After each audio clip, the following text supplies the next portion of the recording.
Bago ko po simulang ibahagi ang kwento kong ito, nais ko lamang pong batiin ng isang maganda at mapagpalang araw sa lahat ng mga magigiliw na tagapakinig sa channel na ito at sa ating butihing narrator na si Sir Casper. Tawagin niyo na lamang po ako sa pangalang Edgar. Tunay kong pangalan itong gagamitin ko mga kaaswang, at kasalukuyan akong naninirahan dito sa Pampanga. Alam ko naman kasing marami ang mga pangalang Edgar na naninirahan dito sa Pampanga. Kaya't natitiyak kong hindi matutukoy ang aking pagkakilanlan. Bali ang karanasan kong ito ay nangyari matagal ng panahong nakalipas. At sa pagkakatanda ko ay nasa edad 17 anyos pa lamang ako. Naganap ang karanasan kong ito sa probinsya ng Negros, kung saan naninirahan ang aking mga magulang. Hindi ko na po babanggitin ang baryo kung saan ko ito naranasan, bilang respeto na rin sa mga naninirahan sa baryong iyon. At bilang respeto na rin po sa asawa ng aking kaibigan, dahil sa ang babaeng pinupuntahan niya sa baryong iyon ay siya ring napangasawa niya sa taong kasalukuyan. Itong karanasan kong ito at ng aking kababata na tawagin na lamang natin sa pangalang Boyet ang nagpatigil sa amin sa pagiging lakwatsero, mga kaaswang. Lalong-lalo na sa tuwing sumasapit na ang dilim. Hindi ko naman po ipagkakailan na noong mga nasa stage pa ako sa ganoong edad, mga kaaswang, ay may kapilyuhan at lakwatsero talaga ako. Yun bang parang lahat na lamang ng mga gawaing naaayon sa edad ko ay gusto kong maranasan. Kaya naman isang araw ay inaya ako ng kaibigan kong si Boyet na may pupuntahan raw kaming lugar. Tinanong ko naman siya kung saang lugar kami pupunta at ano ang gagawin namin doon. Basta par, sumama ka na lang sa amin ni Badong. Tiyak magugustuhan mo ang pupuntahan natin. Nakangising wika ng kaibigan ko. Saan nga tayo pupunta? May pasekre-sekreto pa kayong nalalaman? Nakangising tanong ko sa kanila. Ngunit hindi ko sila tinigilan hanggat hindi nila sinasabi sa akin kung saan kami pupunta. Kaya't hindi nagtagal nga ay bumigay rin ang mga kaibigan ko at sinabi na nga nila sa akin kung saan kami pupunta. Napalatak naman ako at sinabi sa mga itong, "Sige, walang problema sa akin kung doon tayo pupunta. Alam niyo naman ako pagdating dyan, hindi ako pwedeng mahuhuli."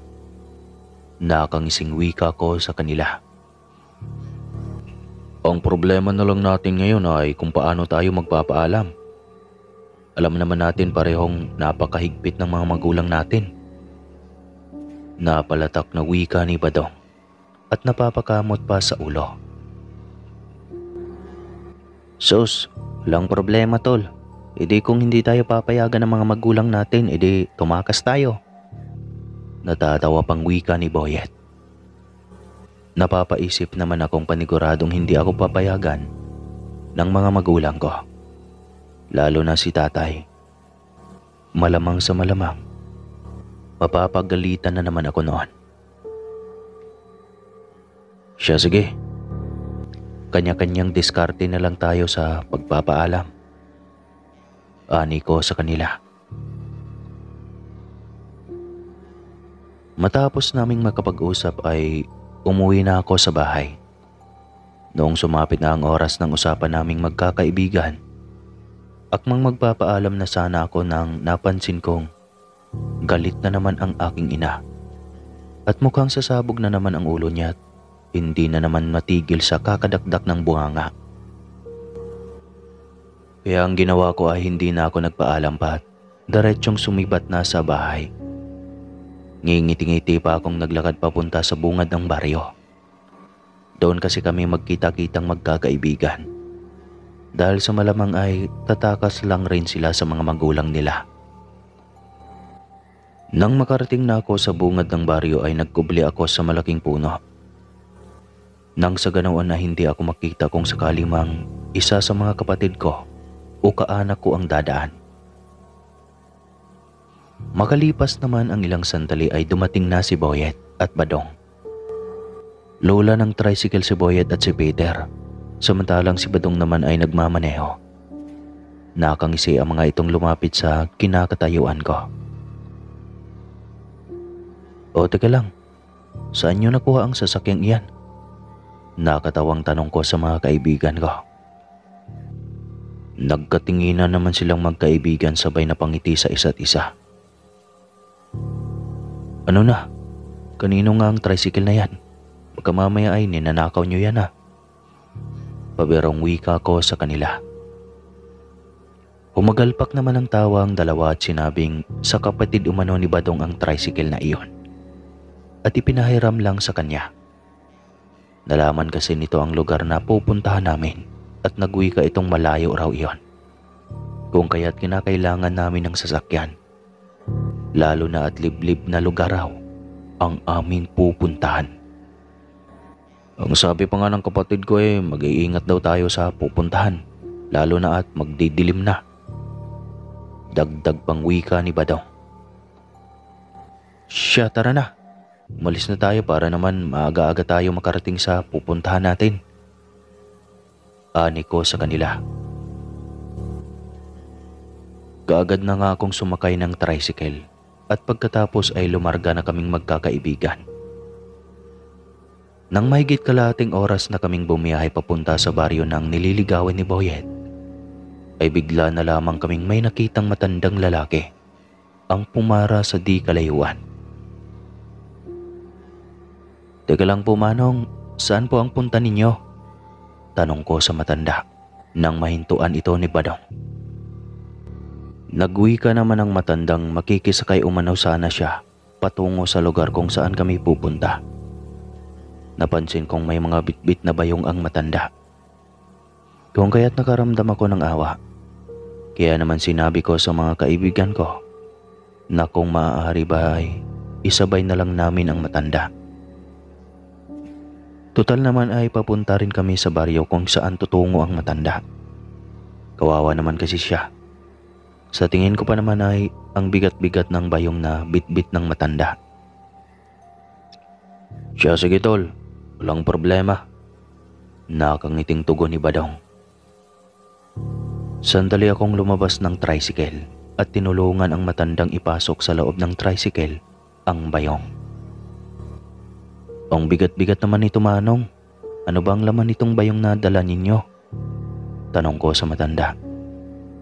Napansin kong panandali ang tumingin sa akin ang matanda at pagkatapos ay nagsalita siya sa garalgal na boses ng, wala lang yan iho. Mga gulay lang ang laman ng bayong na bitbit ko. Gulay po? Parang hindi naman gulay ang laman. Sambit ko sa sarili. Sa kadahilanang mas naniniwala pa ako kung sasabihin ng matanda na karni ang laman ng bayong kaysa sa gulay. Dahil kung gulay lang ang laman ng basket mga kaaswang, hindi sana'y magaan lang ang bayong. Pero nang buhatin ko iyon ay napakabigat at parang mga nasa 5 kilo ang bigat o higit pa. Nakita ko ring may katas ng likidong pula ang dahan-dahang kumakatas sa mga maliliit na butas ng bayong. Subalit hindi ko na lamang pinansin pa iyon. Matapos kong mailagay sa loob ng tricycle ang bayong ay naupo na ang matanda at agara na kaming umalis. Sa paglipas ng ilang minutong pagbibiyahe at noong makadaan na kami sa madilim na parte at walang kabahayan, ay nagwika ang matanda ng, mga iho, dito na lamang ako. Ibaba niyo na ako doon sa madilim na parte ng kalsada. Nagkatinginan naman kaming dalawa ni Boyet. Sabay na patingin kay Badong at nagtataka. Sapagkat wala namang kabahayan sa lugar na iyon. Isa pa ay, sa tingin ko, ay wala namang dalang pang ilaw sa daanan ang matanda. Manong, sigurado po ba kayong dyan talaga kayo bababa? Kinakabahang tanong ko sa matanda. Malapit na lang ang bahay ko riyan. Kaya ibaba niyo na ako at lalakarin ko na lang. Muling wika niya sa amin. Sige ho, kung yan ang nais niyo po, ibababa na lang po namin kayo doon banda sa tinuro niyo. Muling wika ko sa matanda. Nang makarating nang kami sa parting tinutukoy ng matanda ay agad nang inihinto ni Badong ang tricycle upang makababa na ito. Sigurado po ba kayong dito talaga kayo bababa, Manong? Tanong ko muli sa matanda. Hindi naman ako pinakinggan ng matanda bagkus ay dire-diretso lang itong bumaba. At pagkakuha ng bayong ay naglakad na palayo. Ang labo naman ng matandang yon. Ang sabi niya malapit lang dito ang bahay niya pero mukhang wala naman akong nakikitang bahay. Bulalas ko pang sambit sa sarili. Narinig ko namang nagaya si Peter na paanda rin na ni Badong ang tricycle at umalis na. Dahil nasa dulong parte ng baryo pa ang bahay ng nililigawan ni Boyet. Hindi naman nagtagal ay sa palagay ko ay malapit na kami sa pupuntahan. Dahil sa may mga poste na may ilaw na kaming natatanaw. Subalit, hindi pa man kami nakakarating sa posting may liwanag, ay bigla na lamang kaming nakalanghap ng amoy na umaalingasaw sa buong paligid. Napakasangsang ang amoy na iyon mga kaaswang, at parang nabubulok na patay ng hayop. Teka lang tol, naamoy niyo rin ba ang naaamoy ko? Tanong ni Peter sa amin. Sunod-sunod naman akong tumango at nagwikang nalanghap rin namin ang napakabahong amoy. Sinabi naman ni Badong na dalian na umano namin at sa kinakabahan na raw siya. Maging ako man ay kabado na rin ang mga sandaling iyon mga kaaswang. Lalo at nasa parte pa kami ng madilim at walang kabahayan. Idagdag pang napakahina ng ilaw sa motor na minamaneho ni Badong. Kaagad na ngang pinaharurot ni Badong ang tricycle nang sa walang ano-ano'y may natanaw akong malaking asong nakatayo sa gitna ng daan. Agad na napahinto si Badong at nagtanong sa amin kung nakikita rin ba ubano namin ang aso. Tumugo naman kami at nagsabing nakikita rin namin ang aso. Tol, hindi ka ba nagtataka kung bakit kakaiba ang laki ng asong humarang sa daraanan natin?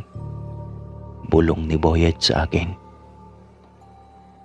Sa totoo lang kasi Sir Casper, kakaiba ang laki ng asong natanaw namin. Dahil sa para itong kasing laki ng maliit na kalabaw. Kitang-kita naming nagbabaga ang mga mata ng aso at para iyong naglalaway.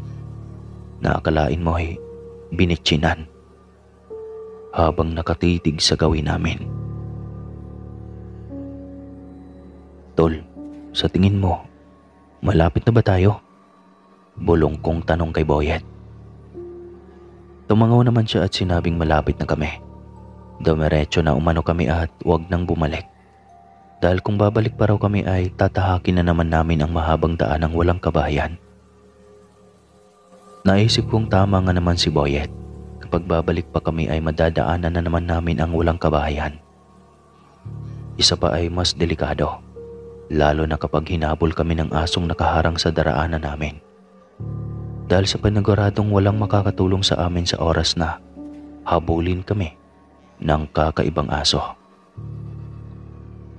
Tol, diretso tayo. Wika ko sa kaibigan kong si Badong na sa mga sandaling iyon ay naghihintay lamang ito ng utos namin ni Boyet. Nang makabuelo si Badong ay agad niyang pinaharurot ang tricycle. At nang malapit na kami sa asong nakaharang ay napapikit na lamang kami at napasigaw sa takot. Noong maidilat ko ang mga mata ko ay nakalagpas na kami sa aso. Subalit Sir Casper, noong lingunin ko ang aso ay wala na iyon sa kinaroroonan niya. Bagkus ay nakakarinig na kami ng malakas na huni ng nakakakilabot na ibon at malakas na pagpagaspa sa paligid. Pansin kong sa bawat madadaanan naming mga poste ng ilaw ay nagdidilim at tila ba may malaking kung ano ang humaharang sa ilaw Nalalanghap ulit namin ang napakabahong amoy na naamoy namin kanina. Tol, dalian mo na tol. Bilisan mong patakbuhin ang tricycle. Sigaw ni Boyet na kinakabahan na rin. Patuloy pa rin naming naririnig ang malakas na pagpagaspas at ang pahina ng pahinang huni ng isang nakakakilabot na ibon. Tulong po! Tulong! Hinahabol kami ng aswang! Sigaw ni Boyet at agad na napatalo ng tricycle nang makarating na kami sa bahay ng babaeng nililigawan niya.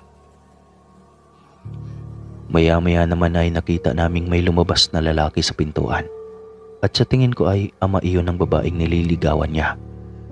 May bitbit iyong itak at nagtanong kung ano ang nangyari at bakit ang ingay raw namin. Manong, tulong! Hinahabol kami ng aswang! Nahintakutang saad ni Peter. Kaagad namang lumabas ng bakura ng matanda at sinabihan kami nitong pumasok na kaagad sa kanilang bahay. Dahil sa pagkakataong iyon, Sir Casper, ay muli na naman naming naririnig ang huni ng nakakakilabot na ibon. Buisit, Boy Aswang, mga bisita ko ang mga ito. Kaya kung ako sa iyo ay umuwi ka na sa inyo dahil kilalang kilala kitang punyemas ka. Pasigaw na wika ng lalaki at iwinasiwa sa ere ang itak. Dalian nyo nang pumasok dito. Diyos may kayong mga kabataan talaga oh. Sigaw ng ina ng dalaga. Nasa kasalukuyan ay nasa pintuan na iyon ng bahay. Kaagad na kaming kumaripas ng katakbo papasok sa loob ng bahay. Habang ang ama naman ng dalaga ay naiwan sa labas at galit na galit ng pinagtataga ang posting kawayan. Marahil ay panakot niya lang iyon sa aswang. Umuwi ka na sa inyo dahil kung hindi ay susugurin kita sa bahay mo at susunugin ko ang bahay mo kasama ka. Dagdag pang wika nito. Takot na takot man ay nais ko sanang magkikiosyoso at alamin kung ano ang nangyari sa labas ng bahay. Kaagad kasing isinara ng ina ng dalaga ang pintuan pagkapasok namin. Subalit hindi pumayag ang ina ng dalaga at hindi ako pinalabas ng bahay. Nagsabi pa itong hintayin na lang naming pumasok sa loob ng bahay ang asawa niya. Dahil lubhang delikado kapag lalabas pa kami. Hindi na nga ako nangulit pa at matyagang hinintay na lamang na makapasok sa loob ng bahay ang ama ng dalaga. Makalipas naman ang ilang sandali ay narinig na namin ang mga yabag ng paang papalapit sa pintuan. Sa paglipas ng ilang sandali ay nakapasok na sa loob ng bahay. Pagkapasok niya sa loob ng bahay ay agad kaming pinagalitan. Ano ba kayo? Gabing-gabi na ay pupunta kayo dito sa lugar namin. Alam niyo naman ang mga napapabalitang may aswang dito sa lugar namin. Pupunta-punta kayo. Paano kung napahama kayo dyan sa daanan ha? Ikaw Boyet, hindi ba't sinabihan na kitang wag na wag ka munang pupunta dito kapag madilim na? Pagalit na wika ng ama ng nililigawan ni Boyet. Kaagad naman siyang pinakalma ng asawa at sinabihang wag nang magsisihan dahil nangyari na ang nangyari. Ang mahalaga ay ligtas kaming nakarating sa kanilang bahay. Nakita ko namang kumalma na ang ama ng nililigawan ni Boyet. Pagkatapos ay humingi siya ng paumanhin. Pasensya na kayo. Nadala lang ako sa galit. Nag-alala kasi ako at baka sa susunod niyan ay may mangyari ng hindi maganda sa inyo. Tapos kami ang masisisi ng mga magulang ninyo. Aniya pa sa amin.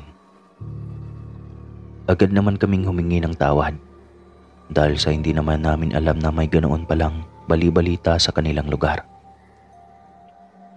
Nang gabing iyon mga kaaswang matapos kaming masermonan ay naghanda naman ng alak ang ama ng nililigawan ni Boyet. At habang nag-iinuman nga kami, ay doon na namin nalaman na iyong matandang pinasakay pala namin ay bantog na aswang sa kanilang lugar. At tama ngang malapit lang sa binababaan ng matanda ang bahay nito. Hindi lang namin nakikita iyon dahil nasa bangin umano ang kubong tinitirhan ng matanda. Hayaan nyo na. At pagsasabihan ko ang matandang iyon bukas. Alam kong kaya hindi ako pinatulan ng aswang dahil kilala ko siya. Tatawa-tawa pang wika ng ama ni Muna. Nagpasalamat naman kami sa kanya dahil kung hindi siya lumabas ng bahay kanina, malamang baka nilapa kami ng aswang na humahabol sa amin kanina. Sa paglipas ng mga oras ay kapwa nalasing na kami. Kaya naman hindi na kami pinauwi pa sa kanila na kami natulog. Simula nang naranasan namin iyon, ay hindi na ako sumasama pang muli sa mga kaibigan kong bumalik sa bahay ng nililigawan ni Boyet. Hanggang sa mabalitaan ko na lang na sinagot na ang kaibigan ko ng nililigawan niya at hindi naglaon ay ikinasal na sila. Pero huwag kang mainggit, darating ang para sa iyo. Huwag ka lang mainip. Sa paglipas ng mga panahon ay may nakilala rin akong magandang dilag at taga dito siya sa Pampanga. Hanggang dito na lang po ang aking kwento mga kaaswang. Maraming salamat po. Nawa ay mapili niyong basahin itong aking kwento. Muli, maraming salamat po. Edgar ng Pampanga. Iisa lang ang buhay, kaya dapat pangalagaan. Subalit, kailan pala natin malalaman ang ating buhay ay malalagay na sa panganib. Magandang araw sa lahat ng tagapakinig sa inyong programa, Sir Casper. Isa po pala ako sa inyong mga tagapakinig sa programang Aswang PH. Ibinahagi ko na rin ang aking kwento dahil gusto ko ring mapakinggan kung paano mabigyang buhay at maisadula sa iyong napakagandang programa, Sir Casper. Ako nga po pala si Rigor. Hindi ko na po sasambitin kung saang probinsya ito naganap. Buhay pa kasi ang dalawang ito at patuloy na nambubulabog sa kadiliman ng gabi. May 17 anyos na rin yata nang mangyari iyon. 21 lang ako at ang aking asawa ay 17. Walang masyadong alam sa buhay. Subalit dahil ginustong suungin ang masalimuot na mundo ng pagiging buhay may pamilya, ayon, pinanindigan ko na. Naibuntis ko na rin kasi ng kay aga.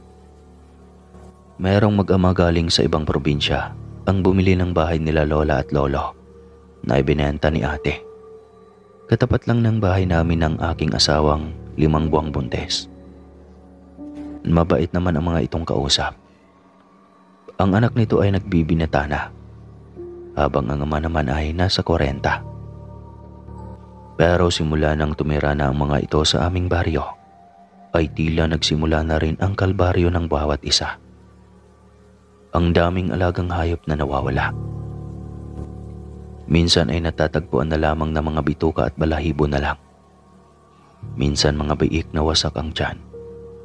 At mas masakla pa ay may minsanang isang baka ang naging biktima ng mga ito. Simula noon ay naging alerto ang buong baryo. Itinalaga ni Kapitan ang mga tanod na siyang magiging bantay sa gabi ng Lunes, iba naman sa Martes, at hanggang sa Biyernes iyon. Kailangang malaman kung anong nilalang ang gumagala sa gabi at nambibiktima ng mga kaawa-awang alagang hayop. Bukod pa doon ay malaking lugi rin sa may-ari ng mga alagang iyon. Pera, panahon, sikap ang ginagawa para maparami ang alaga, tapos aabusuhin lang ng hinala ng lahat ay mga aswang. Agam-agam din ng iba na siguradong ang bagong lipat na mag-ama ang aswang sa lugar. Ngunit maingat din naman ang lahat na hindi makarating sa tenga ng mag-ama ang ganoong hinala.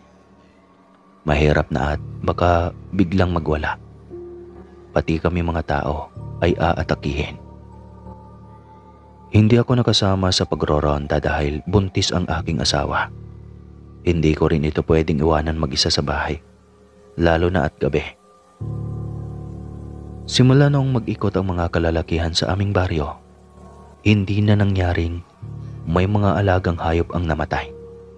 Ngunit sa kabilang baryo, kumalat na naman ang balitang marami na namang mga biktimang alagang itik at manok. Kaya't maging sa baryo ng mga ito ay may nakaronda na ring mga kalalakihan. Isang beses ay may namataan ng mga itong dalawang nilalang. Hindi ang mga ito ordinaryong hayop. Base na rin sa laki at pisikal na kaanyuan nito. Wala namang baboy ramo na gumagala sa mabahay na lugar, lalo na at gabi. Madalas ay nasa mga masusukal na gubat ang mga ito. At hindi ganoon kalaki na parang inahing baboy. Nagbabaga pa ang mga mata at napakasama ng tingin sa kanila. Imbis na ang mga nilalang ang matakot ay silang mga tao pa, dahil natatakot silang masunggaban ng mahahabang pangil ng mga ito. Pero hindi naman sila sinugod. Siguro naghihintay lang ng pagkakataon na may kung isang maglakas loob na sugurin ito at saktan. Saka na siguro ito lalaban. Subalit sa takot ng mga ito ay unang pagkakataon iyon na may ganoong nilalang na nakita sila pa ang naunang tumakas. Ano naman kasi ang maging laban ng bitbit nilang mga batuta? May nagsitaklos naman sana ng itakaso ay takot silang makipag-away sa malapitan. Kaya nag-request sila ng baril sa Kapitan del Barrio. 2 kalibre 45 ang ibinigay ng barangay. Dahil doon ay nagkaroon na ang mga ito ng lakas loob. Siguro naman ay mapapatay na nila ang mga nilalang na iyon sa baril na gamit nila. Panoy, sigurado ka talaga na marunong kang gumamit ng baril na iyan, ha? Baka mamaya, imbis na sa mga aswang nakatutok ay sa kung saan pala. Puna ng isa sa mga kasamahan ni Panoy na tanod din. Ayaw kasi nitong ipahawak sa iba. At ang gusto nito ay ito lang ang hahawak ng baril. Alam naman nilang lahat na duling ito at iyon ang ipinag-aalala ng iba. Pero hindi naman nila dinadaan sa seryoso. Yung tipong pabiro lang lahat ang binibitawan nilang salita para hindi sila makasakit ng loob. Iyon nga lang at ayaw rin itong ipahawak sa iba. Gustong-gusto rin na siya ang hahawak dahil siya raw ang papatay sa 2 aswang ng dilim. Tignan nyo mamaya, tig-iisang bala lamang ang mga iyon. Ako pa. Wika pa nito na sobrang bilib sa sarili. Ikaw talaga, paano ay nasobrahan ka na talaga sa bilib sa iyong sarili? Ganyan yata kapag hindi na normal ang paningin, ano? Umaapekto sa utak. Inis na puna ng isang tanod ding si Rufus. Hindi nito maiwasan ang hindi mainis dahil sa sobrang kayabangan. Anong sabi mo? Baka gusto mong sa ulo mo tumama ang unang bala nito.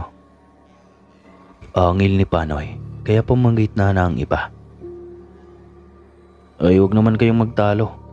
Hindi tayo mag-aaway dito. Ang mga aswang na iyon ang pinaglalaanan ng mga baril na iyan. Huwag masyadong mainitin ang ulo. Saway ng halos karamihan. Masyado kasi mayabang eh. Kala mo naman kung hindi duling ko makapagsalita. Reklamo ni Rufus. Hayaan mo na kasi. Alam mo namang may kaunti. Papatulan mo pa talaga. Hindi magkatulad na lang kayo niyan. Saway ng bayaw nitong si Biboy. Nakasamahan rin sa pagroronda. Pabulong lamang iyon na hindi maririnig ni Panoy. Dahil paniguradong lalaki lang ang gulo. Kayong lahat ha, tumahimik na kayo.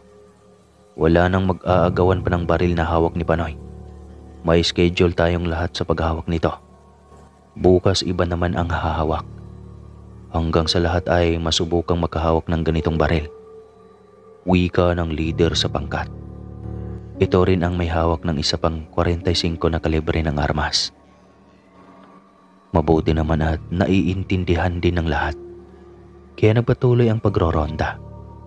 Ngunit sa pagkakataong iyon, 2 tila mga paniki ngunit sinlaki o mas malaki pa kaysa sa mga tao ang kanilang namataan. Nasa puno ito ng kahoy ng akasya. Nakadapo sa malaking sanga at nakatunghay lamang sa kanila na may kakaibang huni. Hindi rin naman sa palaka. Nagbabaga ang mga mata nito na kulay pula rin. Sinlaki ng itlog ng itik ang mga mata nito. Pumesto kaagad si Panoy para kunutirahin ang nasabing mga aswang. "Tumabi ka dyan, baka mamaya sumabalay pa ito." Wika pa ni Panoy kaya ang layo na ng distansya ng mga ito sa kanya. Ngunit nang paputukin niya ito tila hindi naman natinag ang mga nilalang sa kung saan sila nakapwesto. Tila nagkantsawan pa ang mga ito at mas lalong lumakas ang mga boses. Maging si Mang Prostitito na siyang leader sa pangkat na may hawak ng isa pang baril ay may pa sighting pang nalalaman. Ngunit isa sa mga malalaking nilalang na iyon ay walang natamaan. Bagot na bagot at napipiko na si Panoy na tignan. Hindi lang ang mga aswang, kung hindi, maging ang dalawang taong may hawak ng baril. Parang gusto na lamang niyang agawin ang baril sa mga ito at ito na lang mismo ang paputukan imbis sa mga aswang. Nawawala na kasi siya ng pasyensya. Ngunit kailangan na niyang i-adjust ang kanyang sarili. Marami na siyang nakapending na warrant of arrest sa lungsod. Kung kaya, at kailangan na niyang mag-ingat para sa binuo niyang pamilya. Lalo na at manganganak na ang kanyang asawa sa panganay nilang ito. Pinangako niya sa asawa na magbagong buhay na alang-alang sa kanilang magiging anak. Wala pa silang sariling bahay at nakituloy pa lang sa bahay ng mga biyanan. Subalit hindi naman lingid sa mga ito kung ano ang kanyang pagkatao sa nakaraan. Lalo na si B-Boy na naka-close niyang bayaw at unang-una na may alam tungkol sa kanyang itinatagong pagkatao. Siya lang naman ay isang hard killer at isang kanang kamay ng dating alkalde na pinatay din ng mga kalaban. Hindi lang sa may 30 buhay ng tao ang nakadagta sa kanyang mga kamay, kundi higit pa roon. Kaya sa paghawak ng baril, hindi may pagkailang asintado na sa lahat ng target na nais tumbukin. Subalit ayaw niyang maging mayabang sa harap ng mga tao. Hindi sa takot siyang pag-inita ng mga ito, kundi gusto na niyang panindigan ng gusto ang ipinangako sa asawa. Hindi yata tinatabla ng bala mga iyan eh. Reklamo ni Panoy at ibinaba na ang baril na wala na palang bala. Naubos na kakapaputok nito na wala sa tamang direksyon. "Bakit tinamaan mo na ba?" Tanong ni B-Boy na may pang-iinsulto. "Hindi ko rin alam. Medyo may kalayuan kasi." Sagot na rin ito. "E di sana nilapitan mo ng konti. Malayo pala eh." Napipiko na saad ni B-Boy. "Hindi naman kasi iyon sobrang malayo." "Bakit bang init ng ulo mo sa akin?" Angil ni Panoy kay B-Boy. "Hindi naman na. Sige na kasi. Ibigay mo na kay Kuya Rufus. Subukan natin ang galing niya. Minsan na kasi si Kuya Rufus na nagtitraining sa pagiging sundalo, kaya malamang ay asintado na siya sa ganyang bagay." Wika ni B-Boy. Tahimik lang si Rufus at naghihintay kung ibibigay nga ba sa kanya ng mayabang na si Panoy ang hawak nitong baril. "Ay kaso wala na itong lamang magasin eh." Reklamo ni Panoy. Kaagad binalingan ni B-Boy si Mang Restito Uto. "Kuya Reste, may dala ka bang ekstrang mga bala ng 45? Halos pasigaw na tanong ni B-Boy. Ngunit naramdaman yata ng mga nilalang na nanganganib ang kanilang buhay, kaya mabilis itong lumipad palayo. "Naku, wala na, sayang," sambit ng isa. "Hayaan nyo na muna, mahaba pa ang gabi. Mahahanap pa natin ang mga iyan. Ano ba kayo?" Wika ni Mang Restito Uto. Umikot pa sila sa buong baryo, ngunit hindi na nagpakita pa ang nilalang. Marahil ay nagtago na ang mga ito. Nang mga sumunod na araw, Mga 3 magkasunod na araw din na hindi nila mahagilap ang mga nilalang. Kaya minsan konti na lang ang nagroronda. Baka takot nang lumabas ang mga aswang na iyon. Mabuti nga iyon at makatulog na tayo ng mga himbing sa gabi. Naku, huwag tayong pagkampante. Baka naghihintay lang ng bagong pagkakataon ng mga nilalang na iyan. Kung kailan wala nang rumoronda ay saka na naman mang-aatake ng mga inosenteng buhay at mga alaga. Kawawa na naman ang mabibiktima. Wika ni B-Boy. Sabagay, tama nga naman si B-Boy. Mahirap maging kampante sa mga ganoong nilalang. Baka tayo lang din ang binabantayan ng mga iyon. Wika ni Mang Restituto. Kaya patuloy lang ang kanilang pagroronda. At sa gawing iyon, si Rufus ang may hawak ng barel. Magta3 taon na rin siyang hindi nakahawak ng barel. Subalit ramdam niyang nariyan pa rin naman ang pagiging asintado niya. Hindi basta-bastang mawawala ang 10 taon niyang pagiging right hand ng alkalde. Kaya alam niyang sa kanyang mga kamay, babagsak ang nasabing mga aswang. Ayun, nakita niyo na iyon mga kasamahan? Tumakbo sa kasukalang iyon, sabi na wika ni B-Boy at Panoy. Oo, 2 baboy ramo habulin natin, sigaw pa ni Panoy. At gamit ang flashlight at mga itak, ay matamang nakasunod sa grupong nagsitakbuhan para sundan ang mga nasabing baboy ramo. Ngunit tumigil ang mga ito sa ilalim ng nasabing puno ng balede. Kaagad na kinalabit ni Rufus ang hawak na barel. May kalayuan ang mga ito sa kanila pero sinisiguro ni Rufus na hindi nasisikatan pa ng araw ang mga nilalang na nasa kanilang harapan. Kuya Rufus, pagkakataon mo na ito. Paniguradong makapagpahinga na tayo nito, kuya. Wika ni B-Boy. Siguraduhin natin yan, boy. Nakakapagod rin maghabol sa mga walang kwentang bagay tulad ng mga ito. Kaya tapusin na natin. Bago pa man ang mga tao na ang pagtutuunan nito ng pansin. Litanya ng Kuya Rufus nito. Isang kalabit nga lang ay agad na bumulagta ang isang baboy ramo. Nagulat pa yata ang katabi nito at tinaluhan ang nakabulagtang kasama. Nang makita nitong humihiyaw at nasasaktan ay buong lakas itong sumugod patungo sa kanilang kinaroroonan.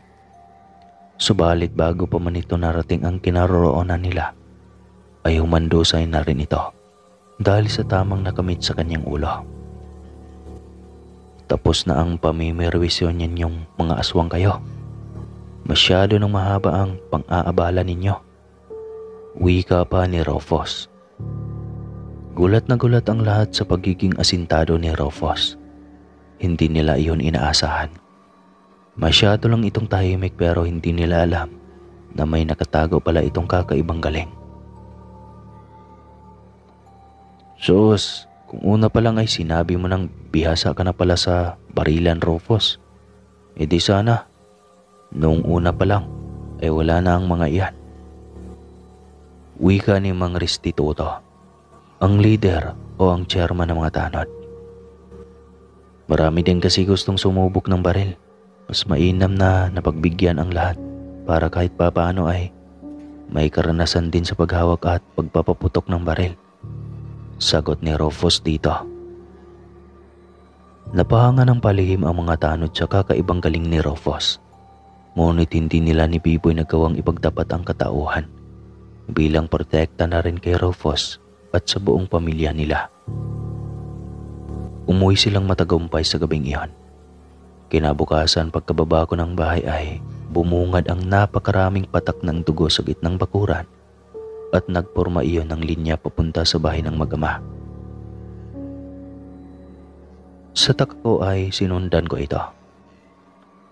Sabi ko na nga ba at totoo ang hinala ng lahat? Sa utak ko. Bukas ang bintana at pintuan ng mag-ama. Sinilip ko iyon at maging ang sahig sa loob ay puno ng dugo. Parang wala namang tao sa loob at tahimik lang kaya umuwi na rin ako. Kailangan ko pa kasing pumunta sa tindahan upang makabili ng uulamin namin sa agahan.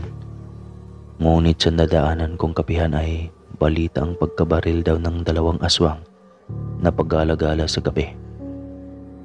Ang kaibigan kong si Biboy at ang bayaw nitong si Rufus ay naroon at nagkakape.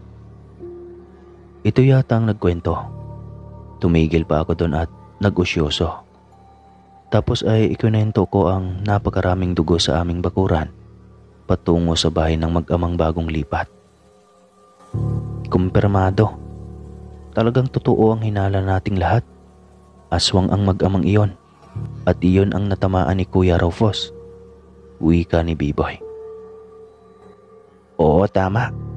Ibig sabihin nito ay tatahimik na ang ating baryo dahil wala na ang 2 agresibong aswang. Wika ng may-ari ng kapihan. Pag-uwi ko ay sinubukan kong silipin ang buong bahay. Ngunit wala na nga ang mag-ama doon. Mga mantsa ng dugo na lang ang nagkalat sa sahig at iilang gamit ng mag-ama ang naroon. Lumipas pa ang ilang buwan. Talagang abandonado na ang bahay. Siguradong napatay nga ni Rufus ang mag-amang aswang. At hanggang dito na lang po ang aking kwento, mga kaswang. Maraming salamat po sa lahat ng nakikinig ngayon. God bless po sa inyo. At mag-ingat po kayo palagi. Muli po, ako po si Rigor ng Pilipinas. Ingat, mga doble. Magandang hapon po, Sir Caspar. At sa lahat ng nakikinig sa inyong channel. Tawagin niyo na lamang po ako sa pangalang Elmer. Nakatira dito sa Oriental Mindoro. Ang ibabahagi kong kwento sa inyo, mga kaswang, ay nangyari ito dekada 80. At ng mga panahong ito ay bago pa lamang kaming mag-asawa ni Juna. Buntis ang asawa ko ng mga panahong ito at ang pinaglilihian niya ay balot. Kaya naman tuwing kada uwi ko galing sa trabaho, ay hindi pwedeng makakaligtaan kung bilhan siya ng balot. Paano ba naman, mga kaaswang? Kapag oras na makakaligtaan ko ang balot na ipinapabili niya palagi, paniguradong bugbog ang aabutin ko. At sa kamalas-malasan pa ay sa labas ako matutulog buong magdamag. Kaya naman kahit anong mangyari ay hindi ko talaga pwedeng makalimutan ang pinaglilihiang pagkain ni Jonah. Kaya naman kung minsan ay binibiro na ako ng suki kong mambabalot na si Tay Erneng at nagsabing, "Ay naku, ikaw Elmer ha, huwag sabihin mo ay ang asawa mo. Baka mamaya ay maging katulad ng nguso ng sisiw iyang anak ninyo." Tatawa-tawang wika pa ng mambabalot. Natawa naman ako sa matanda at nagsabing, "Ay naku, Tay Erneng. Malabo po iyang sinasabi niyong magmumukhang uso ng sisiw ang magiging anak namin. Ang sabi pa nga po nila nakakaganda nga raw po sa sanggol ang balot eh." "Pero lang, ikaw naman masyadong seryoso sa buhay." Natatawang wika ng matanda at ibinalot na ang mga nabili kong balot. Matapos siyang makapagbalot ay kaagad naman akong sumakay ng tricycle para makauwi na ng bahay. Makalipas ang mahigit 15 minutos ay nakarating na ako sa aming baryo. Pagkababa ko ng tricycle ay naglakad pa ako papasok ng baryo. Nasa dulo pa kasi ang bahay namin, kaya palagi ring may bitbit akong flashlight araw-araw para may magagamit akong pangliwanag sa dinaraanan ko. Minsan kasi ay ginagabi na ako ng uwi dahil sa pahirapang makasakay ng tricycle. Sa totoo lang kasi, mga kaswang, na mga panahong ito ay iilan pa lamang ang may kuryente sa baryo namin. Kaya naman sa tuwing sumasapit na ang gabi ay napakadilim sa kalsadang madadaraanan ko. Maliban na lang kung may madadaanan akong bahay na may kuryente. Dahil naglalagay ang mga ito sa labas ng kanilang bahay ng pangmagdamagang ilaw. Nang sa ganoon ay magkaroon ng liwanag ang daanang malapit sa kanila at iwas na rin sa mga magnanakaw Makalipas nga ang ilang sandaling paglalakad ay tuluyan ko nang narating ang bahay namin. Pagkapasok ko ng bahay ay kaagad akong nagmano sa aking mga magulang na ng mga oras na iyon ay nagpapahinga ang mga ito sa balkonahe. Si Juna po, inay, nasa kwarto na po ba? Tanong ko sa aking ina matapos magmano. Oo. Andoon na yata sa silid ninyo. Puntahan mo na lang. Tugon sa akin ng aking ina. Ay siya nga pala. Kumain ka na rin, anak. May tinirang ulam ang asawa mo riyan sa lamesa. Pahabol pang wika sa akin ng ina. Sige po, nay. Puntahan ko na muna po ang asawa ko at iabot ko lang itong balot na binili ko. Tugon ko. Siya, sige. Pumunta ka na lang sa kusina kapag kakain ka na. Aniya pa. Matapos kong makapagmano sa kanila ay nagbandali na akong naglakad papunta sa silid. Alam ko kasing hinihintay na ni Jonah ang pinapabili niyang balot tuwing gabi. Hindi nga ako nagkamali, mga kaaswang. Dahil pagpasok ko pa lang sa loob ng kwarto, ay agaran ng hiningi sa akin ni Jonah ang balot. Kaagad ko nang nilabas sa bitbit kong bag at ibinigay iyon sa kanya. Nagpasalamat naman siya at agaran na niya akong inaya papunta sa kusina. Elmer, halika na, kumain na tayo. Nakangiting aya sa akin ng asawa ko. Ha? Bakit? Hindi ka pa ba kumain? Tanong ko sa asawa ko. Hindi pa. Hinintay talaga kasi kitang dumating para sabay tayong kumain.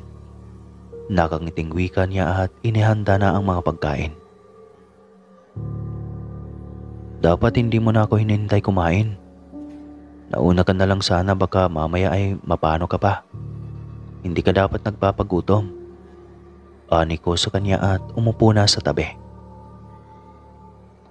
Ano ka ba naman, Elmer? Hindi pa naman ako nagugutom eh. Kaya ayos lang. Tsaka kapag naman nakaramdam na ako ng gutom, kumakain naman ako kaagad eh. Tugon niya. Hindi na lamang ako nagsalita pa at nagsandok na lamang ng kanin. Teka, asan pala ang sausawan nitong balot? Napatingin naman ako sa asawa ko at napakamot sa ulo. Nang maalala kong nakalimutan ko palang kunin ang sausawang iniabot kanina ni Mang Erneng. Pasensya na, mahal, nakalimutan kong kunin kay Mang Erneng ang sausawan. Kakamot-kamot kong paghingi ng paumanhin sa asawa ko. Hindi naman ako nakaiwas ng walang ano-ano'y. Bigla na lamang akong tuktukan ng kutsara ni Jonah at nagsalitang, sa lahat ng pwedeng kalimutan ay bakit ang sausawan pa ng balot. Kakamot-kamot sa ulo naman akong humingi ng paumanhin sa kanya. Dahil hindi ko talaga lubos maisip na nakalimutan ko pala ang suka. Ay nako, ano pa nga ba ang magagawa natin? Siya, sige na, kumain ka na. Gagawa lang ako sandali ng sausawan. Inis niyang sambit sa akin. Nang tumayo na ang asawa ko ay sakto namang papasok na si nanay sa kusina para kumuha ng tubig. Kaya naman inaya ko na siyang kumain na muna. Sige lang anak, kumain lang kayo riyan at ako'y kakatapos lang kumain. Sagot ng aking ina matapos nitong lumagok ng isang basong tubig. Makalipas ang ilang sandali ay natapos nang gumawa ng sausawa ng asawa ko. Kaya tagaran na kaming kumain. Habang kumakain ay panay naman ang pagkukwentuhan namin. At nung natapos ng kumain ay pumunta na ako sa kwarto para magbihis ng pangtulog at makapagpahinga na. Samantalang ang asawa ko ay naiwan sa kusina para maghugas ng mga pinagkainan namin. Kinabukasan, tulad ng normal na araw ay ganoon ulit ang palagiang ginagawa ko. Gigising sa umaga para maligo at magbihis ng pangtrabaho. Pagkatapos ang asawa ko naman ay mag-aasikaso ng babaunin ko sa pananghalian. Tapos ay lalakad na ako para pumasok sa trabaho Naging maayos at maganda naman ang araw ko na iyon mga kaswang. Ngunit pagsapit ng hapon ay nagdeklara ang amo naming mag-o-overtime. Ngunit pagsapit ng hapon ay nagdeklara ang amo naming mag-o-overtime raw kami sa trabaho. Kaya't paniguradong gabi na naman akong makauwi. Ano ba naman yan? Palagi na lamang tayong nag-o-overtime sa trabaho. Pero di naman binibigay ng tama ang sahod. Reklamong wika ng katrabaho kong si Makoy. Oo nga eh. Makahanap lang talaga ako ng malilipatang trabaho. Aalisan ko talaga itong kuripot nating among magpasahod. Napakababa na nga ng sahod, panay pa ang overtime. Sigundang saad ni Noel. Ikaw ba tol? Anong plano mo? Kami kasi ni paring Noel ay naghahanap na ng malipatang trabaho. Baling na tanong sa akin ni Makoy. Napapuntong hininga naman ako at nagsabing, hindi ko ba alam kung ano ang gagawin ko. Hindi naman kasi pwedeng aalis ako ng ganoon-ganon lang. Buntis ang asawa ko at saka kailangan naming mag-ipon ng pera para sa panganganak niya. Umiling-iling naman si Noel at tinapik-tapik ang balikat ko at nagsabing, hayaan mo na tol, kapag may nahanap kaming trabaho, isasama ka namin. Para naman makatikim tayo ng maganda-gandang sahod. Hindi yung ganito na lang. Ang bigat at ang dami na ngang trabaho, tapos kakarampot lang yung sahod. Ani pa ni Noel sa akin. Nagpasalamat naman ako sa kanilang dalawa dahil kahit papaano ay naisip pa rin nila akong isama kung sakali mang makahanap sila ng ibang trabaho. Sana nga lang ay magkakatotoong makahanap sila ng bagong trabaho. Dahil sa parehong wala naman kaming magawa ay sinunod na lang namin ang utos ng amo naming lalaki. Kahit naman kasi kumontra kami ay tiyak mapapagalitan lang kaming mga trabahante. Gabi na nga nang makalabas na ako sa trabaho. Kaagad na akong naglakad papunta sa kinapupwestuhan ng mambabalot na si Tay Erneng. Subalit noong naroroon na ako ay hindi ko na nakita ang matanda. Yari, patay na naman ako nito sa asawa ko. Paniguradong magagalit na naman yun sa akin. Napalata kong sambit sa sarili habang kakamot-kamot sa batok. Oy tol, hindi ka pa ba uuwi? Gabing-gabi na oh. Baka wala ka ng masasakyang tricycle pa uwi niyan. Wika sa akin ni Noel nang madaanan niya akong nakatayo sa gilid ng kalsada. Uuwi na rin ako tol. Ingat kayo sa pag-uwi. Ngiti kong wika sa kanilang dalawa ni Makoy. Sige tol, ikaw rin mag-iingat ka sa pag-uwi mo. Kita na lang tayo bukas sa trabaho. Tumango naman ako habang sinusundan sila ng tingin palayo.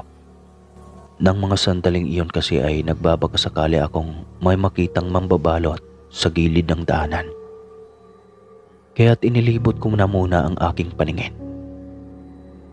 Ano ba yan? Kaasar. Asar kong sambit muli sa sarili. Bahagya akong nadismaya at nalungkot. Wala naman akong ibang magawa. Dahil wala naman akong ibang alam na mapagbibilhan ng balot, kundi sa matandang si Tay Erneng lang. Isa pa, tinatamad na akong maglakad pa ng malayo para maghanap lang ng balot na pinaglilihian ng asawa ko. Baka mamaya ay wala na akong masakyan pang tricycle kapag lumakad pa ako sa malayo. Ay naku naman. Huli na kasi kaming lumabas kaya di ko na siguro naabutan pa ang matandang yun. Bubulong-bulong na wika ko sa aking sarili. Dahil sa wala na nga ang matandang mambabalot sa kinapapwestuhan nito, kaya naman ay napagpasyahan kong pumunta na lamang sa paradahan ng tricycle. Uuwi na lang ako at sasabihin ko kay Jonah na hindi ko na naabutan si Tay Erneng. Pinag-overtime kasi kami sa trabaho, kaya di ko na naabutan pa ang matanda. Kaagad na akong naglakad papunta sa paradahan. Habang naglalakad papunta sa paradahan ng tricycle ay muli ko na namang inilibot ang aking paningin. At nagbabaka sakaling may makita akong nagtitinda ng balot. Nang sa bago pa man ako makarating sa paradahan, ay may naririnig akong naglalako ng balot. Kaya sandali pa akong napalingon sa pinanggagalingan ko. Ay sa wakas, mabuti naman at may naglakaw pa ng balot. Ang buong akala ko talaga'y uuwi ako nitong walang dalang pasalubong sa asawa ko. Sambit ko habang hinihintay ng makalapit sa kinatatayuan ko ang mambabalot. Nang makalapit na sa akin ang matanda ay nakalanghap ako ng kakaibang amoy. Ang baho niyon at parang amoy imbornal. Iho, bibili ka ba ng balot? Nakangising tanong ng matanda. Opo manong, pabili po ako ng 4 na pirasong balot. Tugon ko sa matanda. Sa totoo lang mga kaaswang, medyo nakaramdam ako ng takot nang makita ko ng malapitan ng matanda. Para kasi iyong biglang kumislap ng kulay pula ang mga mata nito ng panandalian. Yun bang parang may namuong dugo sa mga mata niya. Pero nung muli kong sipatin ang kanyang mga mata ay normal naman. Ano ba yan? Baka namamalikmata lang ako. Pagod lang siguro ako. Wika ko pa sa aking isipan. Matapos kong bumili ay nagpasalamat ako sa matanda at agaran ng umalis at bumiyahe pa uwi ng baryo. Makalipas nga lang ang ilang sandali ay nakarating na ako sa baryo namin.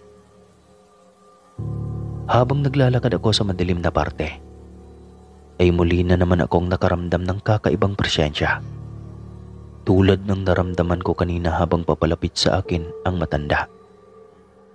Sandali akong nagpalingalinga sa buong paligid. Pakiramdam ko kasi ay may kung sino ang nagmamasid sa akin. Kaya lang nung hinanap ko naman iyon ay wala akong makita. Kundi isang kulay itim na pusa lang ang naroroon sa likuran ko at di kalayuan. Sandali pa akong napatitig sa pusa gawa ng kakaiba ang itsura nito. Yun bang parang kawangis nito ang baboy ramo. Nagtatayuan ang mga buhok ko sa batok. Nagbabaga yung mga mata at namumutlang naglalaway. Narinig ko na rin ang mahinang pag-angil nito na para bang anumang oras ay sasakmalin ako nito. Pwes itong pusa na to nananakot pa.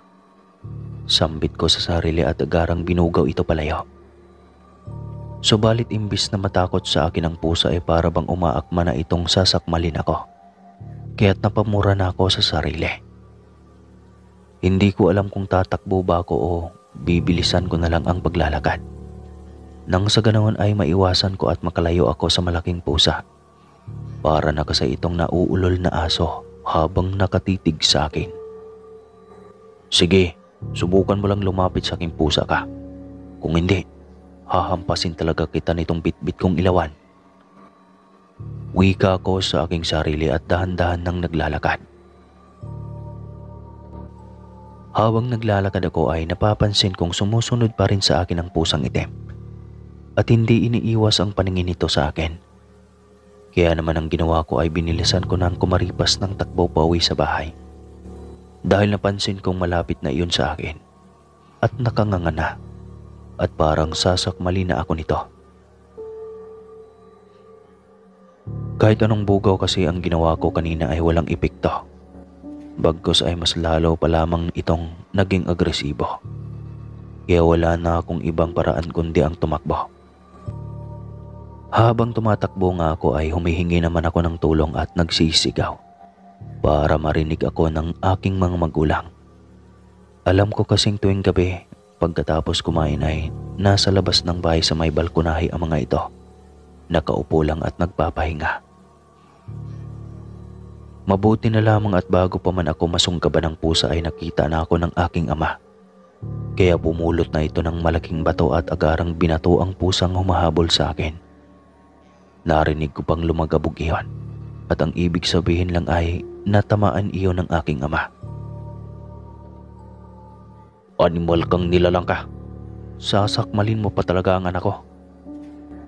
Galit na pasigaw ng aking ama at binato ng bato ang nilalang.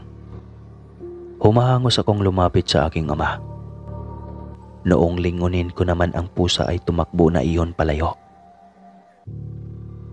Pagkapasok namin sa loob ng bahay ay sinalubong ako ng asawa ko at halata sa itsura nito ang pag-aalala. Elmer, ano ang nangyari? Bakit parang naririnig kong nag-iingay si tatay ngayon lang sa labas ng bahay? Sunod-sunod niyang tanong sa akin. Uminom na ako ng tubig at inabot sa kanya ang binili ko bago nagsalita. Habang ikinukwento ko nga ang buong pangyayari ay inihanda naman ni Jonah ang binili kong balot. At pinaghandaan niya rin ako ng pagkain. Samantalang ang aking ama naman ay sinundan ang pusa kung saan iyon tumakbo. Anak, wala bang sausawan itong dalawang balot? Tanong sa akin ng aking ina. Nasa mga sandaling iyon ay nakaupo na sa tabi ko. Sinabi ko naman sa kanyang nakalimutan kong humingi ng sausawan doon sa matanda. Nagsuhestyon naman ang asawa ko na gagawa na lamang siya ng sausawan. Agad na nga siyang naghiwa ng kalamansi at naglagay ng suka sa maliit na mangkok. Tapos ay nilagyan ng mga sangkap iyon. Matapos niyang gawin iyon ay kanya-kanyang nagtipak na nga ng balot silang dalawa. Binutasan ng aking ina ang itlog at nilagyan ng sukang may kalamansi ang butas ng balot. Nang sa ganoon ay magkalasa iyon pag hinigop niya. Subalit, noong akmang hihigupin na sana ng aking ina ang katas ng balot, bigla na lang akong nagulat nang marinig kong napasigaw ito at nabitawan ang balot na hawak. Napadako naman ang tingin ko sa aking ina at sa asawa ko na agarang napatakip sa ilong. Dahil sa nalanghap ko rin ang napakabahong amoy na umalingasaw mula sa balot na nilagyan nila ng sausawang may kalamansi, kaya napatakip na rin ako at parang maduduwal. Parang amoy bugok na itlog iyon. Nagtaka naman ako dahil noong balatan nila ang balot ay hindi naman iyon mabaho kanina. Napamura naman ang aking ama habang naglalakad ito papalapit sa kinaroroonan namin. Hindi namin na malayang nakabalik na pala ito. Punyemas, aswang ang humabol sa iyo, Elmer. Itong balot na to, saan mo ba ito nabili? Galit niyang tanong sa akin. Sinabi ko namang sa naglalakong matanda ko binili ang balot. Kaya't napalatak ang aking ama at sinabing marahil ay iyong nabilhan ko at iyong humabol sa akin kanina ay iisa lamang. Sapagkat aswang ang nabilhan ko ng balot, marahil ay nalanghap umano sa akin ang aswang ang amoy ng asawa kong buntes. Kaagad niya nang kinuha ang binili kong balot at itinapon sa likuran ng bahay. Pagkabalik ng aking ama ay pinagsabihan niya akong huwag na basta-bastang bumili ng pagkain kung hindi ko naman kakilala ang nagbebenta. Dahil baka iyon pa ang magiging dahilan at mayanggaw kami. Simula nga nang mangyari iyon mga kaswang ay hindi na ako basta-basta kung kani-kanino lang bumibili ng pagkain. Bagkus ay kinikilates ko muna ng maigi ang nagbebenta bago ako bibili. Kung hindi ko mang maiwasang bumili sa hindi ko kakilala dahil ayon nga sa aking ama, kadalasan nga sa mga aswang ay idinadaan ng mga ito sa pagkain ang pangyayanggaw. Hindi man masyadong nakakatakot itong aking karanasan, Sir Casper, pero nangyayari po ito sa totoong buhay. Sana'y may mapulutang aral ang inyong mga tagapakinig na huwag masyadong magtiwala sa mga naglalako ng pagkain. Lalo na kapag kung bago lamang iyon sa paningin ang taong naglalako. Kung may maglalako lang ng emperador, mas mabuti iyon. Hanggang dito na lamang po ang aking kwento mga kaaswang. Maraming salamat po sa lahat ng nakikinig ngayon. Muli po, ako po si Elmer ng Mindoro. Ingat mga may jowa.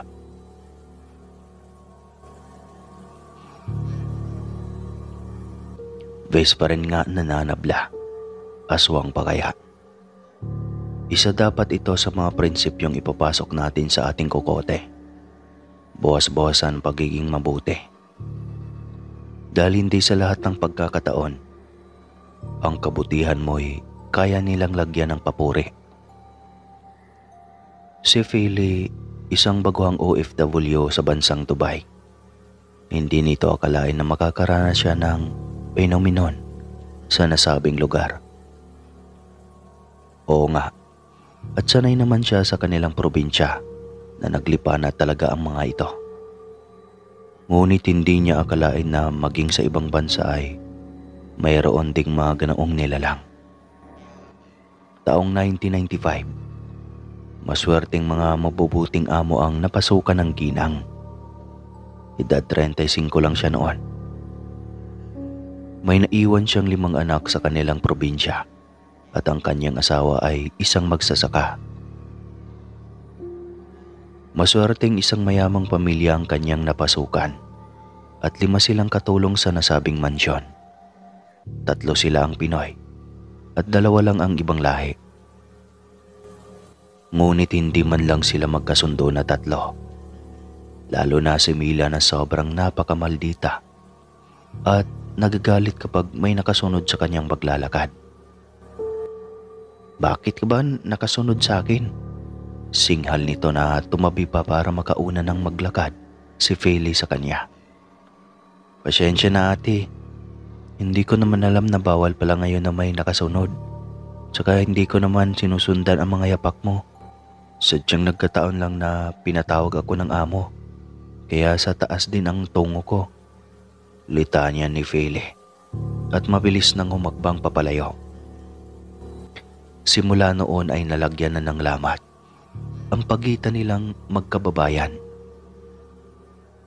Iisa sila ng pinagtatrabahuan subalit walang pansinan dahil lang sa isang beses na naiinis ito kay Philly dahil nakasunod ito sa kanya. Subalit simula rin noon ay palagi nang may kakaibang nararamdaman si Philly na tila ba may laging nakatitig sa kanyang mga mata. Hindi binali iyon ni Philly kahit paminsan ay may mga kakaibang panaginip na siya at napakasama iyon. Isang kalagitnaan ng gabi at sobrang himbing ng tulog ni Philly nang bigla na lang tila may gumising sa kanya. Pagmulat niya ng kanyang mga mata ay nagulat rin ang babaeng halos sandangkal na lang ang layo ng mukha sa kanya. Ate Mila, anong ginagawa mo? Matulog ka na po.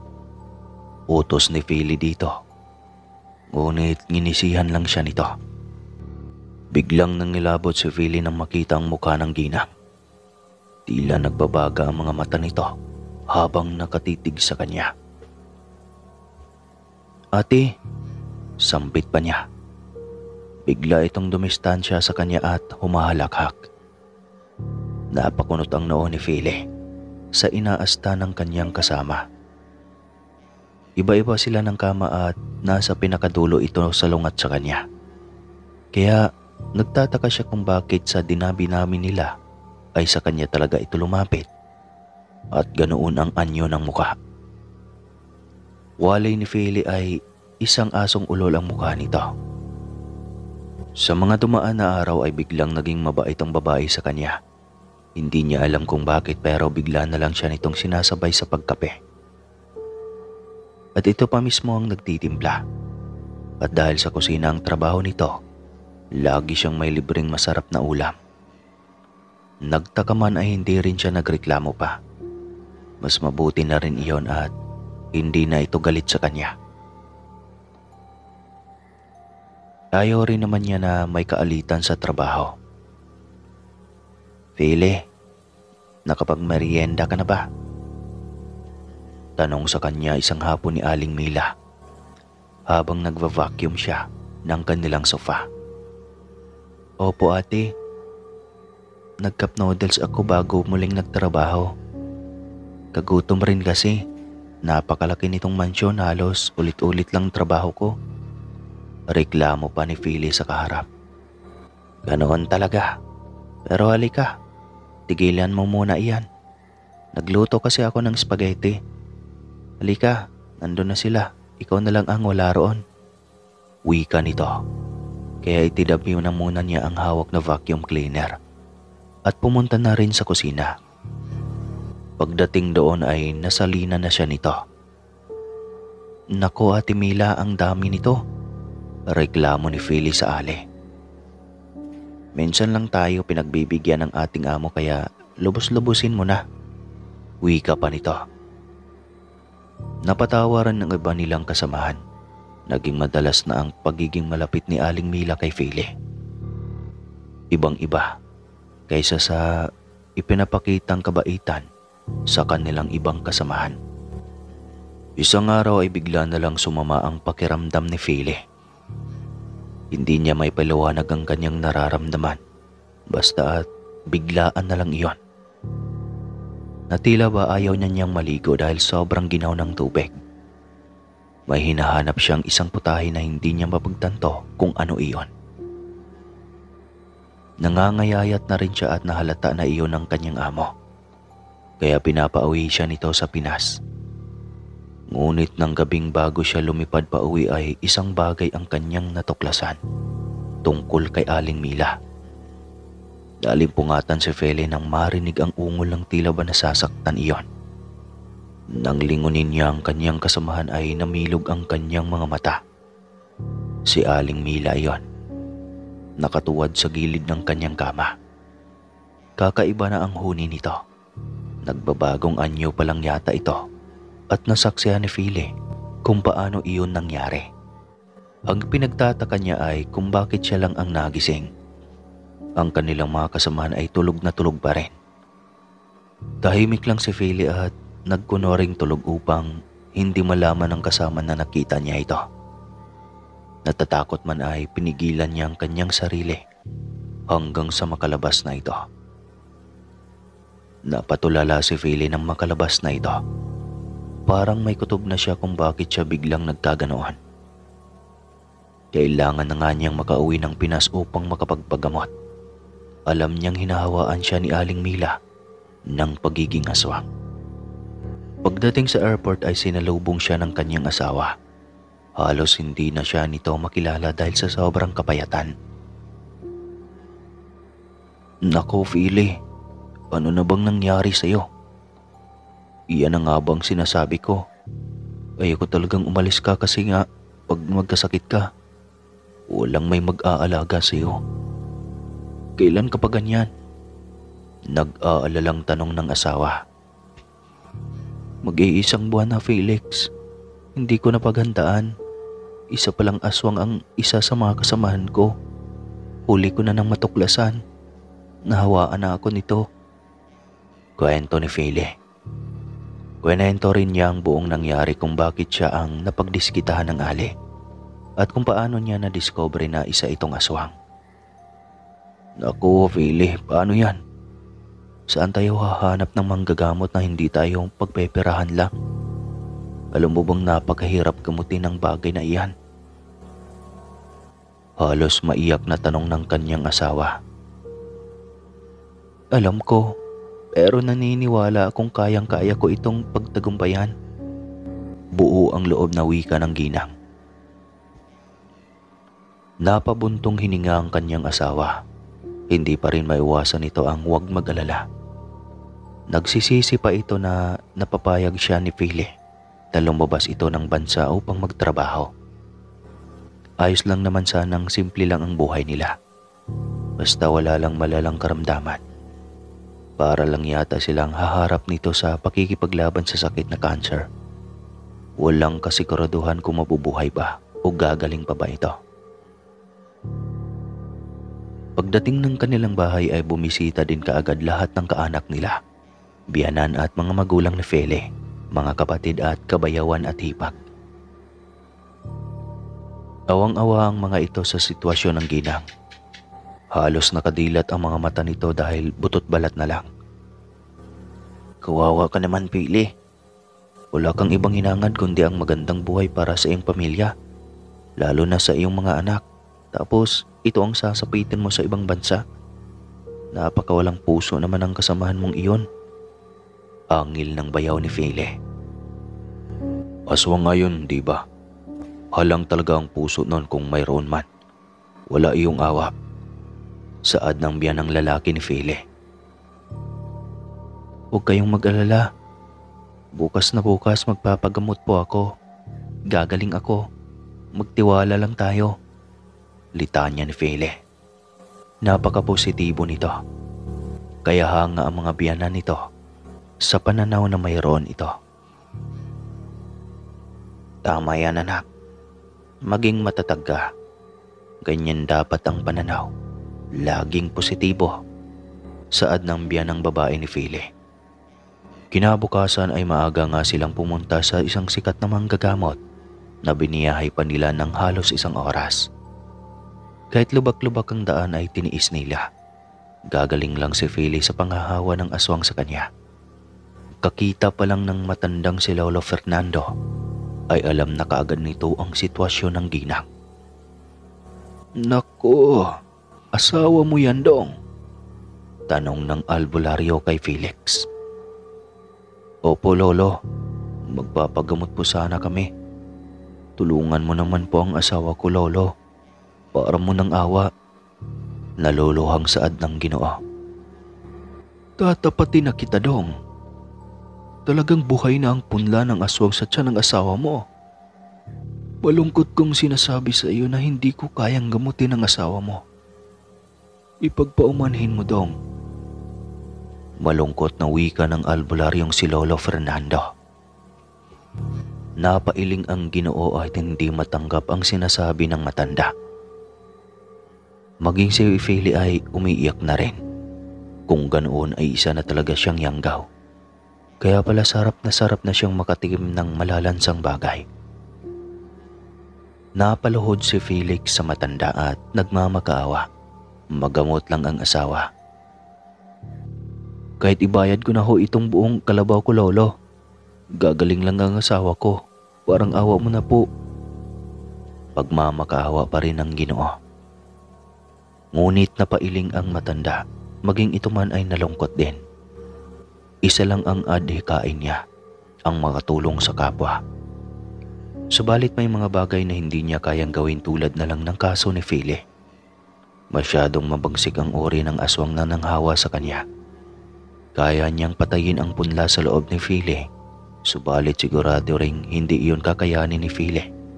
At maging ito ay siguradong mamamatay din at ayaw niyang masisi. 3 kaso na ang tinulungan niya na ganito ang nangyayari. Sinubukan niyang mawala ang sisiw sa loob ng tiyan ng mga taong hinawaan. Matagumpay niyang napatay ito sa loob. Oo, pero patay rin ang pasyente. Wala naman siyang ibang hangad kundi ang iligtas ito. Kaya dalang-dala na siya. Ayaw na niyang may mawawalang buhay dahil sa sapilitan niyang patayin ang punla na hindi kakayanin ng tao. Sige na, Dodong. Umuwi na kayo. Sinabi ko na at humihingi ako ng paumanhin sa inyo. Hindi ko kaya ang bagay na iyan. Saad ng matanda. Walang nagawa ang mag-asawa kundi ang tanggapin na lamang na hinindian sila nito. Kailangan pa nilang magtanong kung saan pa may magaling na manggagamot na pwedeng puntahan. Hinang-hinana si Feli at naglalaway na. Hindi maintindihan. Ang pangit ng ekspresyon ng mukha nito. Tila nasa niba ng espiritu ng asong ulol. Ano na bang nangyayari sa'yo, Feli? Nag-aalalang tanong ni Felix sa asawa. Napailing ito habang nakadilat ang mga mata at naglalaway na nanginginig ang mga kamay. Tumitigas ang mga daliri maging ang leeg. Gusto kong hilaw ng karne. Gusto ko ng hilaw na karne. Bigyan mo ako nun, Felix. Parang awa mo na. Paisa-isang wika nito na tila nahihirapan. Feli, alam mong hindi pwede ang hinihingi mo. Magiging tuluyan ka ng aswang kung pagbibigyan kita sa kahilingang iyan. Saad ng asawa. Isa-isang pumatak ang luha ni Feli nang marinig iyon. Hindi na nga yata mapigilan pa. Magiging isa na siyang aswang dahil hindi na kayang patayin ng albularyo ang punla na nagkaroon na ng ugat sa kanyang sinapupunan. Umuwi na lang tayo, Felix. Pagod na ako. Pagsusumamo ng ginang. Pero Philly, kailangan mo munang magamot. Maghahanap pa tayo. Makakahanap pa rin tayo. Di ba sabi mo maging positibo lang tayo? Tanong ng asawa nitong naluluha na naman. Umiiling-iling si Philly habang nakapikit ang mga mata. Parang awa mo na, Felix. Pagod na ako. Gusto ko munang magpahinga. Wika ni Philly. Walang magawa ang asawa kundi dalhin ito pauwi ng bahay. Silang dalawa lang ang nasa bahay dahil simula nang malaman ng mga magulang ni Philly, ang nangyari sa kanya ay sinisecure na kaagad nila ang 5 bata. Hindi sa ipinagdamot nila ang mga anak nito sa ina. Gusto lang nilang masiguro na ligtas ang mga bata habang hindi pa nagamot ng tuluyan ang ina ng mga ito. Patawad, Felix.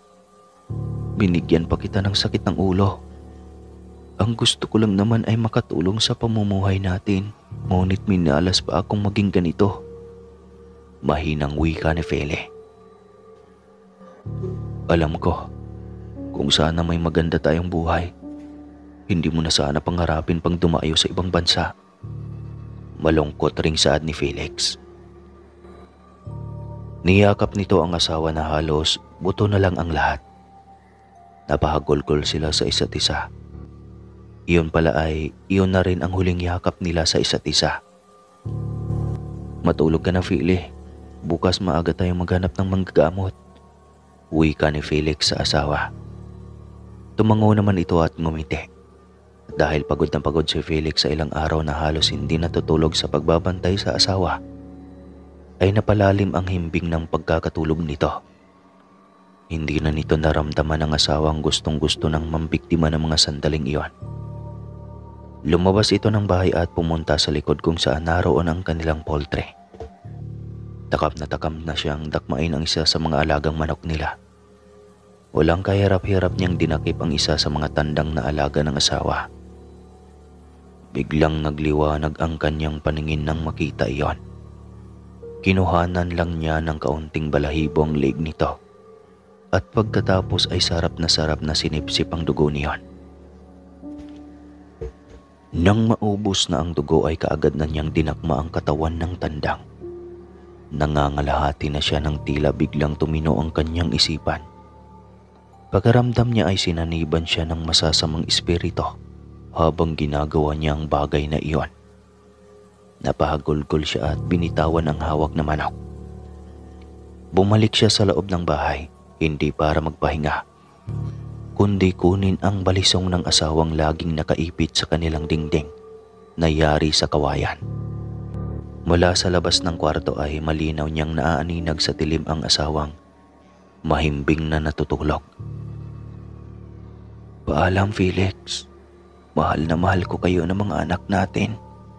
Sambit nito bago ibinaon ang matalim na balisong sa kanyang tiyan. Diniinan pa niya iyon hanggang sa maramdaman niyang ilang sandali lang ay mawawala na ang kanyang hininga. Nang magising si Felix ay umaga na. Napabalikos pa siya ng bangon nang mapansin na wala na ang asawa sa kanyang tabi. Kaagad siyang lumabas ng kwarto at napasigaw ng bumungad sa kanyang katawan ng nakahandusay na asawa. Philly! Sigaw niya nang makita ang asawang duguan at wala ng buhay. Nakabaon pa rin ang balisong niya sa kanyang tiyan. Asawa ko, bakit mo ito nagawa? Umiiyak na tanong ng Ginoo sa wala ng buhay na asawa. Halos magwala siya ng mga sandaling iyon. Hindi niya alam kung ano ang kanyang gagawin. Sakto ring dumating ang ama ng asawa na may bitbit siya ng mainit na salabat para ipainom sa anak. Ngunit iyon ang kanyang dabungaran.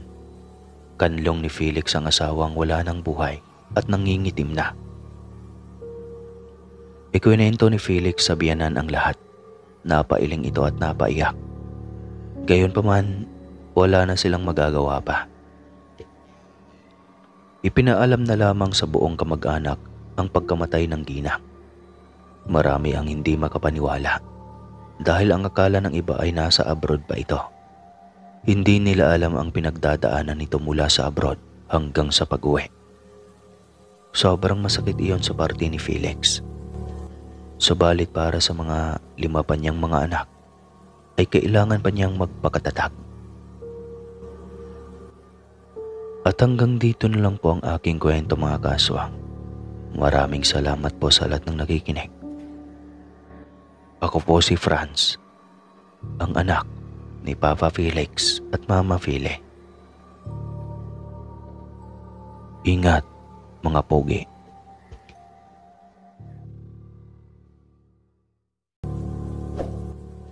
Magandang araw po, Sir Casper. Pati na rin sa mga tagapakinig natin na walang sawang sumusuporta sa atin. Noli po ang pangalan ko. At sa ngayon po ay dito pa rin ako nakatira sa probinsya namin sa Bicol.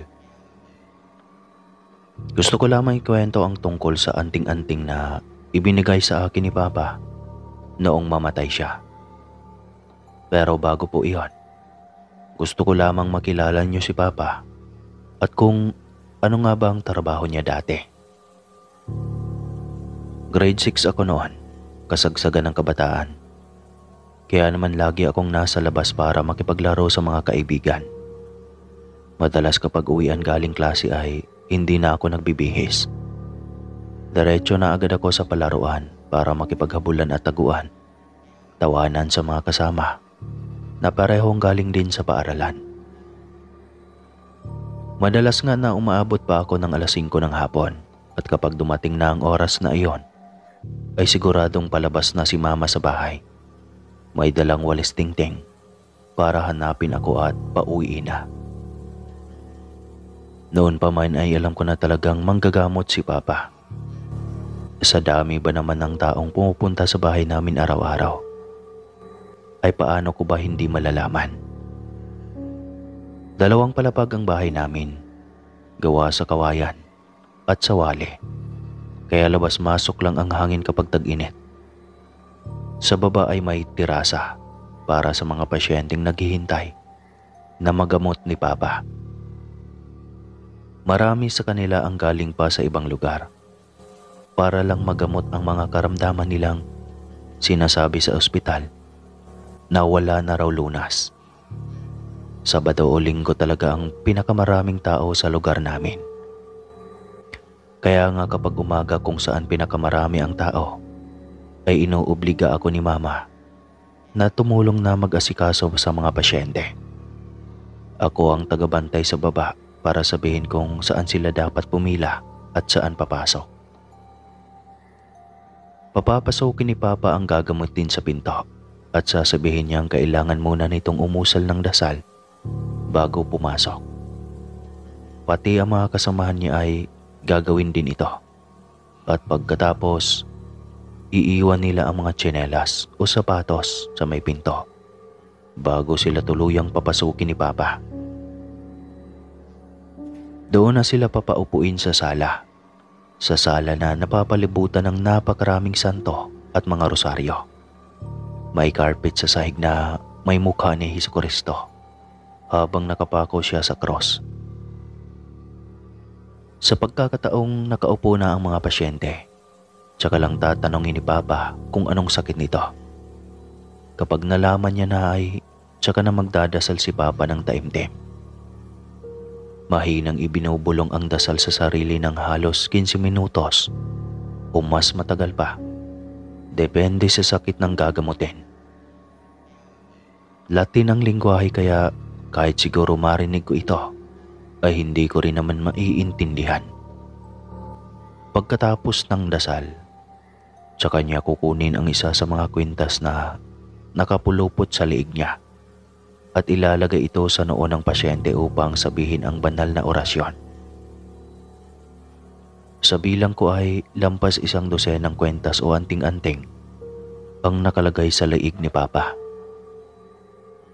Magsasalita ulit si Papa sa Latin. Titigil lang si Papa kapag naramdaman na ng ginagamot ang pagsusuka at doon na titigil. At saka ibabalik ang anting-anting sa liig. Hahayaan niyang sumuka ng itim na bagay ang pasyente at depende sa sakit nito Minsan ay kakailanganin pa ng 2 balde para mailabas ang lahat ng itim na likido sa katawan. Magaling na po siya, sasabihin ni Papa matapos magsuka ang ginamot. At sa pagkakataong iyon ay ilalabas na ang basket kung saan maglalagay ang ginamot ng pera. Depende sa kung ano lang ang kaya niyang ibigay. Hindi nagrereklamo si Papa kahit 20 o 50 lang ang inilalagay ng mga ginamot niya. Sabi ni Papa, kasalanan daw sa isang tulad niyang manggagamot ang humingi ng labis sa kung anong makakaya ng ginamot. Minsan naman, may mga nakakaluwag-luwag na nagbibigay ng sobra pa sa kailangan namin. Natatandaan ko noon nang biglang dumating ang asawa ni Mayor at pinagamot niya ang anak na lumulobo ang tiyan sa di malamang dahilan. Sabi ng asawa ni Mayor, nagsiswimming daw sila sa isang liblib na ilog. Pero bago sila makauwi sa bahay ay sumasakit na raw ang tiyan ng anak. At kinaumagahan nga ay lumobo na ito na parang nakalunok lang ng malaking bato. Ginamot ni Papa ang anak ng Mayor. At pagkatapos magsuka nito sa 3 balde ng itim na likido, ay nawala nga ang paglubo at pagsakit ng tiyan. Sabi ni Papa, napaglaruan daw ng isang itim na elemento ang anak niya. Malamang ay lumangoy ito sa isang parte ng ilog kung saan naninirahan itong mga elemento at hindi sinasadyang nasagi niya ito. Kaya naman pinarusahan siya. Kung hindi raw nadala sa kanya ang anak na Mayor, ay siguradong lumala pa ang kalagayan nito at ang masama pa ay lumobo ng lumobo ang tiyan hanggang sa tuluyan itong pumutok. Nagpasalamat ang asawa ni Mayor at nang inilabas ni Mama ang basket na lalagyan ng bayad, ay naglagay ito ng lampas 20,000. 20,000 tag-1,000 ang bumagsak sa loob ng basket. Natulala si Mama at si Papa naman ay tumayo at hinabol ang asawa ni Mayor. Hindi po namin ito matatanggap, sabi ni Papa habang inilalahad ang basket para sana bawasan ng asawa ni Mayor ang inilagay niyang pera. Ano ka ba? Donasyon ko na lang ang sobra dyan para sa inyo. Total naman, kung gagastos ako sa ospital ay baka mas malaki pa dyan ang ibabayad ko. At saka matagal ko na rin gustong magbigay sa inyo. Noon kasi ikaw lang ang nakagamot sa nanay kong may sakit. Malamang hindi mo na natatandaan dahil 5 taon na rin iyon. Wala pa ako noong pera kaya 20 lang ang binayad ko. Pero ngayon, yan na ang tulong ko sa inyo, sabi ng asawa ng Mayor. Nagpasalamat si Papa na medyo naiiyak pa nga. Napakalaki ng 20,000 noong mga panahong ngayon. Yun siguro ang pinakamalaking pera na natanggap ni Papa sa pagiging albularyo niya. Nakita ko na rin kung paanong magpalabas ng kaluluwa si Papa sa isang batang babae. Tanghali iyon.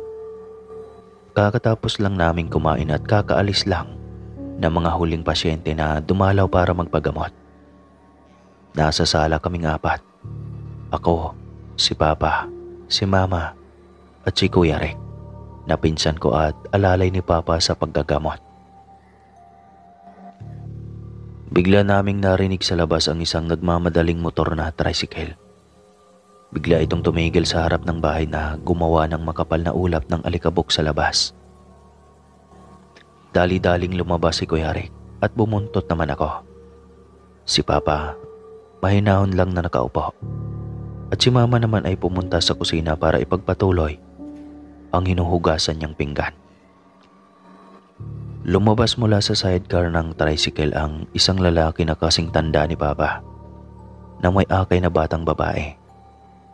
Siguro ay nasa 5 taong gulang pa lang ito. Nakatali ang katawan at nakabuka ang bibig. Naglalaway at parang may sinisigaw na kung ano. Itinuro namin sa kanya ang daan papasok. At pagdating sa sala ay pinahiga ng lalaki ang batang babae sa upuan. Sinabi ni Papa na magdasal muna ang lalaki sa pinto. Ginawa naman ito.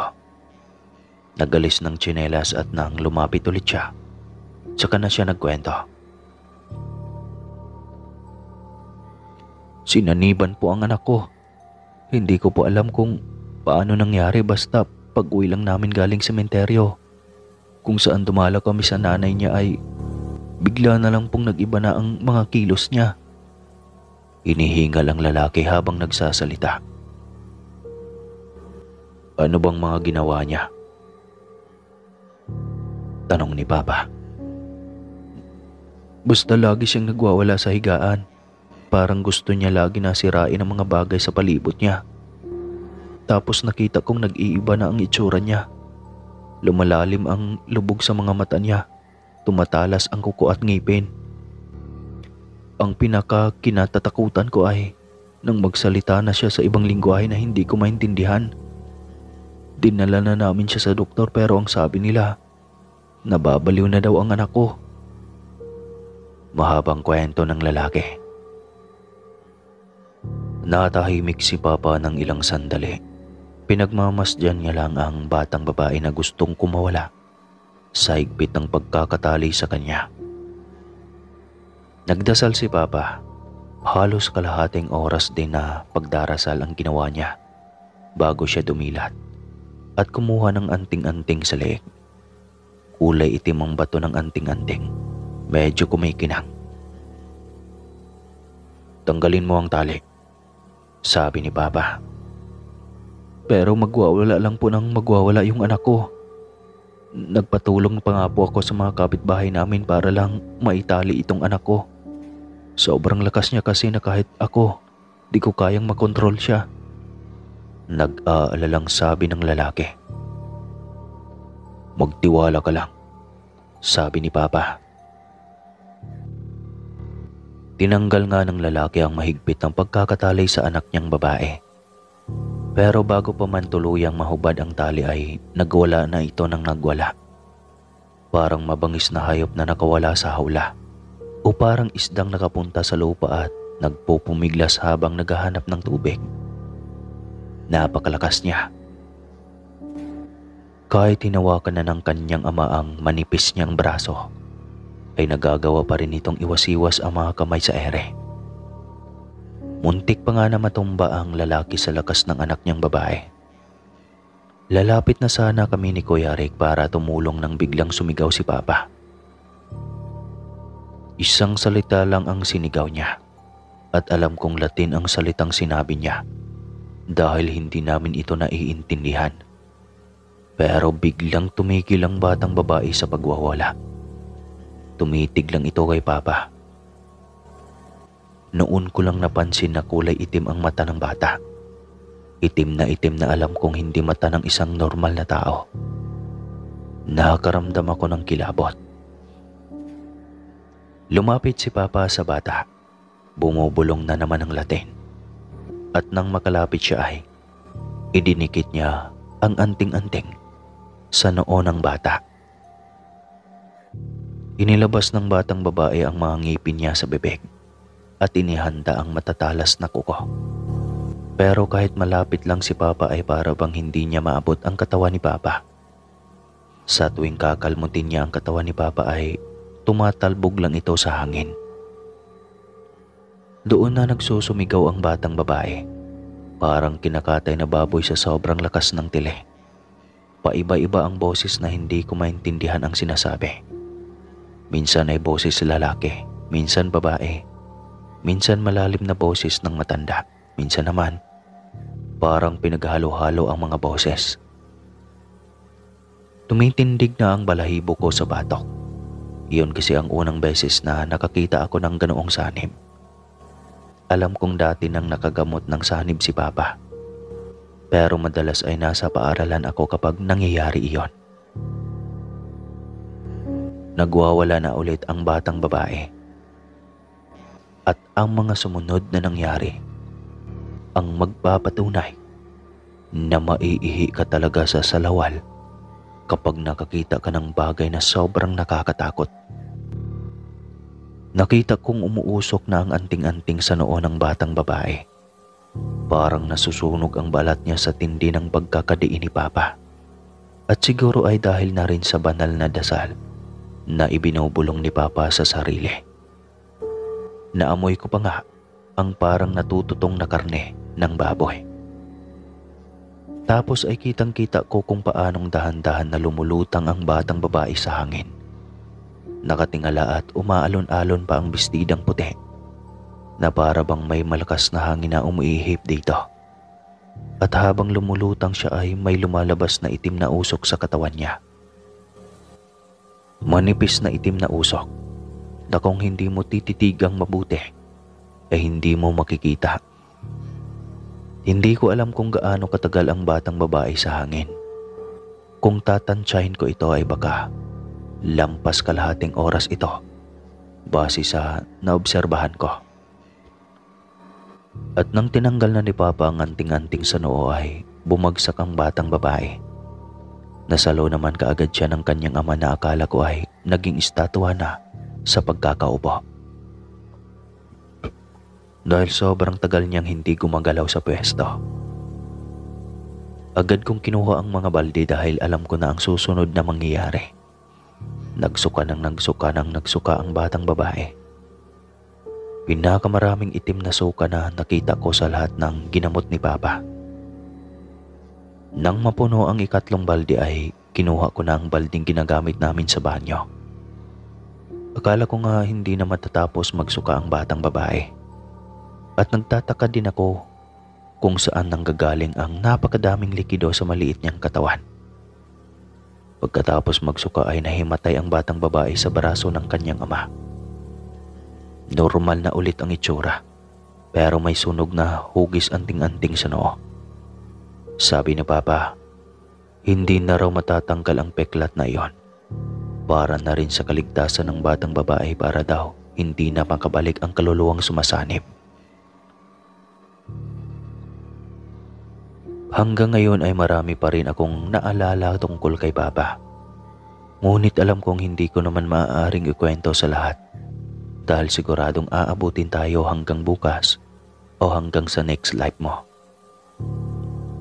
Sakit sa puso ang kinamatay ni Papa. Inatake siya isang araw habang pababa ng hagdan. Nakita na lamang daw nila Mama si Papa na nahulog sa hagdan at bumagsak na lang sa lupa. Habang nasa ospital ay tinawag niya ako. Pinalabas niya si Mama dahil gusto niya raw akong makausap.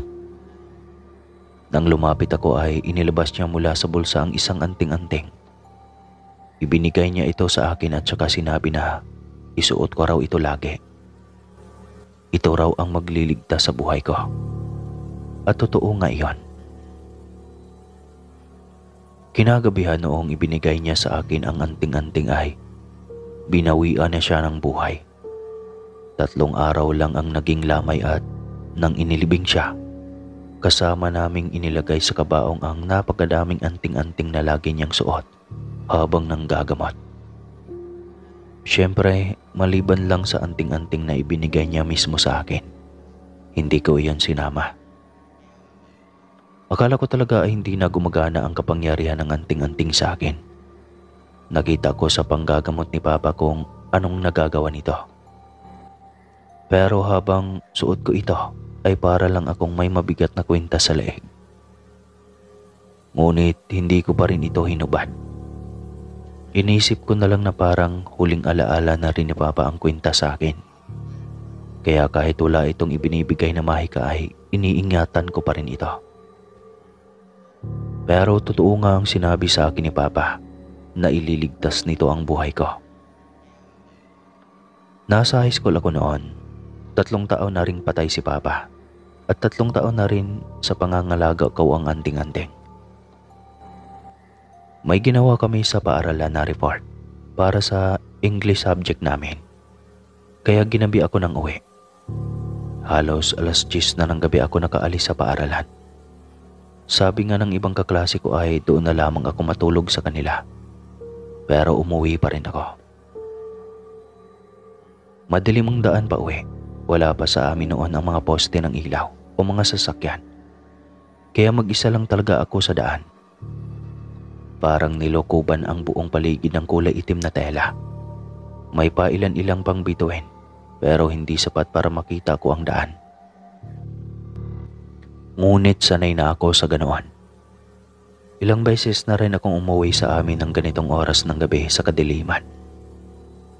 Hanggang sa papasok na ako sa barangay namin nang bigla akong naamoy ang napakalansang amoy na dinala ng hangin mula sa kaliwa. Para ako nitong sinuntok sa ilong sa sobrang sama ng amoy, na napatigil ako sa paglalakad at napaatras. Medyo maliwanag na papasok sa barangay namin, kaya inilibot ko ang tingin sa paligid. Pero wala akong makita na pwedeng panggalingan ng masangsang na amoy. Nagpatuloy ako sa paglalakad at doon ko na narinig ang malakas na pagaspas ng mga bakbak. Tumingin ako sa likuran. Muntik nang sumabog ang puso ko sa takot dahil sa nakita. Isang nilalang na mukhang malaking paniki ang itsura. May makapal na maugat na pakpak sa likod na kanyang ipinapagaspas para lumutang sa hangin. Wala siyang saplot at mabalahibo ang maskulado niyang katawan. Kulay pulang mga mata na kulay dugo. Lumapit ito sa akin. Alam niyang napako ako sa kinatatayuan, kaya dahan-dahan lang ang paglapit niya. Itinaas niya ang malalaking kuko sa kamay at alam ko na ang gusto niyang gawin. Gusto nitong buksan ang katawan ko gamit ang mga kuko niyang parang maliliit na kutsilyo ang haba at kunin ang lamang loob ko. Sa kanya ito pagpepiestahan habang ako naman ay nag-aagaw buhay dahil sa kumalat na mga dugo at lamang loob na kinakain na ng aswang. Naisip ko na sa pagkakataong iyon na ako mamatay, na siguro iyon na ang panahon para sundan ko si tatay. Pero bigla ko ring naisip ang anting-anting na ibinigay sa akin ni Papa.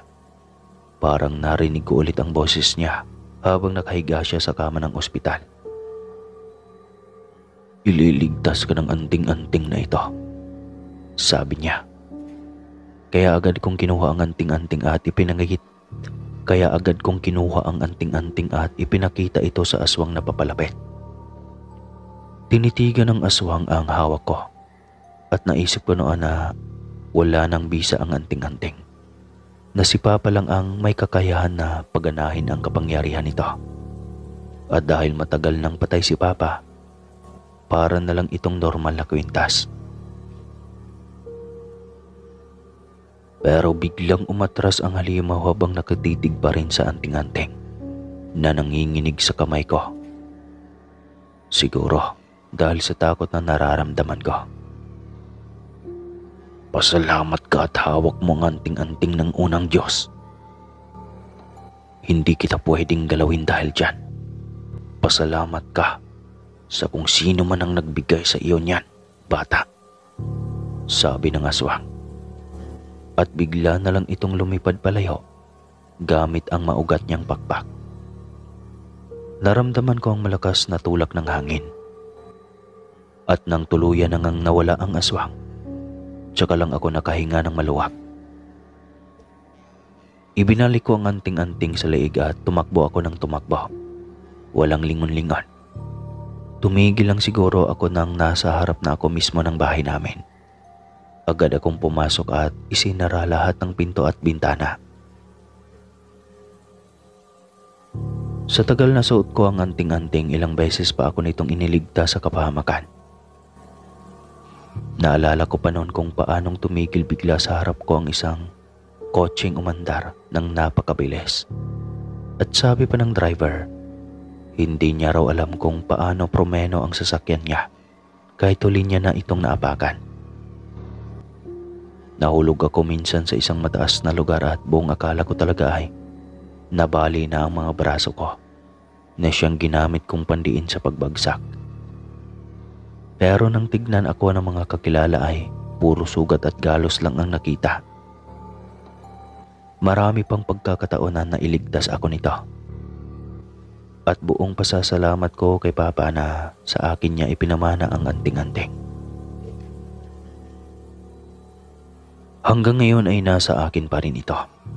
Nakasuot sa payat kong leeg at pangakong habang buhay kong aalagaan hanggang umabot sa panahon na ako naman ang magpapamana nito sa magiging mga anak ko. Hanggang dito na lang po ang aking kwento mga kaaswang. Maraming salamat po sa lahat ng nakikinig ngayon.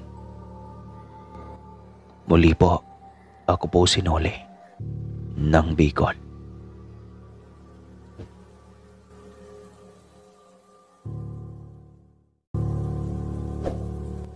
Isang nurse si Liwayway sa isang sikat na ospital noon na pagmamay-ari ng Amerikano na ngayon ay abandonado na at naging pugad ng mga multo ayon sa iba. Taong 1983, nang makapasok ang dalaga sa trabaho at makalipas lamang ang ilang buwan nang makilala nito ang isang pasyenteng sundalo na si Juancho. Isa ito sa mga sugatan sa engkwentro, ngunit hindi naman ganoong kalala. Pero sa ilang araw na pamamalagi ni Juancho sa ospital, ramdam niya ang ibang katauhan na mayroon itong si Nurse Liwayway. Ramdam niyang may ginagamit itong hiwaga sa paggamot maliban sa mga nilalapat nito pisikal. Hindi lang doon nakuha ni Liwayway ang atensyon ni Juancho, maging sa kanyang kagandahan na kakaiba at kilos na napakahinhin pero sobrang subsob sa trabaho. Kaya nang gumaling siya ay inabangan nito ang dalaga sa labas ng ospital. Juancho, anong ginagawa mo rito? Tanong ng dalaga. Inaabangan talaga kita rito, Liwayway. Tila nahihiya pang saad ni Juancho. Ha? Bakit naman? Gulat na tanong ng dalaga. Hindi na nga nagpaligoy-ligoy pa si Juancho. Kaagad na nitong ipinagtapat na gusto niyang ligawan ng dalaga. Natigilan ng dalaga ngunit hindi na siya nagulat na ito ang pakay ng binata. Napakalakas lang ng loob nito at kaya kaagad nitong sabihin ang pakay na walang pag-alinlangan. Aminado rin ang dalaga sa kanyang sarili na medyo magaan ang loob niya rito. Ramdam niyang hindi ito nalalayo sa kanya. Kaya binigyan na rin kaagad niya ito ng pagkakataon. Lagi itong bumibisita sa kanya tuwing wala itong trabaho. Ilang buwan lang ang nakalipas ay sinagot na ni Liwayway ang binata. Kapwa sila may itinatagong katauhan sa isa't isa. Si Liwayway ay isang engkanto na takot umamin sa katauhan niya kay Juancho. Samantalang ang binata ay isang aswang at takot ring umamin sa dalaga sa kanyang tunay na katauhan. Hanggang sa nagdesisyon na si Juancho na sumama kay Liwayway upang magpakilala sa pamilya nito. Mariin itong tinanggihan ng dalaga. Kasi Juancho, wala dito nakabase ang mga magulang ko. Pagsisinungaling ni Liwayway sa binata. Sinabi nito na nasa Amerika ang kanyang mga magulang. Ang ama raw niya ay Amerikano at ang ina naman ay Pinay.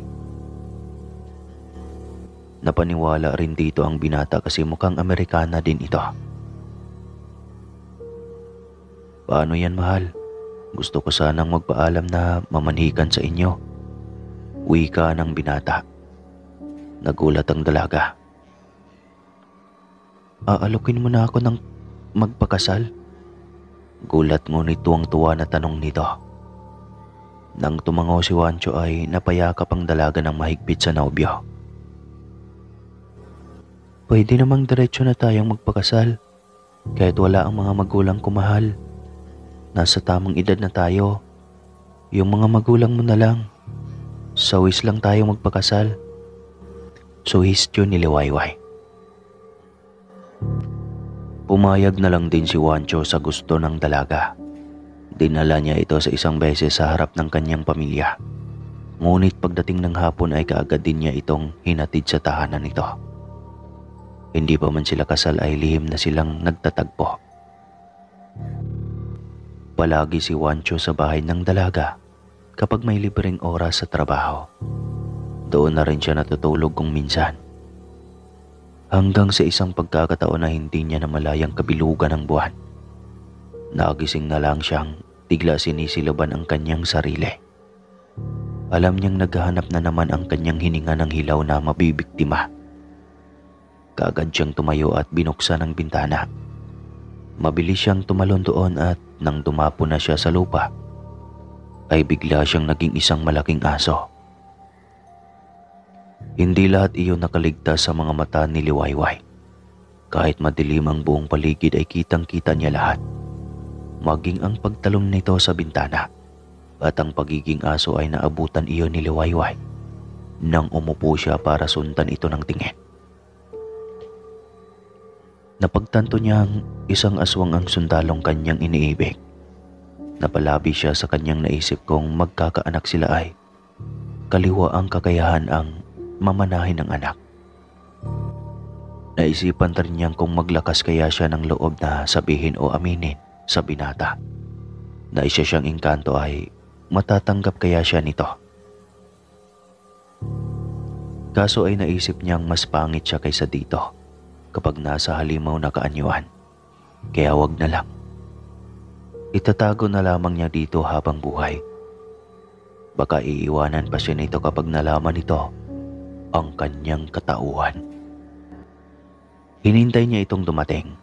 Gusto niyang bulabugin kung ano ang maging reaksyon nito gayong alam na niya ang katauhan nito. Medyo may katagalan rin itong nawala. Marahil ay nahihirapang makahanap ng mabiktima. Naisipan ng dalaga na sana sinamahan na lamang niya ito.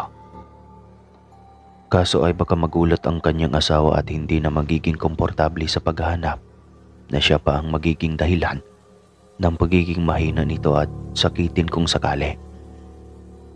Kapag kasi hindi ito makapambiktima ay paniguradong magkasakit ito o magiging matamlay. Iyon ang alam niya sa mga aswang. Ibang-iba sila ng kahinaan at lakas. Pero pareho silang espesyal at mas angat sana sa tao. Kung hindi lang sila napasama sa mga falling angel na pinarusahan ng Panginoong 1000 taon na ang nakaraan. Ilang sandali pa ay dumating na ang kanyang nobyo. Maingat pa sana itong umakyat sa bintana kung saan siya dumaan. Ngunit biglang iniangat ni Liwayway ang kanyang kamay na kanan at nagsalita. Kumapit ka na sa braso ko. Mahihirapan ka pa niyan eh. Wika pa ng dalaga. Mahal, bakit nagising ka? Tanong ng binata. Kanina pa ako gising. Pagtalon mo pa lang. Sagot nito kaya natahimik ang binata. May gusto ka bang aminin sa akin? Tanong ng dalaga. Sorry mahal, ayokong malaman mo ang tungkol sa katauhan ko. Baka hindi mo matanggap. Malungkot na wika ng binata. Paano mo naman na sigurong hindi kita tanggap? Ang totoong pag-ibig, kahit anong nilalang ka pa ay walang makakahadlang. Wika ng dalaga. Ngunit ang totoo ay hindi rin niya maamin-amin dito na isa siyang engkanto. Baka kasi 25% lang din ang paghanga nito sa kanya. Baka minahalang siya nito dahil sa anyong kagandahan na pisikal niyang taglay. Tanggap mo ba ako kahit ganito ako mahal? Hindi mo ako iiwanan? Tanong ng binata sa nobya. Hindi kita iiwan. Mahal kita kahit isa kang aswang. Nakangiting wika nito. Kaya niyakap ito ng mahigpit ng binata. Uy, sandali. Magsipilyo ko muna doon, mahal. Ang lansa ng hininga mo. Reklamo ng dalaga kaya napatawa na rin ang binata. Laking pasasalamat niya at wala na siyang dapat itago pa sa magiging asawa niya ilang buwan na lang. Kahit naharap-harapan pa siyang mag-ibang anyo ay ayos lang dahil naiintindihan na nito ang kanyang katauhan. Makalipas ang 2 buwan ay nagpakasal nga sa huwis ang dalawa. Nakalive silang pareho ng 2 buwan para sa kanilang pulot gata. Tuwang-tuwa si Wancho nang tuluyan ng maging asawa ang babaeng mahal niya. Hindi naging hadlang ang pagiging aswang niya para magiging asawa ang babaeng mahal. Ang hindi niya inaasahan ay ang isang sitwasyong nagpapagimbal sa kanyang mundo. Matutulog na lang silang mag-asawa nang biglang may sumipot sa kanilang harapan. Mag-asawa ito na nakadamit na parang hari at reyna. Nagtaka si Wancho sa bigla ang pagsipot ng mga ito. Hindi niya alam kung malikmata lang ba ang lahat, ngunit namilog ang kanyang mga mata ng mapagtantong kilala ito ng kanyang asawa. "Anong ginagawa niyo rito, ina? Ama?" tanong ni Liwayway sa mga ito. "Kilala mo ang mga iyan, mahal?" tanong ni Wancho. "Paanong hindi? Kami ang mga magulang ni Liwayway." "Ano ka ba, anak? Alam mo mga engkanto tayo. Bakit ka pumatol sa taong iyan? Naghihintay sa iyo si Hugo sa ating kaharian." Litanya ng babaeng engkanto. "Ina, sinabi ko na sa inyo na hinding-hindi ako papatol sa lalaking iyon. Si Wancho lang ang mahal ko at nais na makasama habang buhay," sagot ni Liwayway sa ina. "Si Hugo ang kauri nating engkanto, kaya dapat siyang mahalin mo. Kaya pala hindi ka na umuwi sa atin kahit dalaw man lang. Nag-asawa ka pa talaga ng hindi natin kauri. Alam mo naman ang pagkakaiba natin sa kanila, Liwayway. Kapag ba nasa pangit ka na kaanyuan, mamahalin ka pa rin yan?" tanong pa nito. Mabilis na sumagot si Wancho. "Mahal ko si Liwayway. Kahit ano pa ang magiging itsura niya, ay mamahalin ko pa rin siya," sambit ng lalaki. "Talaga? Sige nga. Masubukan natin," saad ng lalaking engkanto at itinaas ang kamay sa harap ni Liwayway. "Anong gagawin mo, ama?" tanong ni Liwayway, ngunit huli na nang mapagtanto na ginawa na siya nitong isang pangit na nilalang. Na siya naman talaga ang totoo niyang mukha sa mundo ng mga engkanto. At lumalabas lamang kapag hindi niya makokontrol ang kanyang galit at emosyon. Napaatras si Wancho nang makita iyon. Hindi niya inasahan ang ganoong mukha ng dalaga. Mas malala pa yata ang kapangitan nito kaysa sa kanya kapag nasaan yung halimaw siya. "Ama, huwag mo namang ginugulat ang asawa ko," reklamo ni Liwayway. "Hindi iyan panggugulat, Liwayway. Kung talagang mahal ka niya, tatanggapin ka niya kahit ganyan," litanya ng ama nito. Sinuri ng ama ni Liwayway ang reaksyon ng binata. Napaismil ito at tinignan mula ulo hanggang paa ang binata. "Oh, ba't para namang takot na takot ka sa anak ko? Mukha pa lang niya ang nasilayan mo. Wala pa ang kapangyarihan. Ano pa kaya kung lalabas ang kapangyarihan niyan? Di mamumutla ka na sa takot?" tanong ng ama nito.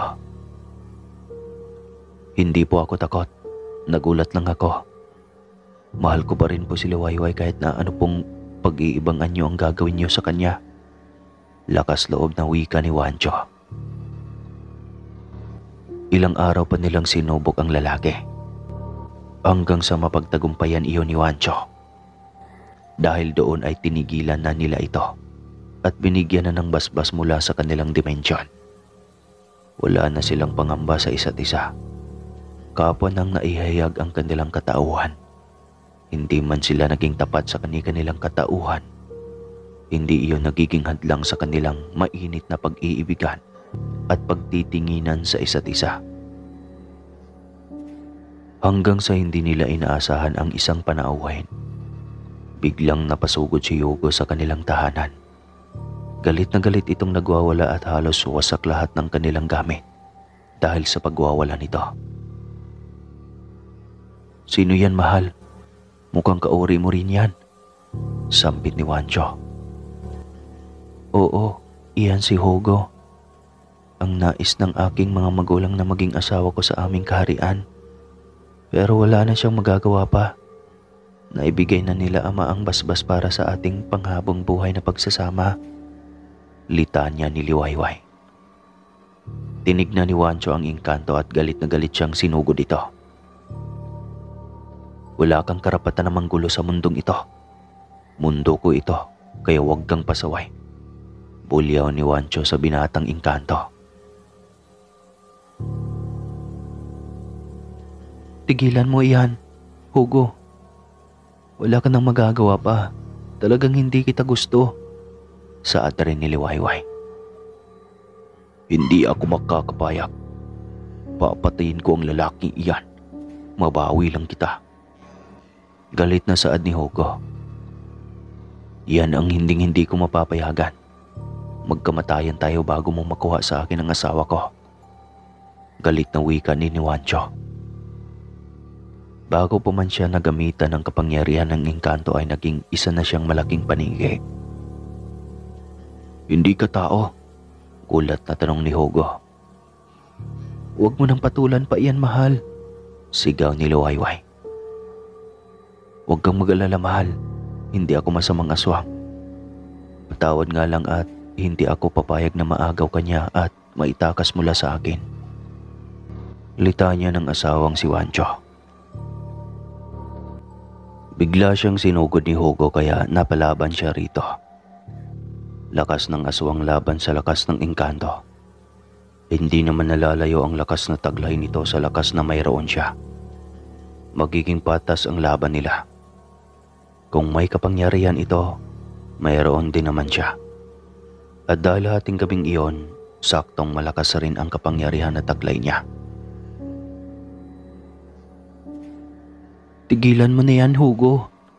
Bumalik ka na sa ating kaharian. Kahit anong gagawin mo ay hindi kita magugustuhan. Wika ni Liwayway.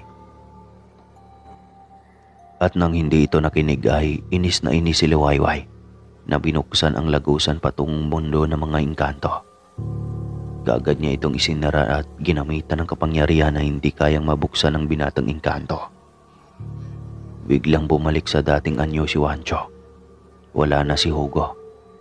Kaya wala na siyang magiging kalaban pa. Naiwan silang mag-asawa sa loob ng bahay na sobrang gulo. Dinaig pa ang nilindol ng magnitude 5 at tila wala nang may maayos pang gamit. Saan tayo magsisimulan nito, mahal? Tanong ni Wancho sa asawa. Huwag mo nang alalahanin to, mahal. Akong bahala sa mga ito. Wika nito. Oo nga pala, mahal. Anong klaseng aswang ka? At tila hindi naman kita nakikitang lumabas maliban noong isang beses. Nagtatakang tanong ni Liwayway sa asawa. Isa lang akong kalibunan, mahal. Kapag kalibugan ng buwan kapag kabilugan ng buwan lang akong naghahanap ng sariwang karne. Sagot ni Wancho sa asawa. Ganon pala iyon. Malapit na iyon, hindi ba? Tanong ng ginang. Oo, malapit na. Pero nasa trabaho na ako. Paano yan? Mag-isa ka na naman dito sa ating tirahan. Baka gagambalain ka ng Hugo na iyon. Litanya ni Wancho. Huwag kang malungkot, mahal ko. Kayang-kaya kong maglakbay sa hangin.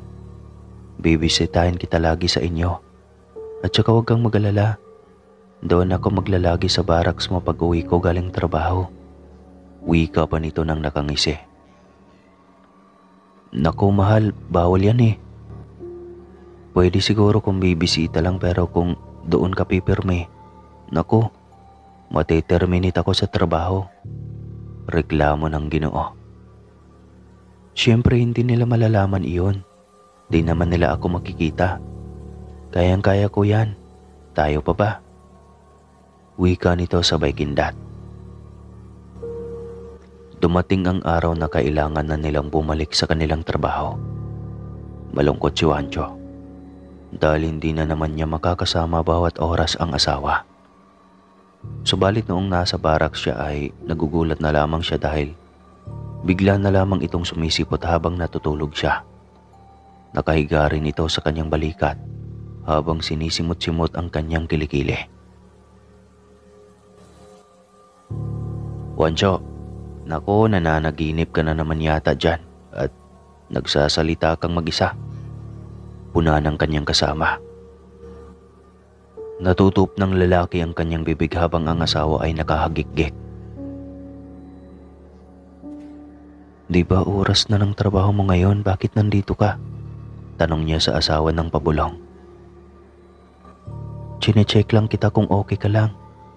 Aalis din ako mamaya. Sagot nito at pinupupog pa siya ng halik. Kaya napahagikgik na naman siya. Wancho, gumising ka. Anong panaginip ba yan at tila tuwang-tuwa ka? Tawag ng kasama niya kaya napahagikgik na namang muli si Luwayway. Ikaw talaga mahal. Reklamo ni Wancho ng pabulong. Napatawa lamang si Luwayway at kaagad na nagpaalam sa asawa dahil may kailangan pa siyang bigyan ng gamot ng mga pasyente. Kahit paano ay hindi naramdaman ni Wancho ang pangungulila sa asawa. Ito na lagi ang gumagawa ng paraan para lagi silang magkikita. Kayang-kaya nitong maglakbay gamit ang isipan. Kayang-kaya din nitong mag-teleport. Kasi kalahi nila si Goko. Makalipas ang ilang taon, nagkaroon sila ng supling. Katawang tao ito kaya alam ng asawa na nagmana ito kay Wancho. Nagpasalamat na rin si Luwayway kasi kung sa kanya nagmana, siguradong mas maitim pa sa puwet ng kaldero ito. Pero ang puwet ng kaldero ay hindi naman iitim kung hindi susunugin, hindi ba? Katunayan ay mas puti pa ito sa white. Alright. At hanggang dito na lang po ang aking kwento mga kaswang. Maraming salamat po sa lahat ng nakikinig ngayon. Itaas ang kamay at iwagayway. Alright.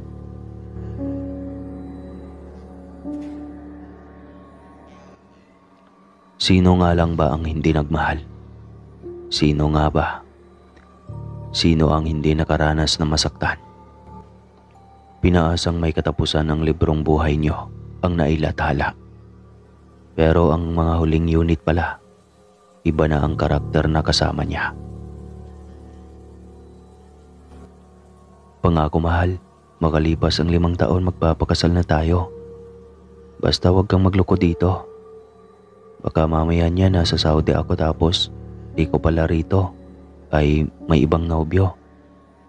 Litanya ni Gavino habang nakaakbay sa nobyang si Olga. Hinding-hinding mangyayari iyon. Alam mo namang ikaw lang ang buhay ko, Gavino. Ikaw ang simula at katapusan sa binuo kong buhay. Uwi ka ng may samakatang nobya nito. Makalipas ang 2 buwan ay tuluyan nang humayo ang binata. Walang buwan na hindi ito nagpapadala ng liham sa dalaga. Minsan ay pinapadalahan rin niya ito ng pera. Maging sa mga magulang ni Gavino ay malapit na rin si Olga. Itinuring na nga yata siya ng mga itong asawa ng kanilang anak. Maliban sa mga magulang ni Olga na ayaw na makipagrelasyon ang dalaga. Ngunit nasa tamang edad na ito. Kaya sa ayaw at sa gusto ng mga ito ay mananatili ang relasyon nila ni Gavino. Isang beses na nadatnan ni Olga ang kanyang buong pamilya na nilalantakan. Ang hilaw na katawan na nasa tansya niya ay nasa 7 taon pa lamang ang bata. Hindi na makilala ito dahil halos butot balat na lang at bituka ang natira. Ang 2 niyang kapatid na lalaki ay nakangising tumingin sa kanya. Ate, subukan mong tikman itong huli ni Tatang. Ang sarap. Uwi ka ng bunso niyang kapatid. Tumahimik kayo, Toto. Nakakatiri kayo. Alalahanin niyong katulad lang din sa atin ang dugo at laman ng mga binibiktima ninyo. Saway ni Olga sa mga ito. Bakit parang mas matalino ka pa sa amin, Olga? Pinanganak tayong aswang. Mamatay na tayong aswang. Kaya bakit hindi mo na lang tanggapin ang buhay na mayroon ka? Singhal ng ama nito. Hindi ako gagaya sa inyo, Nang. Tang. Mga wala kayong puso at awa sa mga tao. Bakit? Namumuhay rin naman tayo bilang tao ah. Maraming buhay na hayop kung gusto niyo ng sariwang laman. Litanya ni Olga. Ngunit hindi man lang siya pinakinggan ng mga ito. Pumasok na lamang siya sa kanyang kwarto at binuksan ang sulat na pinadala ni Gavino. Napapangiti siya habang binabasa ang liham ng nobyo. Kinakwento nito kung anong ganap sa kanyang buhay doon sa Saudi. May kinakainisan pa daw itong kasamahang katulong sa loob ng bahay ng amo. Masyado raw itong mataray, tagalinis lang naman ng inidoro. Napatawa na lamang si Olga habang binabasa ito. Wala sa isipan niya na posible siyang lukuhin ng nobyo dahil 4 na taon na ang kanilang relasyon. Labas-masok na siya sa bahay ng pamilya ni Gavino. Kahit na ngayong nasa abroad ito, ramdam rin naman niyang mahal na mahal din siya ng buong pamilya ni Gavino. 1 taon na lang, Olga. Uuwi na si Gavino. Makapagpakasal na kayo at sa wakas, magkaapo na rin ako nito. Natutuwang wika ng ina ni Gavino. Isang umaga na namasyal siya sa bahay ng mga ito. Napangiti rin si Olga sa sinabing iyon ng magiging biyanan niya. Nasa tamang edad na rin naman siya at matagal na rin niyang pinangarap na magkaroon ng anak. Maging si Gavino ay ganoon din. Ang gusto nga lang nito ay may ipon sila bago magpapakasal.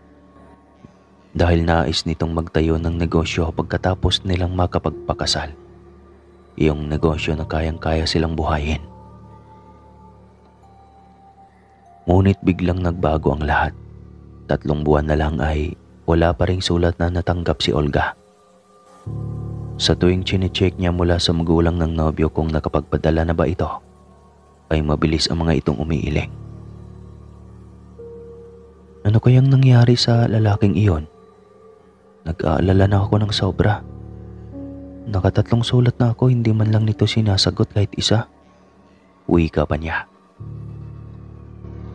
Naku, huwag kang mag-alala ng masyado, Olga. Baka masyadong busy lang iyon sa trabaho. Sagot ng ama ni Gavino. Tila may tinatago ang mga ito base sa reaksyon ng mga mata at galaw. Subalit hindi ito binigyan pansin ni Olga. Ayaw niyang mag-isip ng mga negatibong bagay sa kanyang nobyo. May tiwala siya rito at sa loob ng magdidekada na ng kanilang relasyon, tiwala siyang hindi siya magawang lukuhin ito.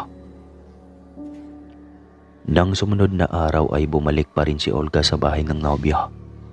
Umaasang may dumating ng sulat at hihingi ng tawad ang nobyo dahil masyado nang busy sa trabaho.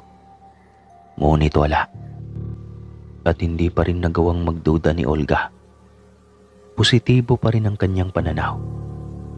Ilang buwan na lang ay uuwi na ang nobyo kaya malamang ay gusto nitong sorpresyahin siya. Tsaka ka na lang pumunta rito, Olga, kapag narito na si Gavino. Ilang buwan na lang din naman, hindi ba?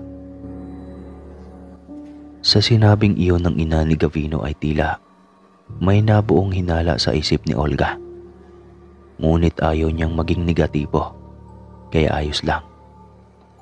May punto rin naman ito. Masasayang lang lagi ang kanyang oras. Hanggang sa dumating ang araw na umuwi ang nobyo. Gulat na gulat si Olga dahil mas maaga pa itong dumating kaysa sa kanyang inaasahan. Mahal, nandito ka na? Pasigaw na tawag niya habang nasa bakuran pa lang. Nakatalikod noon si Gavino at pagharap niya kay Olga ay gulat na gulat ito. Oh mahal, bakit parang ikaw pa yata itong nasurpresa? Tanong ni Olga sa nobyo. Mahal, sino yan? Tanong ng isang babae na halatang bagong bangon mula sa kwarto. Napakunot ang noo ni Olga nang marinig na may isa pang babae na tumatawag ng mahal sa kanyang nobyo. Sino siya? Tanong ni Olga sa nobyo. Nakayuko lang ito, halatang guilty at halatang nag-aalala. Gavino, sino ang babaeng iyan? Tanong din ng babae sa binata habang nakakapit sa braso niya ang kamay nito. Nagpalipat-lipat ang paningin ni Olga sa umbok ng tiyan ng babae at sa kamay nitong nakakapit sa braso ng kanyang nobyo. Unang pumatak ang sulong luha ni Olga. Anong ibig sabihin nito, Gavino? Tiimbagang natanong ni Olga. Pinipigilang maluha. Nakuyom ang kamao at tila ba gustong-gusto nitong sugurin ang nobyo. Sorry, Olga. Sambit ng binata. Pag-usapan niyong mabuti yan, Olga, Gavino. Wika ng ina ni Gavino.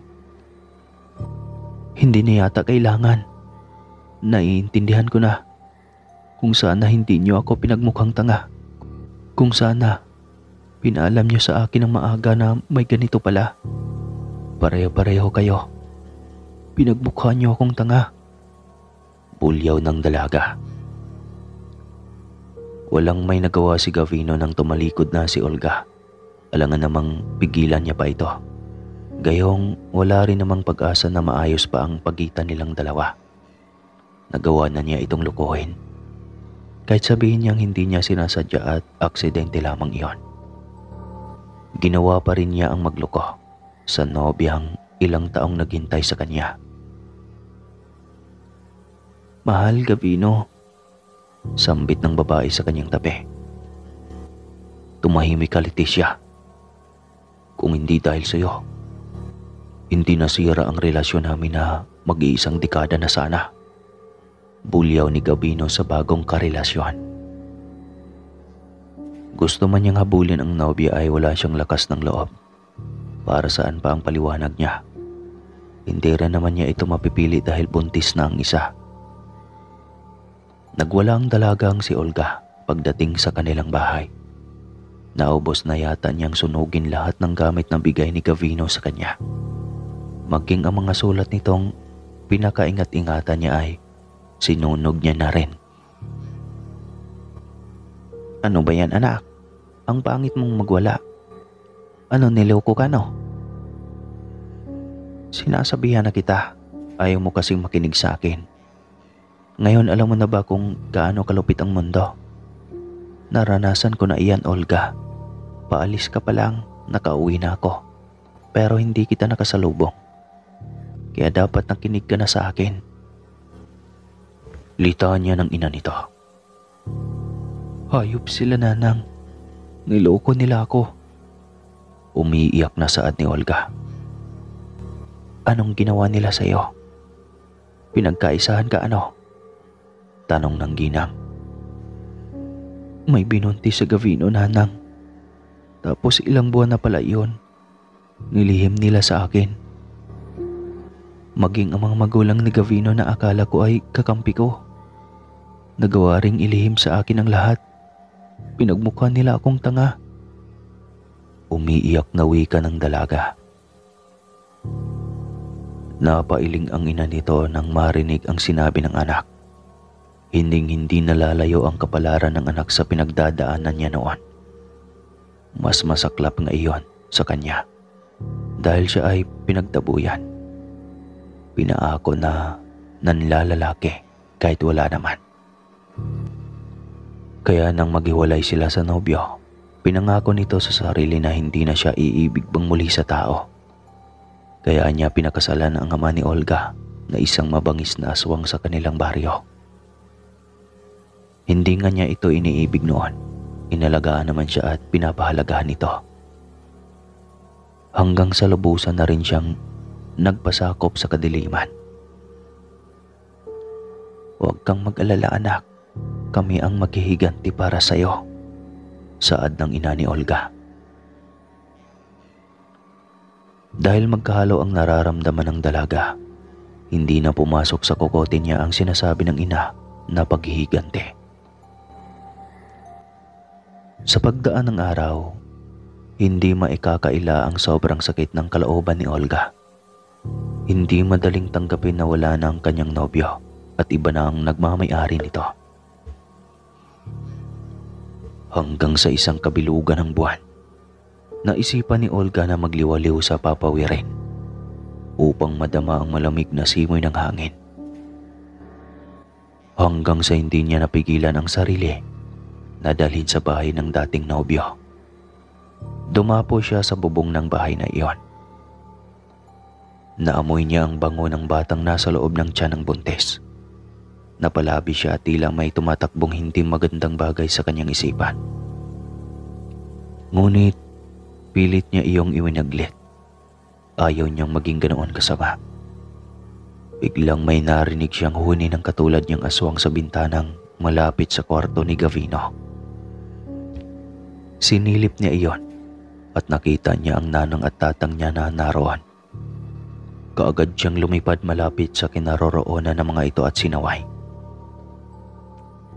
"Nanang, tatang, umuwi na kayo. Anong ginagawa niyo rito?" tanong niya sa mga ito. Siyempre, naghihintay ng pagkakataon. Ang bango ng putahin na narito sagot ng kanyang ama. Tanging sila lang ang nagkakaintindihan sa kanilang lengguwahe ng mga sandaling iyon. "Sige Gavino, buksan mo kaagad ang bintana at isaboy ang asin na iyan."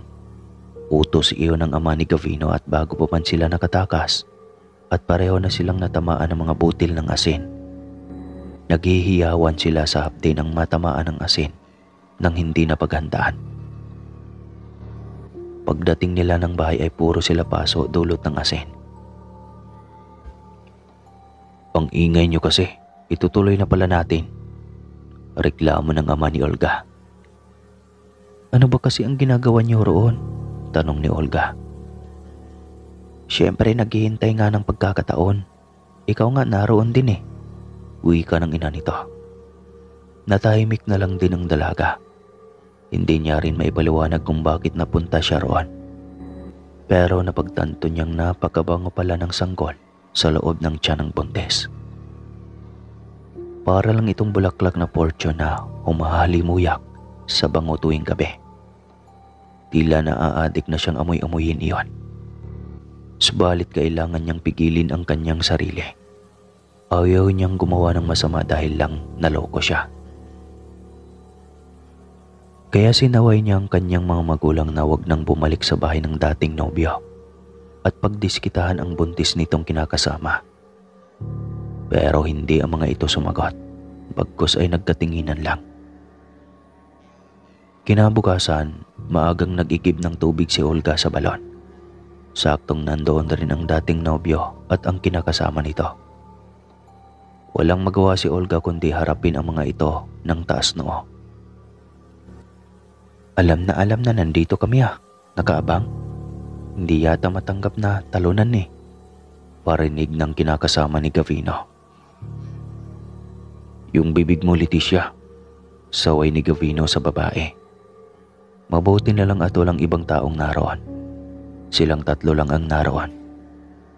Kaya pinilit ni Olga ang kumalma at huwag nang patulan ng babae. Pero kapag mapupuna na siya, ipinapangako niya sa kanyang sarili na hindi niya papalampasin lahat ng sakit na dinulot ng mga ito sa kanya. "Totoo naman, sinundan talaga tayo ng babaeng iyan," wika pa ni Leticia. "Balon ito ng buong baryo kaya huwag kang makitid ang utak, Leticia," saad pa ni Gavino. Inirapan pa nito si Olga at huling-huli iyon ng dalaga. "Ano bang problema mo sa akin? Nananahimik ako, Insecure ka ba dahil sa iyo ang katawan ng lalaking mahal mo? Pero hindi naman para sa iyo ang puso niya at buong pagkatao. Iyan ang napapala ng mga babaeng makati at malandi." Hindi mapigilang sambit ni Olga. Halos umusok ang ilong ng babae sa galit ngunit hindi ito kinampihan ni Gavino. "Ikaw ang nauna.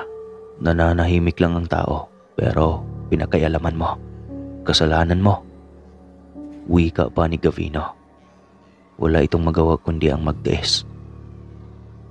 Gayunpaman, hindi maibsan nun ang sakit sa pusong mayroon si Olga dahil sa ginawa ng nobyong panluloko sa kanya.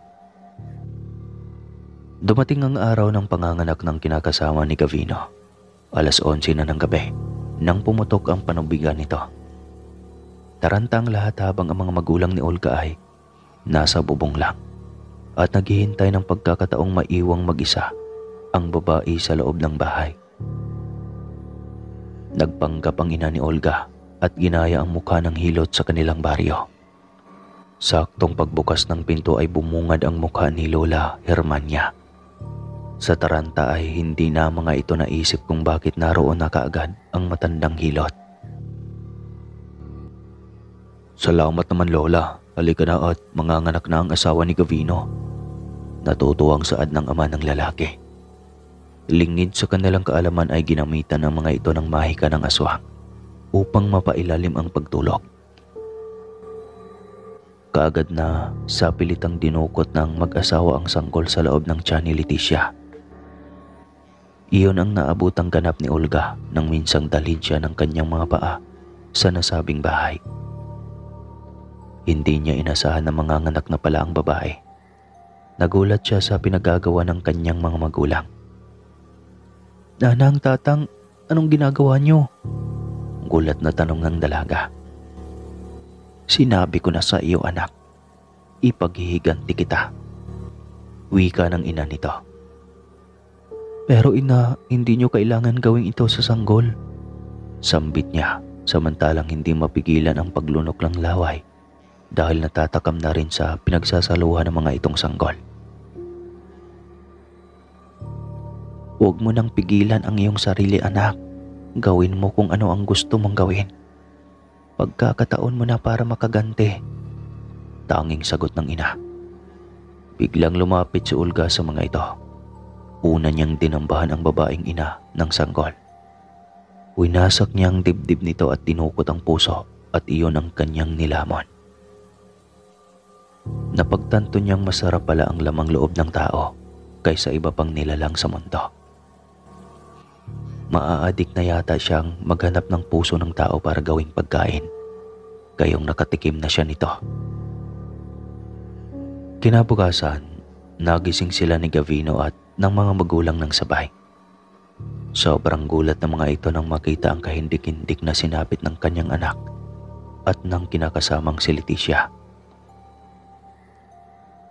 Nagkalasog-lasog ang katawan ng babae at ang sanggol ay nawawala. Inaakusahan pa nila ang hilot na si Lola Hermania.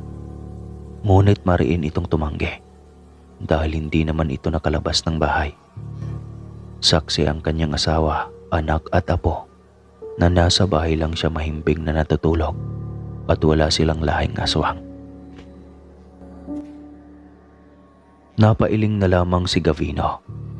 Alam niyang kinulang siya sa pagmamahal sa babae, pero ang anak nila ay dugo niya iyon. At masakit para sa kanya ang mawala ito ng biglaan. Pero karma na yata niya iyon. At wala rin naman siyang magawa kundi tanggapin na lang ang lahat. At bago po tayo magtapos mga kaswang, sino ba talaga ang tunay na masama? Ang aswang na noong una ay wala naman talagang balak na gumawa ng masama, o ang tao na dahilan kung bakit nakagawa ng masama ang mga masasamang nilalang? Parang ang gulo yata. Huwag nyo na lang sagutin kasi magulo. Tapusin na lang natin to. Wakas. Ingat, mga gwapo at gwapa.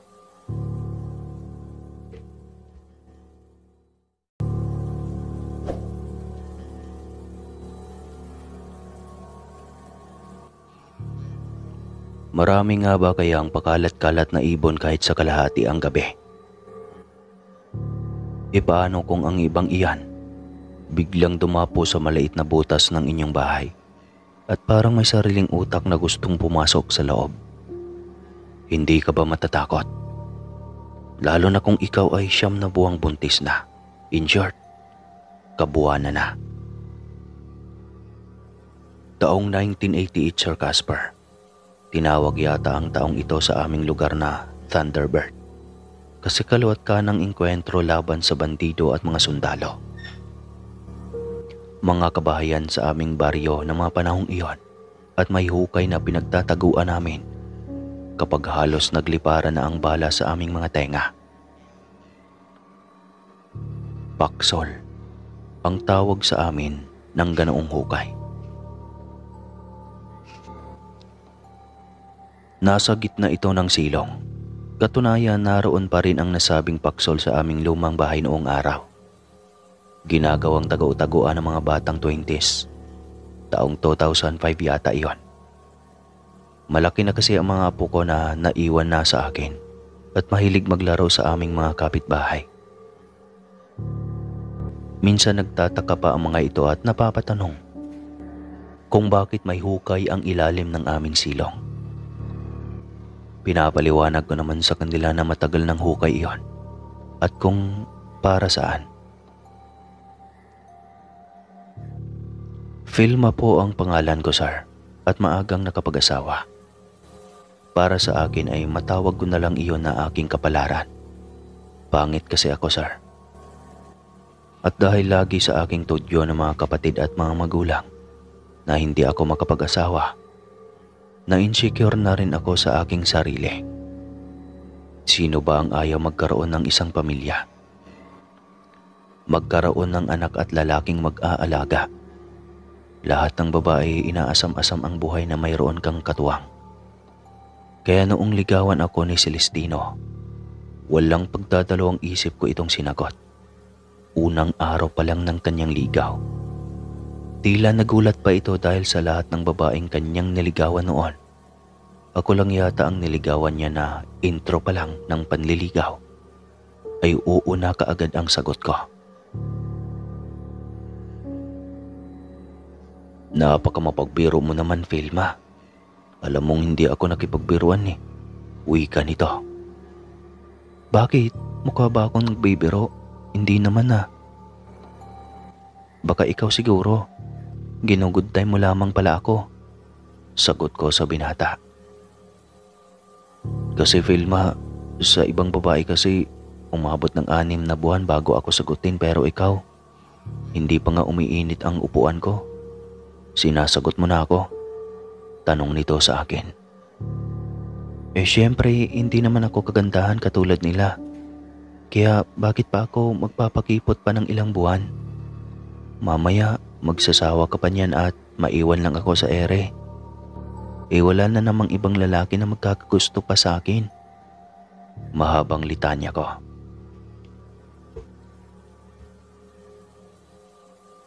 Bakit ba ang baba ng tingin mo sa iyong sarili, Filma? Mabait ka. Hindi ka rin naman pangit. Saan mo ba nakuha ang mga iyan? Tanong pa nito sa akin. Siyempre sa mga kapatid ko at mga magulang ko. Hindi raw ako makapag-asawa dahil ang pangit ko. Hindi na nga ako pinatapos pa sa pag-aaral eh. Wala rin daw silbi dahil walang tatanggap sa akin dahil napakapangit ko. Kaya asawahin mo na lang ako. Walang paligoy-ligoy na wika ko. Hindi ko alam kung naawa lang din ba sa akin ang aking asawa. Basta't walang ano-ano ay dinala na lang nito bigla ang kanyang mga magulang upang hingin ko ang mga kamay ko sa aking mga magulang. Kahit yata mga magulang na Celestino ay hindi matanggap ang unang kita sa akin. Hindi sila makapaniwalang ang gwapo nilang anak ay iibig sa babaeng tila ipinaglihi sa tikbalang. Noong unang nakatira lang kami sa bahay nila, halos hindi ako pansinin ng mga ito. Naintindihan ko rin naman.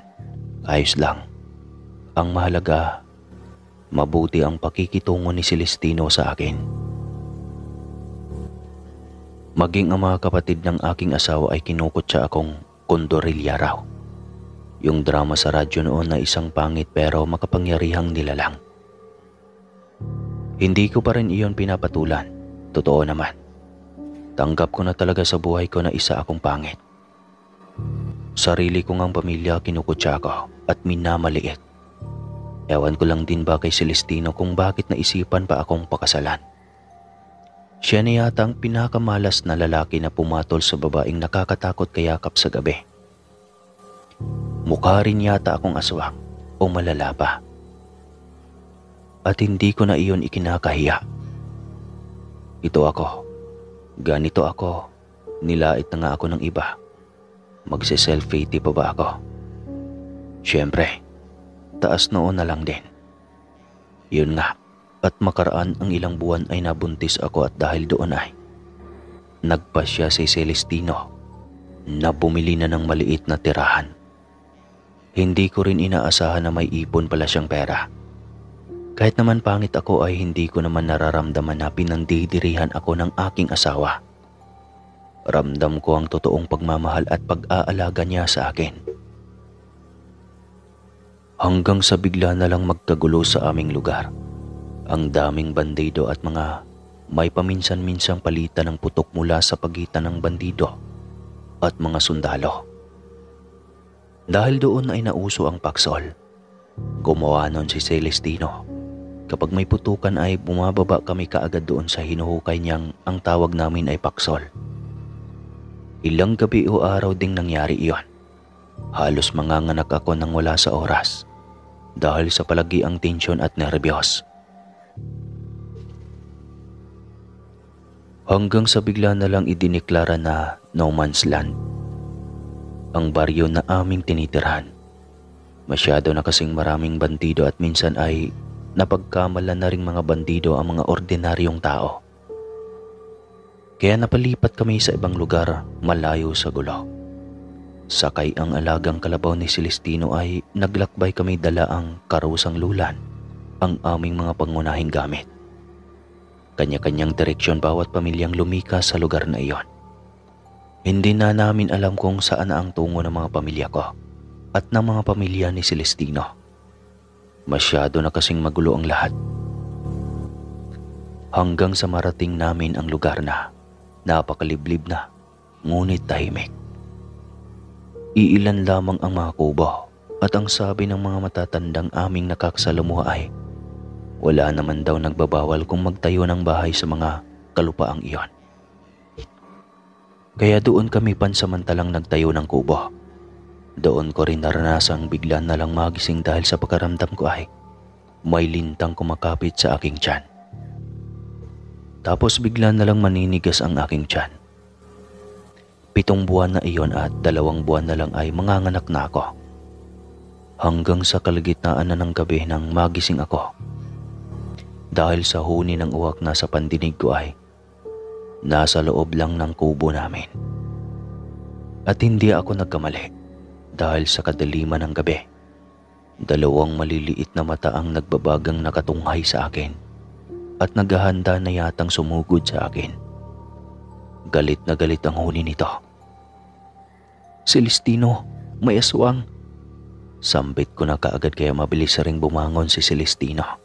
At nang makita nito ang uwak ay kaagad niyang binunot ang bolo na nakasukbit sa dingding at walang habas na pinagtataga ang uwak. Ngunit mabilis itong tumakas papalipad at pumasok pa sa bahay. Kinapa ko na kaagad ang lampara at lighter. Hindi kita ang uwak dahil madilim. Subalit ang bilog niyang nagbabagang mga mata ang makapagpaturo sa kanya kung saang banda o direksyon siya lilipad. Itak dito, itak doon si Celestino. Nasira lamang ang aming dingding kakahampas niya ng itak. Nakapatong kasi ang uwak sa huklob ng kubo at kung saan na nagpapalipad-lipad. Nang magliwanag ang buong paligid ay ganoon na lamang ang panik ng uwak na hindi normal ang laki. Napakalaking uwak nito at kung ang ibang uwak ay pulang literal ang mga mata, ngunit sa uwak na iyon ay pulang nagbabaga talaga. Balak pa nitong sugurin ako at ang ilaw na hawak ko. Subalit mabilis itong naharang ng aking asawa. "Napakatapang mong aswang ka. Hindi ka talaga takot mamatay," sabi ni Celestino na patuloy sa paghahampas ng itak sa tila ba nanunudyo pang aswang. Nang kamuntik na madaplisan ng itak ang aswang ay nataranta ito at mabilis na tinungo ang maliit na butas at tumakas. May naiwan itong isang piraso ng balahibo at kinuha iyon ni Celestino at inipit sa aming bubong na dahon ng niyog. Naging kampante lamang ang aking asawa sa sewang na hindi natapos taklapan ng amakan dahil kinulang ang gawa niya dahil gipit sa oras. Madalian na rin kasi ang lahat ng trabaho niya dahil may isang patag ng lupa na paunti-unti niyang inaararo para pagtamnan ng mais. May dala-dala kaming binhi na nasa 2 gantang at itatanim na sana iyon sa kanyang sakahan kung hindi lang biglang nagkaganoon ang sitwasyon. Simula ng gabing iyon ay palagi na lamang kaming may bisitang uwak. 6:00 pa lang ng hapon. Duda ng aking asawa, ang matandang babae lang din na nagsuwestyon na doon kami magtayo ng bahay. Ang aswang na pabalik-balik sa amin tuwing gabi. Hanggang sa isang gabing hindi pa naman kalaliman iyon. Mag-aalas 7 yata at ginabi ng uwi ang aking asawa dahil nawawala na ang kanyang kalabaw sa pagkakatali. Duda nga niya ay sinadya iyon pakawalan para mabaliw siya sa kakahanap. Habang ako sa bahay ay hindi lang nag-alala kundi natakot din dahil paikot-ikot lang ang mabangis na uwak sa labas ng bahay. Mabuti na lang at natakpan na ni Celestino ang butas. Dahil kung hindi, paniguradong papasok na naman ang aswang na iyon nang walang paalam. 9:00 na ng gabi nang dumating si Celestino. Nadatnan niya ang aswang na paikot-ikot sa kubo. Kaya minura niya ito at pinagbabato bago tuluyang kinatok ang pintuan ng kubo. "Napano ka ba, Celestino? Gabi na. Nag-aalala na ako sa iyo." Wika ko nang maisara na ang pintuan. "May nananadya yatang maiwala sa pagkatali ang kalabaw natin kanina.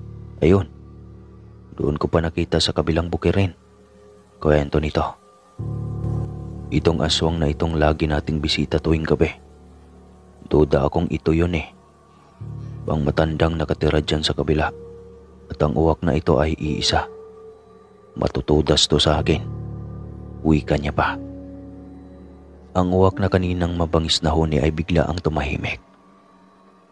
"O kita mo, mayroon bang uwak na naiintindihan ang ating sasabihin?" Wika pa rin ni Celestino sa akin.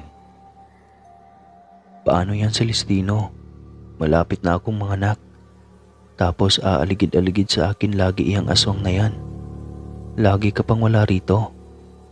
Paano pala kung saktong manganganak na ako at nasa sakahan ka tapos nandyan pa yan?" Pag-aalala ko. Ni hindi ko nga naipatignan ang tiyan ko kung suhi ba o normal lang ang batang nasa aking tiyan. Wala rin kaming ideya kung saan makahanap ng hilot dahil bago lang kami sa lugar. "Huwag kang mag-alala. Kapag malapit ka ng manganak at kabuwanan mo na, hindi na ako aalis ng bahay. May mga naitabi akong pera. Babawasan ko iyon. Pambili ng stock na bigas at mga kakailanganin mo." Wika nito. Maaga ngang naihanda ni Celestino lahat hanggang sa nagising ako sa kalagitnaan ng aking tulog. Dahil sa sobrang sakit ng aking tiyan. Kakaibang hilab iyon. Sunod-sunod kaya ginising ko na rin ang aking asawa. Yung wakwak rin ay biglang naging mabangis na naman. Akala ko ay hindi na ito manggugulo pa. Dahil ilang araw na itong hindi bumalik simula noong tinakot ni Celestino.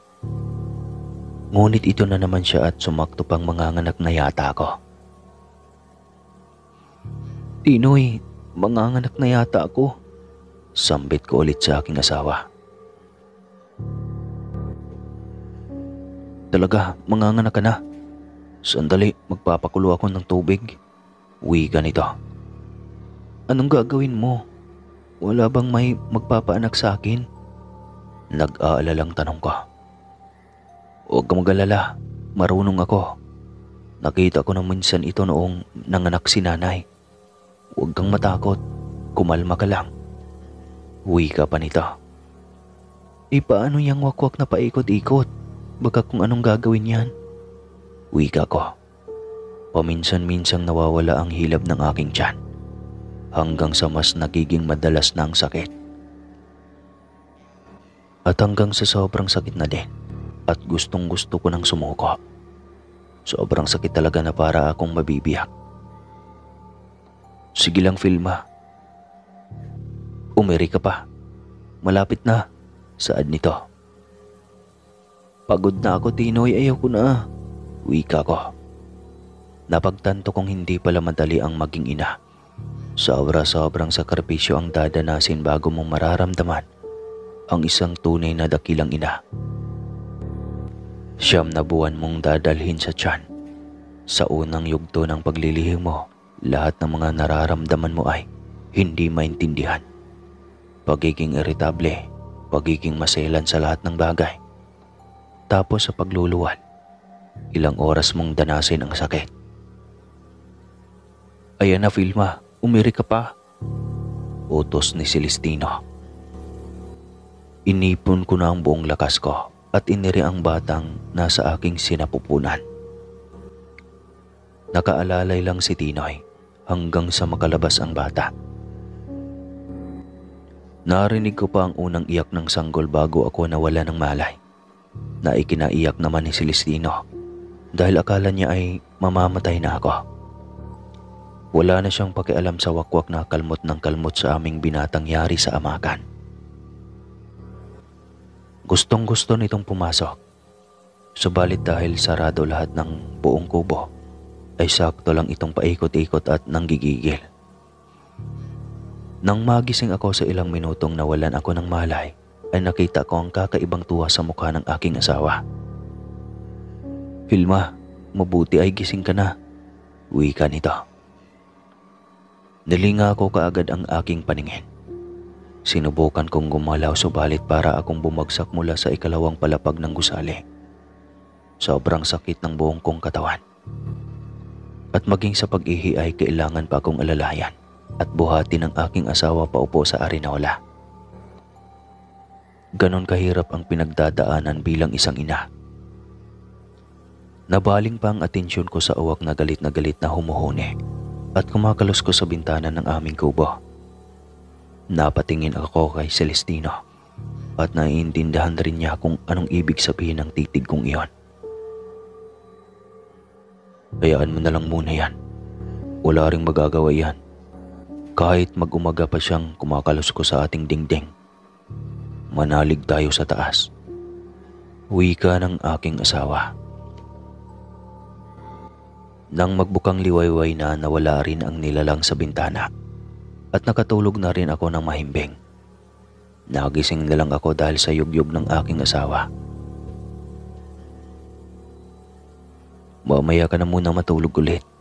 Kailangan mong magagahan upang hindi ka mabinat.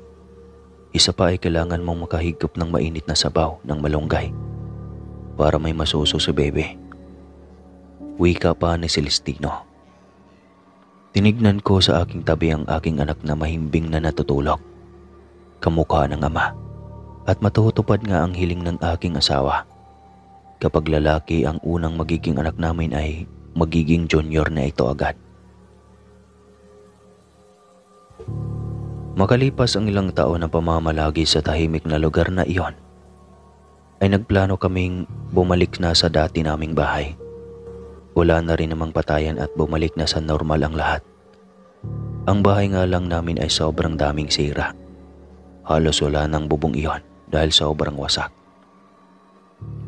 Nang malaman din ng mga magulang ko at ni Celestino na nakabalik na kami, ay halos sabay pa ang mga itong nagsidatingan sa bahay. Tuwang-tuwa sila na makitang ang gwapo ng kanilang apo. Mahigit 3 taon itong si Junior, ngunit hindi na muling nasundan. Hindi ko nga rin alam kung bakit hindi na ako nanganak pang muli. Hindi naman uso ang check-up noon. Lalong hindi rin uso ang family planning.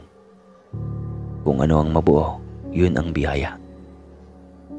Hanggang sa lumipas ang panahon ngayong matanda na ako, si Junior ay nag-asawa.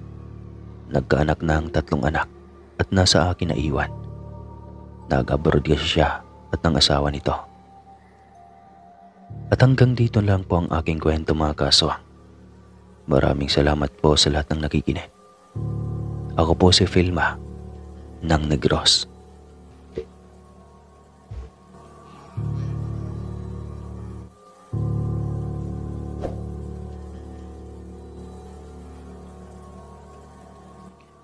Paano kung darating na ang oras na kailangan ng ilipat ang pagiging aswang ng ama sa kanyang mga anak? Matatanggap kaya nila? O hahayaan na lang na magdusa ang ama kahit pa ilang araw na itong nagtitiis sa paghihingalo? Kung ikaw kaya ang anak, susugal ka ba alang-alang sa mapayapang pamamaalam ng ama?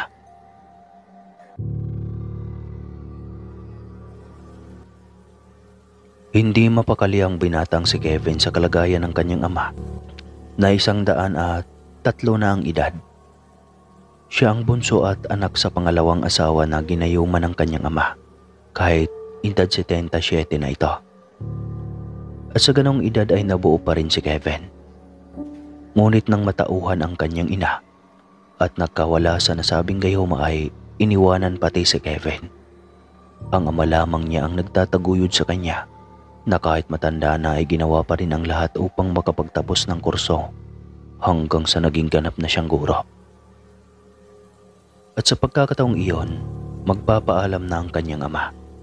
Subalit dahil sa mutya ng aswang na siyang perlas na itim na pag-aari nito, ay hindi pa ito makakapanaw ng ganoon kadali.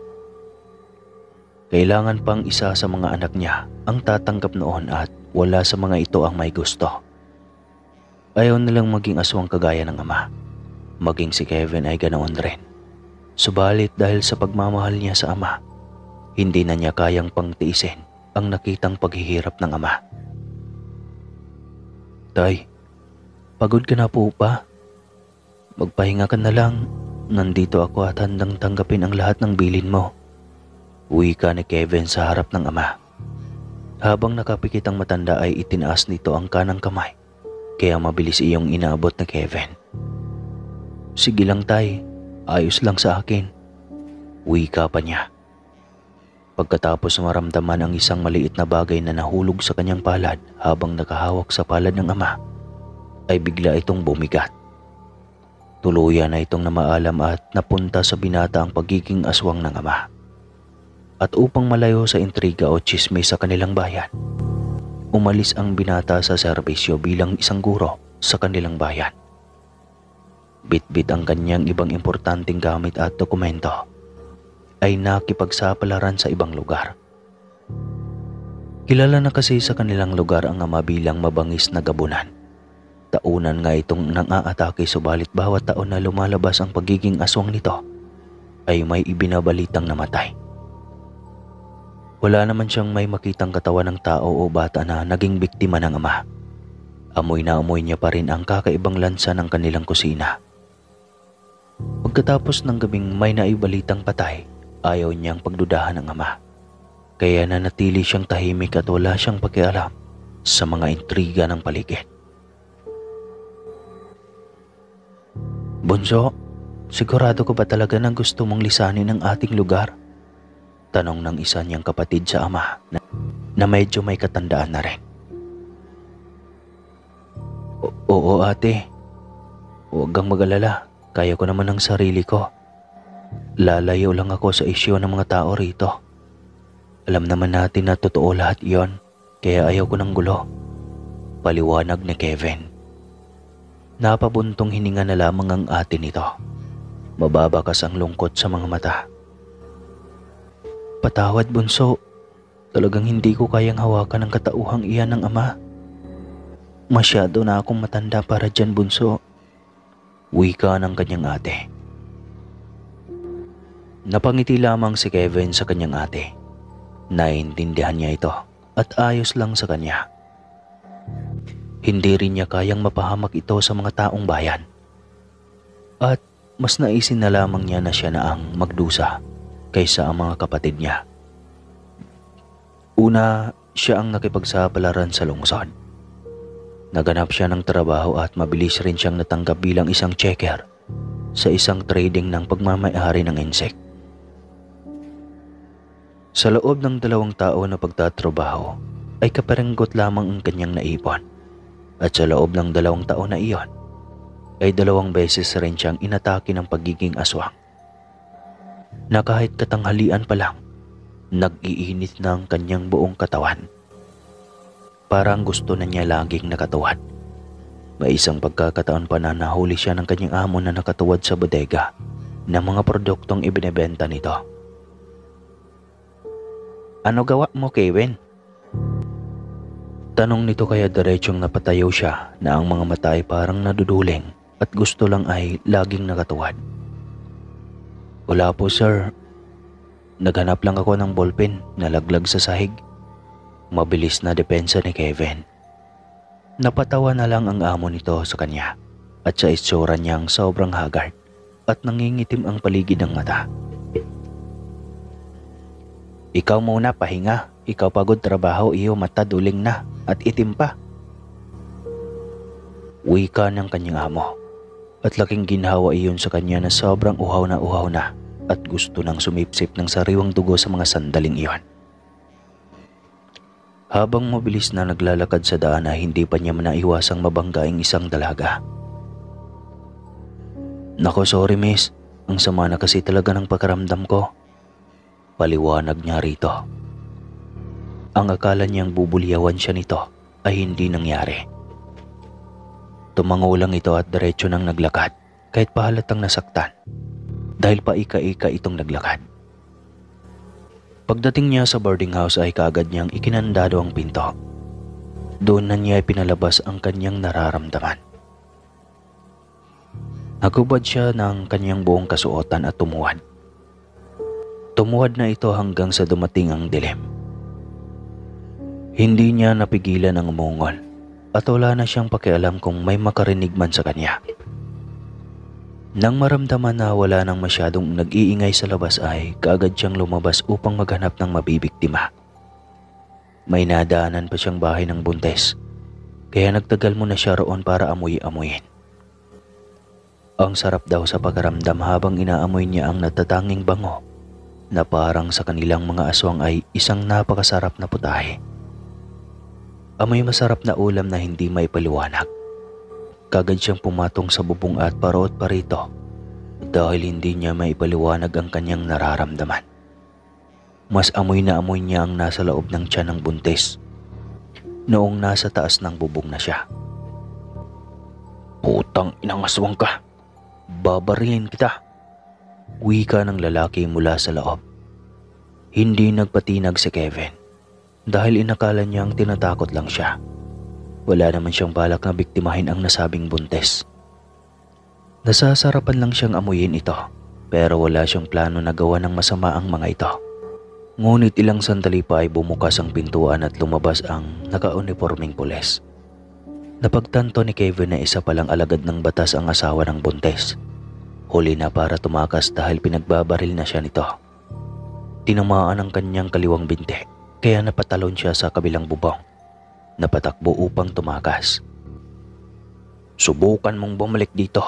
Patay ka sa akin," sigaw ng pulis. Bawat madaanan ng binatang aswang na mga aso ay umuungol at umalulong ito. Patuloy lang siya sa pagtakbo hanggang sa may mamataan siyang biik sa isang babuyan. Walang pag-alinlangan niya itong dinakip at kinagat ang leeg para sipsipin ang dugo nito. Pagkatapos mabusog ay umuwi na ito sa kanyang inuupahang boarding house at kaagad na ginamot ang sugat na mula sa tama ng baril. Dinilaan niya ito hanggang sa nakaramdam siya ng kaunting ginhawa.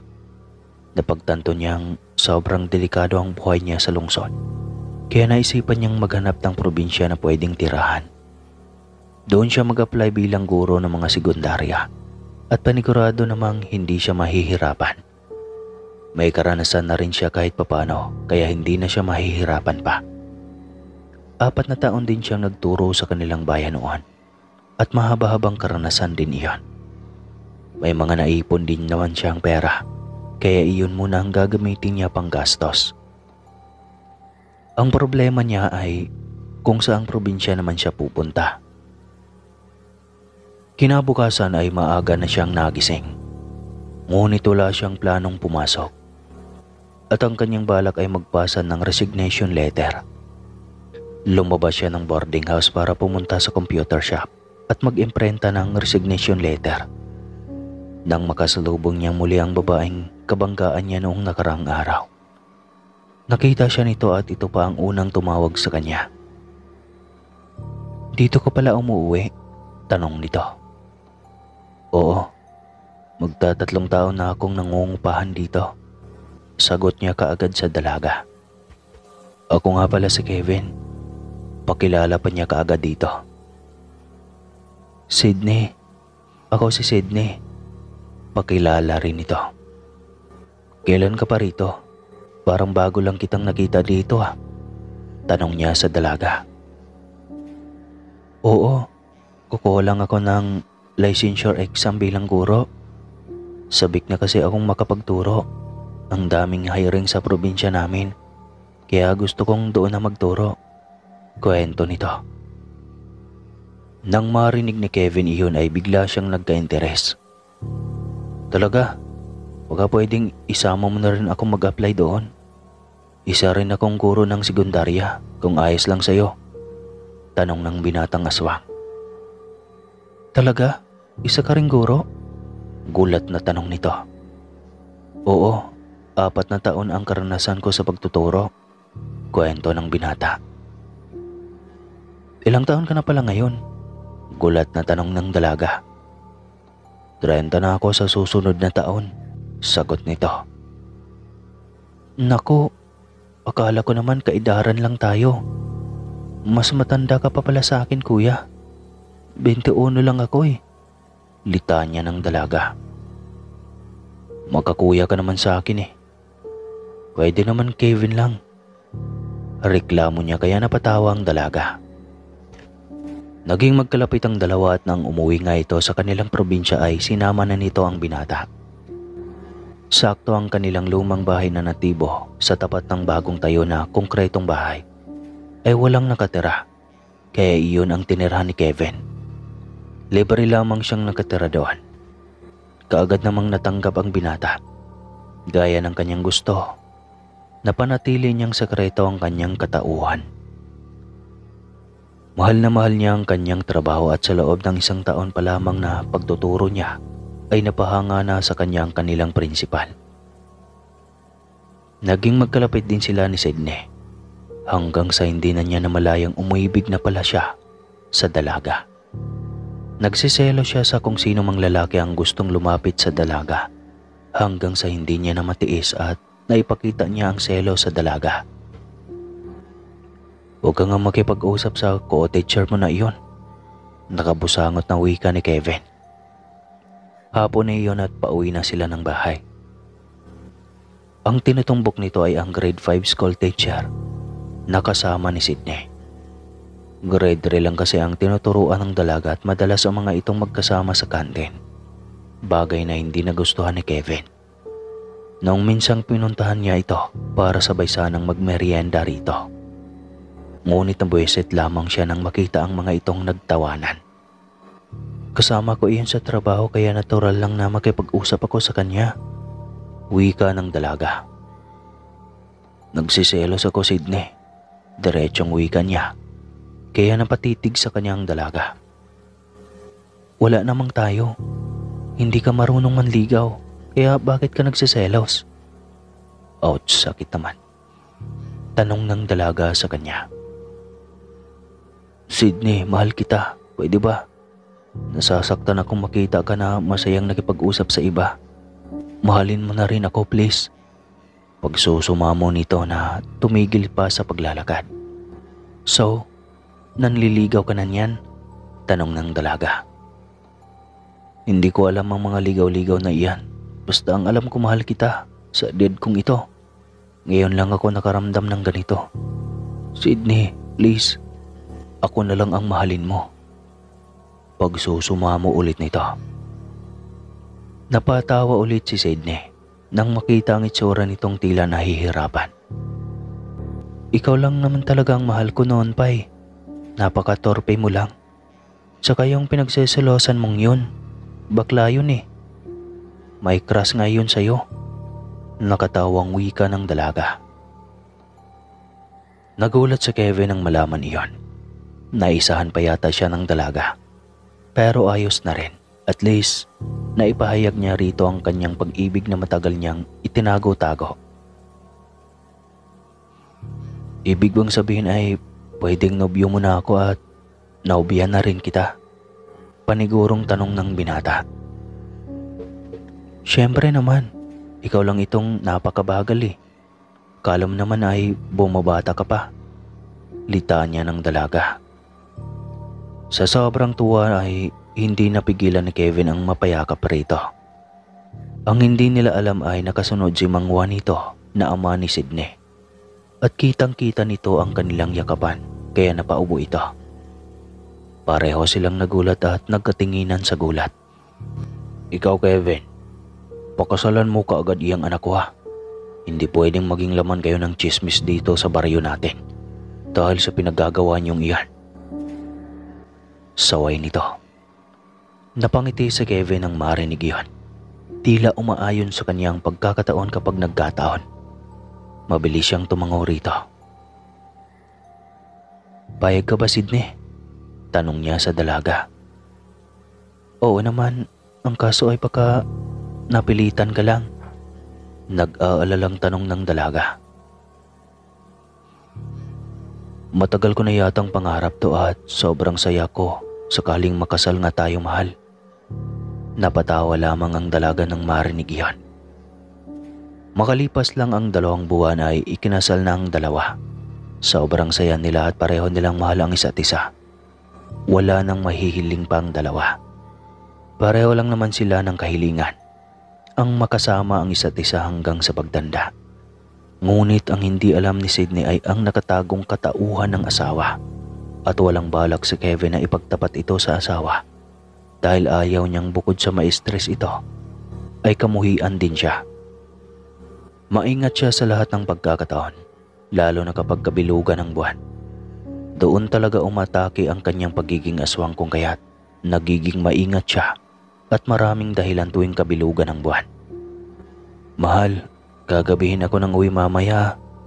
Sa paaralan ko na kasi tatapusin ang aking ginagawang lesson plan. Huwag mo na akong hintayin, matulog ka na lang. Wika nito isang beses. Maling kutob na kaagad ang bumubundol sa puso ng asawa nito. Hindi pa nito ginawa ang ganoong bagay. Madalas ay dala-dala nito ang trabaho sa bahay. Pinalak niya itong puntahan pagkatapos ng uwian ng hapong iyon. Nagkubli lamang siya sa kung saan upang hindi siya makita nito. Hindi nga ito lumalabas ng paaralan at paggabi na. Wala rin itong ibang kasama kaya kinurot ni Sidney ang kanyang sarili. Dahil sa pagiging silosan niya ay iba tuloy ang tumatakbo sa kanyang isipan. Gabi na at buwan na lang ang naging tanglaw sa gabing iyon kaya nababagot na si Sidney sa pag-aabang dito. Kaya nagdesisyon na siyang umalis na lang nang bigla niya itong namataan palabas ng kwarto. Hindi na siya gumalaw at naghintay na lamang kung kailan aalis ang asawa. Ngunit laking gulat niya nang tumapat na ito sa liwanag ng buwan. Ay tila bigla itong nag-iba ng katawan. Naka-uniforme pa rin ito ngunit ang mga mata ay nagbabaga. Sakto sa halaman ng kanyang pinagkublihan rin ito dadaan. Napamulagat ang kanyang mga mata nang makita ang mukha ng asawa. Ang haba ng mga kuko nito, naglalaway at nakausli ang pangil. Nakakatakot ang itsura nito. Napailing si Sidney. Napagtanto niyang aswang ang kanyang asawa. Hinayaan niya itong makalampas at nang tuluyan na itong makalayo ay mabilis siyang umuwi ng bahay. Nagulong-gulo ang isipan. Hindi siya makatulog hanggang sa makauwi na ang kanyang asawa. Pagdating nito ay parang normal lang. Subalit amoy niya pa rin ang lansa ng hininga nito, kaya hindi niya napigilang maduwal. Sidney mahal, sambit ng asawa. Huwag kang lumapit sa akin. Aswang ka. Alam kong aswang ka. Sambit ni Sidney. Sorry mahal, hindi ako masama. Please, Huwag mo naman akong kamuhian. Pagsusumamo ng Ginoo. Hindi umimik si Sydney. Ilang araw niya itong hindi pinansin. Nandidiri siya rito. Ayaw niyang sumabay dito at lagi siyang nauuna rito. Hanggang sa umabot na ng ilang buwan. Isang beses na nadatnan niya itong nagliligpit ng gamit. Naikarga na nito ang backpack. Kaya nagtaka siya at mabilis na tinanong. Kevin, anong ibig sabihin nito? Tanong ni Sydney. Pinapalaya na kita, mahal. Kung hindi mo talaga ako matanggap ay ayos lang. Patawad at nagawa kong itago sa iyo ito. Litanya ng Ginoo. Nang marinig niya iyon ay kaagad nang binitawan ng lahat na bitbit ng mga gamit at niyakap ang asawa. Hindi niya kayang mawala ito at doon lang niya napagtanto. Pilitin niyang tanggapin na isa itong aswang huwag lang mawala sa kanyang piling at paningin. At yun nga ang nangyari, mga kaswang. Tanggap ng babae ang katauhan ng lalaki. Pero ang malaking katanungan ngayon, mahal ka pa ba ng mahal mo? Sana'y huwag kayong masaktan sa tanong ko kasi tanong lang iyon at walang personalan kasi hindi ko kayo kilala sa personal. Alright. At hanggang dito na lang po ang aking kwento, mga kaswang. Maraming salamat po sa lahat ng nakikinig ngayon. Isang palakpak naman dyan. Alright.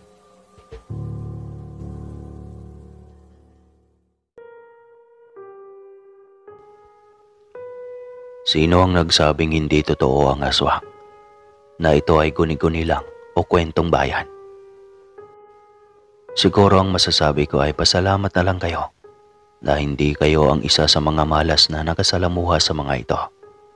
Kasi sa totoo lang, hindi ka nais-nais na makasalamuha sila. Magandang araw nga pala sa iyo, Sir Caspar. Pagbati na rin sa maganda mong programa at hi na din po sa mga avid listeners mo dito sa iyong channel.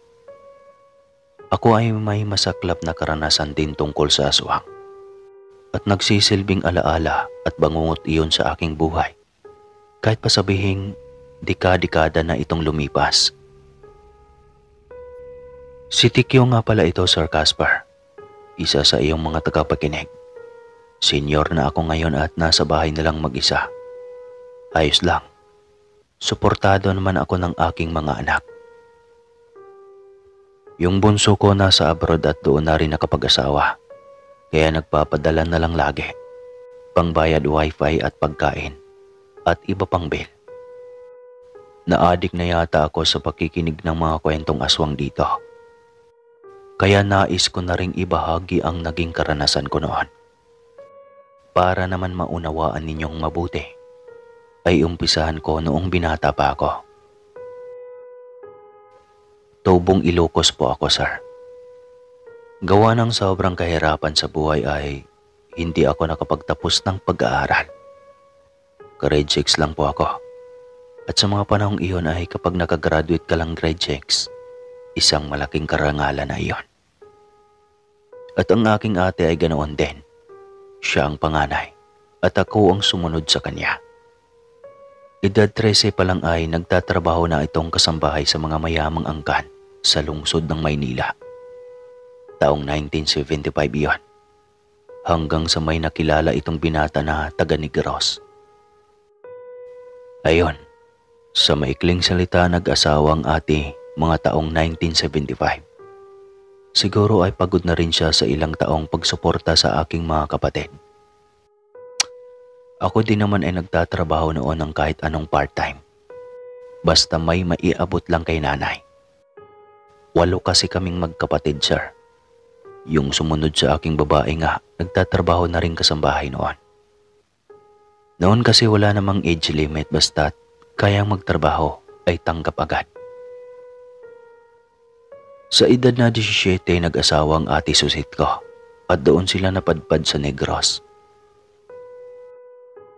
Pinadalhan ako ng sulat ni ate na doon na daw ako sa kanila titira kasi ang napangasawa niya ay may malawak palang kalupaang sakahan na pwedeng taniman ng mais, palay at tubo. May lupaing bakante daw ang mga ito na hindi na nagalaw ng ilang taon dahil kulang na sa oras. Ipapagamit daw sa amin at ang produktong aking maaani ay pwede kong dalhin sa amin sa Ilocos. Dahil malaking tulong iyon sa aming pamilya, pumayag agad ako. Mabait naman talaga ang bayaw kong si Magdo, Sir Casper. Ang mga tao sa kanilang lugar ay sobrang magalang at lambing kong kausap. Iba ang tono. Wari ay kumakanta. Sa ilang taong pagsasaka ko roon, naging masagana rin ang buhay ng aking mga magulang at kapatid. Nakapag-aral na ng maayos ang 5. Doon ko na-experience ang maraming aswang na pag-alagala sa gabi. Sa pagkakataong ito ay hindi ko tiyak kung aswang nga ba ang tiktik o wakwak na paikot-ikot sa aking bubong. Kasi parang normal na huni ng ibon lang naman. Sabi lang nila bayaw na aswang daw iyon. At dahil binata naman ako, hindi mapigil ang magliwaliw, lalo na kapag piyesta. Kahit malayong baryo pa iyon ay sumasama pa rin ako sa mga pangkat ng kabinataan na gustong dumalaw sa sayawan. Dahil sa pagiging adik ko sa sayawan, doon ko nakilala ang una kong naging asawa, si Imyang. Sino ba naman kasi ang hindi mahulog ang loob sa babaeng maganda, mahinhin at mahiyain? Nagmamasid lang ako lagi sa kanya sa unang gabi ng sayawan sa isang baryo na iyon na medyo liblib ng matawag. Kasi sobrang layo sa kabihasnan. Nang hindi ko matiis ay nagpasya na akong lapitan ito. Miss, bakit hindi ka sumasayaw? Sumali ka rin sa amin doon sa gitna. Yaya ko pa sa dalaga. Hindi po ako sumasayaw. Binabantayan ko lang iyang ate ko kasi bili ng itay. Sagot nito. Napahanga ako sa dalaga nang sabihin niya iyon, Sir Casper. Noon lang ako nakarinig na may babaeng nasa loob ng sayawan. Hindi para makijaming, kung hindi magbantay lang ng kapatid. Napintas ti balasang, sambit ko. Tinitigan ako nito ng masama. Inakala sigurong minumura ko ito. Miss, Ilocano kasi ako, ibig kong sabihin, ang ganda-ganda nyo. Mabilis na paliwanag ko. Simula noon ay hindi ko na ito tinantanan pa. Ang bait niya kasing kausap. Hanggang sa nag-interes na akong tanungin ang pangalan nito. Amy ang pangalan ko. Imyang ang madalas na tawag ng mga kapatid ko sa akin. Pakilala nito. Ganda ng pangalan mo, simple lang. Amy. Ako nga pala si Tikyo. Napakasaya ko na nakilala kita. Wika ko rito. Tipid lang itong umiti. Aliw na aliw akong makipagkwentuhan sa kanya. Halos pasigaw pa iyon dahil sa ingay ng trompa. Habang ang dalaga ay tangulang ng tango. Hanggang sa mag-uumaga na at nagbabalak na ang mga itong umuwi. Nagpresenta kaagad ako na ihatid ang mga ito. Tinandaan ko talaga ang daanan dahil bala kong sorpresahin ito ng ligaw. Nang sumunod na araw ay nagulat nga ito at 5:00 pa lang ng hapon ay nasa bakuran na nila ako. Pinapasok ako ng mga magulang ni Imyang. Kinilala at kinalatis malamang ako ng mga ito. At mukhang nagustuhan rin naman ako ng mga ito. At doon na nagsimula. Naging madalas ang aking pagbisita sa kanilang lugar. Hindi ko alintanang layo na halos mahigit 1 oras ang lakad. May mga ilog pang tinatawid.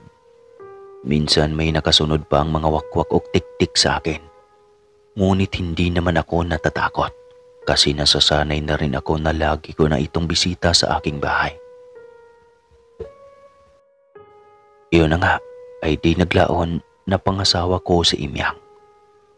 Dahil may kubo ako sa gitna ng aking sakahan, hindi na naging mahirap sa akin ang aming pamumuhay.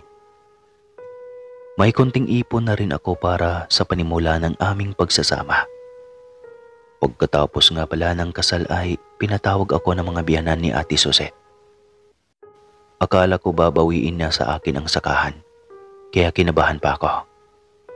Ngunit iba ang pakay ng mga ito sa akin. Nag-aalala raw sila sa magiging buhay ko. Bakit naman po? Tanong ko. Hindi ka man lang nagtatanong, Tikyo. Sobrang bantog na aswang iyang biyanang babae mo. Kada taon may nawawalang bata, o di kaya ay matandang may sakit na naging katawan na lang ng saging. At ang ina ng imyang na iyan ang pinanghihinalaang salarin. Kwento ng ina ni Magdo. At dahil nire-respeto at mataas ang tingin ko sa kanila, hindi ko na nagawang sumagot para ipagtanggol ang aking asawa o ang mga magulang man ito. Kahit ang totoo ay nasasaktan ako sa paratang ng mga ito sa aking biyanan. Ang sabi kasi ay hinala lang naman, hindi naman napatunayan. Hindi naman siguro si Imyang katulad ng ina niya. Ano ho? Tanong ko. Hindi natin masisiguro iyan, Tikyo. Sagot pa nito. Ukininam. Bulalas ko. Tila umakyat na ang dugo ko sa ulo. Asawa ko iyon kaya dapat lang na ipagtanggol ko. Kaya lang bigla ko na namang naalala na nakisaka lang ako sa kanilang lupain. Wala. Tahimik lang ako. At nagpaalam ng umuwi dahil kailangan ko pang magpatubig sa aking mga palay. Simula nga noon ay naging mapagmatsyag ako. Nakakagilty man ay nakuryos na rin ako. May minsang nakikitulog si biyanan sa bahay. Sinubukan ko nga itong matsyagan. Halos hindi ako natulog. Madilim dahil patay ang lampara. Pero ramdam ko ang langit-ngit ng kawayang sahig ng apakan nito. Sa kusina kasi ito naglatag ng banig. Dahil isa lang naman ang kwarto ng aking kubo. Kusina na kaagad at doon si biyanan natulog. Ilang sandali pa ay bumukas ang bintana. At narinig ko na lang ang kung anong bagay na bumagsak sa bakuran. Kinapa ko pa ang aking asawa. Hindi ako gumalaw at ipinikit ko ang aking mga mata na nagkunwaring tulog. Mukhang totoo nga ang sinasabi ng mga biyanan ni Ate Suzette. Kinabukasan ay nagkunwari akong walang nadiskubre. Hindi ko ipinaramdam na naiilang ako. Magandang loob pa rin ang ipinapakita ko rito. Yung aswang pala malalaman mong aswang sila dahil sa gabi na gusto nilang mang-atake tapos wala silang mabiktima. Nanghihina sila at ang mga mata ay halatang walang tulog. Ang lalalim at medyo mapula. Pinuna ko iyon subalit dinaan ko sa biro. Nag-aagahan kami noon at nakapagbihis na rin ako papuntang sakahan. Nako ang nanay, miss yata ang tatay at mukhang hindi nakatulog kagabi. Ang lalim ng mga matay. Nakangisi pa ako ngunit gayon na lamang ang pagkagulat ko nang sinamaan ako nito ng titig. Nay, sambit ni Imyang. Tsaka lang ito nahimasmasan at naging normal ang itsura. Binibiro ka lang naman ni Tikyo na eh. Wika pa rin ni Imyang. Sorry po nay, hindi na po mauulit. Sambit ko. Sa susunod huwag ka nang magbiro ng ganyan sa nanay Tikyo. Hindi siya sanay sa mga ganyan. Wika ni Imyang. Napatango na lang ako at nagpaalam na para pumunta sa sakahan. Pero ang totoo, biglang nag-iba ang lahat. Maging kay Imyang ay tila nagdududa na rin akong baka may tinatago rin itong katauhan. Hanggang sa mabuntis na nga ang aking asawa. Kahit nag-aalinlangan ay sabik pa rin akong makita ang aking anak. Iba kasi kapag panganay. Halos binibilang mo lahat ang buwan at araw kung kailan ito masisilayan.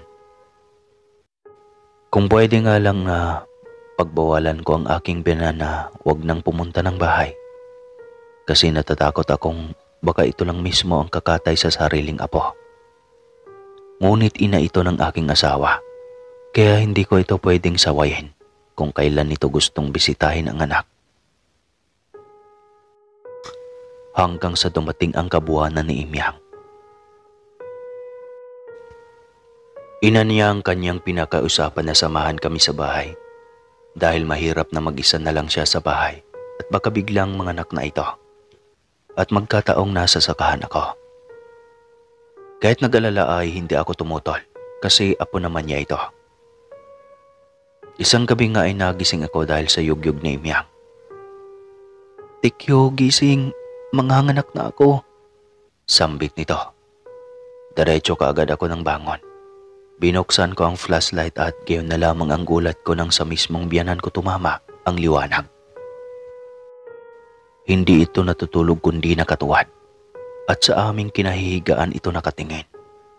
Nanlilisik ang mga mata nito at nangingintab ang balat.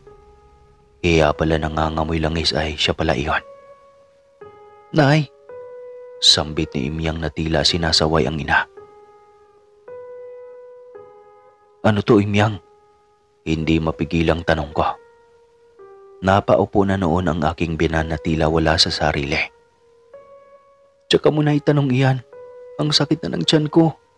Nay, tawagin mo si Aling Rosario na hilot." Utos ni Imyang sa kanyang ina. Kaagad din itong tumaliman ng walang salita.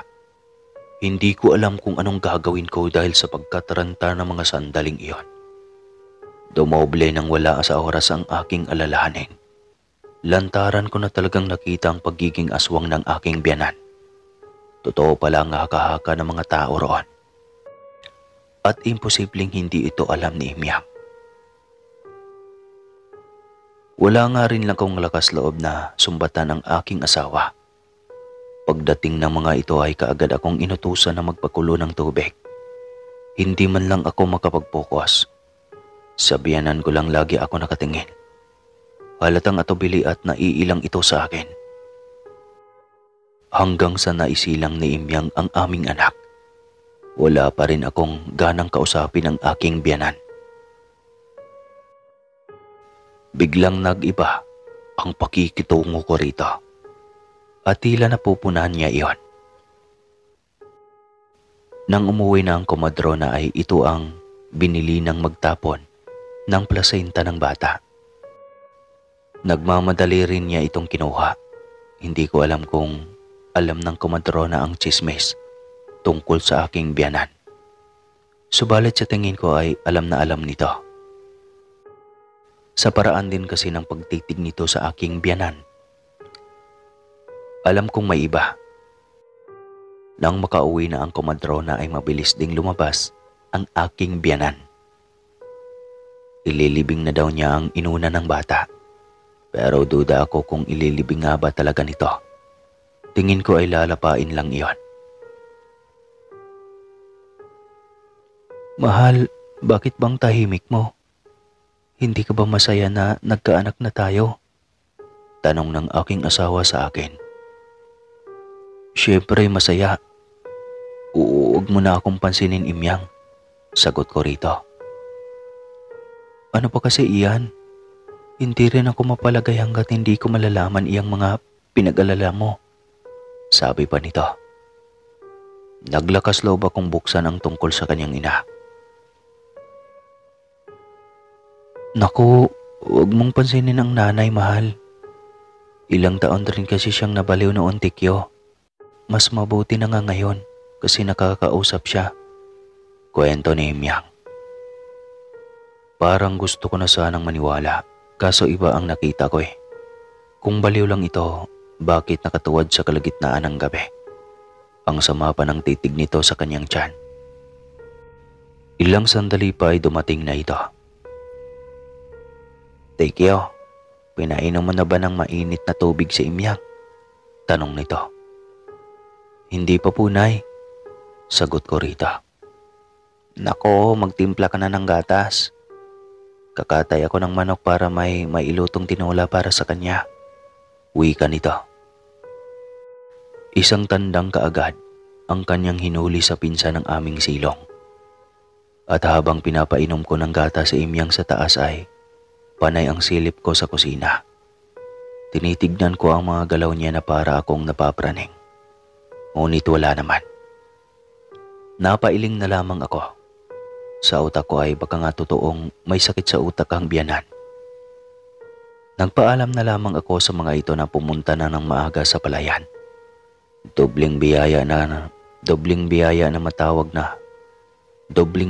na matawag sa akin ang araw na iyon. Kapasan din kasi ng aking palay na nasa 80 kasakong palay ang magiging ani.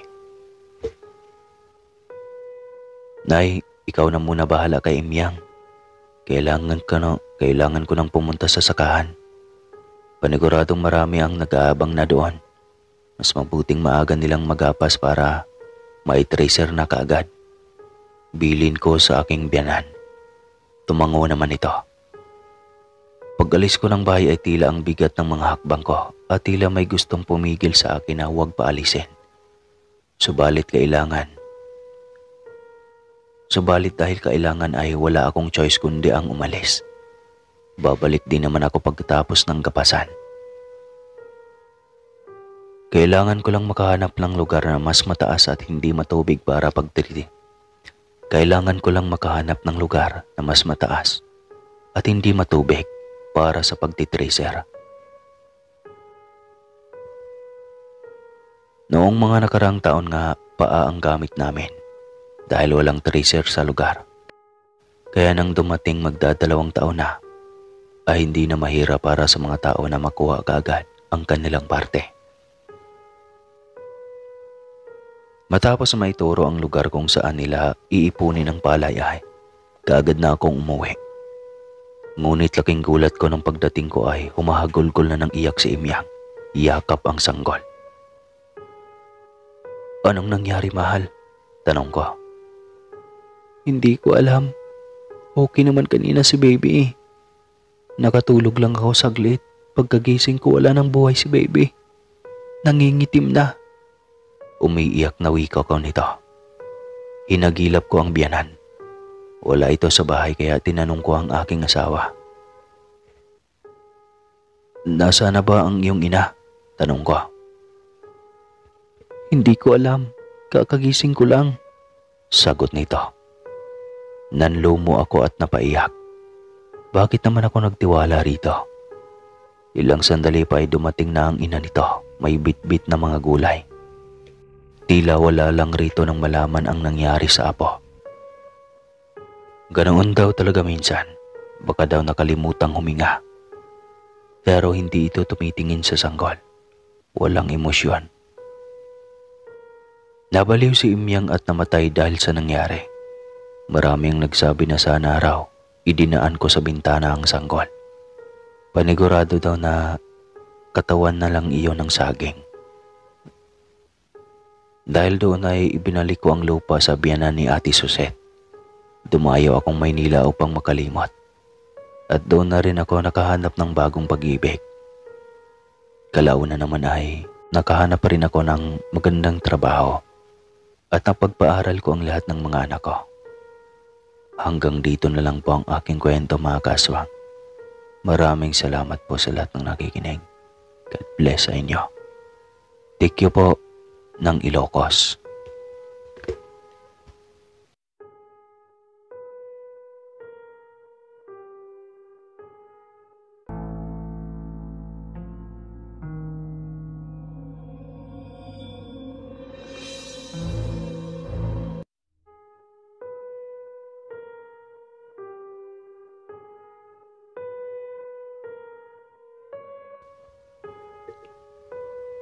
Magandang araw, butihing taga-salaysay.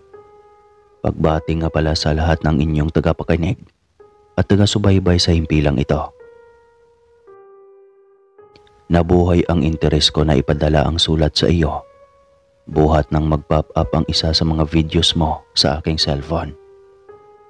Noong minsang nag-scroll ako sa YouTube para makahanap ng nakakaaliw na mga videos. Audio lang kasi yung sayo. Subalit dahil mahilig talaga ako sa mga kababalaghan, ay nalibang ako hanggang sa napa-stalk na rin ako sa mismong channel mo. Ito ako ngayon, isa na sa mga sender ng sulat dito sa iyong programa. Ako nga pala si Julio Sir Casper. Julio, kasi Julian ang pangalan ko. At buwan ng Hulyo ako ipinanganak. Isa akong security guard sa isang hotel ng syudad na magdadalawang dekada na sa serbisyo. Ang kwentong ito ay noon pa lang, bago pa ako dito sa trabaho.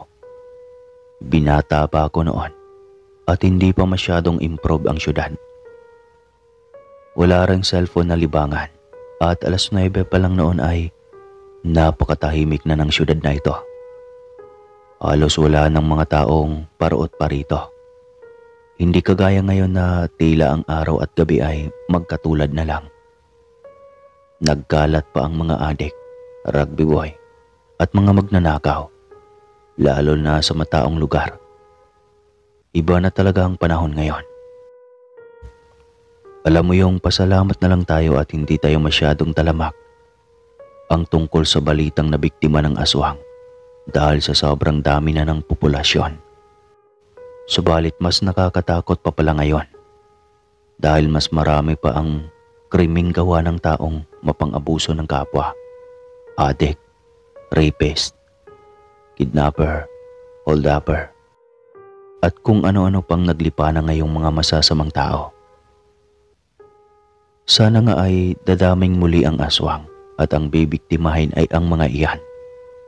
Sakit lang naman kasi sa ulo ang dala ng mga iyan sa lipunan. Pasensya na Sir Casper at nailabos ko sa programa mong ito ang aking saloobin. Ang dami-dami kasing krimeng na ibalita kaysa kabutihan eh. Balik na nga pala ako sa pagkwento ng aking buhay Sir Casper noon. Ang hotel na aking pinagtatrabahuan ay may kaharap na luma at abandonadong ng apartel. Madalas panggabi ang duty ko at dahil hindi nakasarado ang lumang apartel na iyon, ay minsan talaga may mga pumapasok na magkapares doon na hindi ko namamalayan. Sa sobrang nakakaantok ang gabi ay hindi rin kasi minsan mapigilan ang maidlip. Tapos mahimasmasan na lang ako dahil may humahagik-gik na palabas sa lumang apartel. Siguro bukod sa nag-i-score ay humihitit rin ng droga. Kaya paglabas doon ay sabog na ang mga ito. Hanggang sa isang beses ay may namataan akong isang babaeng hindi ko alam kung anong tungis ang nasa kanyang damit sa dibdib. Para kasing dugo. Hindi ko rin mapagtanto kung dalaga ba o may edad na ito. Medyo nakadistansya kasi. 2 lanes ang kalsada. Halata lang ang buhok nitong mahaba at maitim. Ang kanyang balat din ay sobrang itim. Simula noon ay minatsagan ko na talaga ito. Na-curious akong makita kung ano ang itsura nito. Sa isip ko ay baka multo ito. Pero ang pagkakaalam ko kasi kapag multo ay sa pagkisap mo ng mata ay nawawala ka agad ito. Pero ang babaeng iyon ay hindi. Normal na normal ang lakad. Halos madalas ko na nga itong makitang pumapasok sa lumang apartel na iyon. Hindi ko lang talaga mapagtanto kung bakit sa tuwing nakatalikod na lang at papasok na ito, tsaka ko lang mamataan. Hindi kaya't ako rin ang binabantayan nito na kapag hindi nakatingin sa dakong iyon, ay nagmamadaling pumasok. Baka walang matuluyang bahay, kaya doon pumupuslit sa lumang apartel. Minsan pumapasok ako at lumalapit sa 2 staff na nakaupo sa information. Nakikipag-usap upang hindi antukin. Ang akala ko ay ako lang ang nakapansin sa babae. Minsan na rin pala nilang namataan ito. Kuya, mukhang may nakatirang multo sa abandonadong apartel sa ating tapat. Napansin niyo po ba yon? Tanong ng isa sa akin. Napansin niyo pala yon? Mukha namang hindi multo eh. Aswang yata. Sagot ko.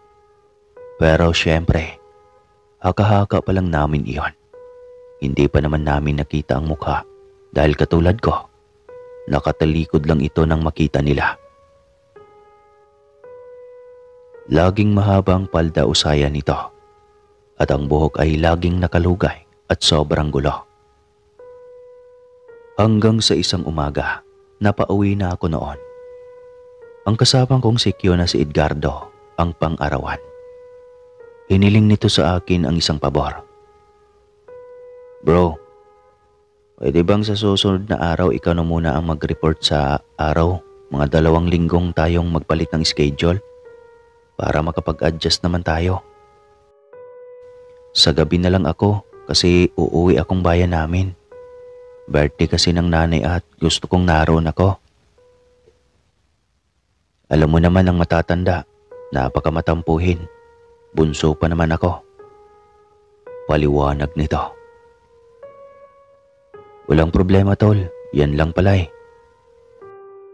Tignan mo nga din tol kung may mapapansin ka bang babae na labas-masok sa lumang apartel na yan. Lagi kasi akong nakakikita eh. Tuwing gabi na lang. Sabi na mga kasamahan natin sa loob, baka daw multo. Wika ko. Nako, ang matanda siguro ang tinutukoy mo. Lagi ang nandyan, labas-masok. Mahaba at maitim ang buhok. Laging nakapalda ng mahaba. Nako, mukhang ginawa na ng bahay iyan ng matanda. Palaboy malamang at na-discover na abandonado yan. Litanya nito. Medyo sumakto nga ito sa kanyang description. Kaya lang para namang hindi matanda kung maglakad ang matangkad na babaeng iyon. Tuwid na tuwid ang lakad.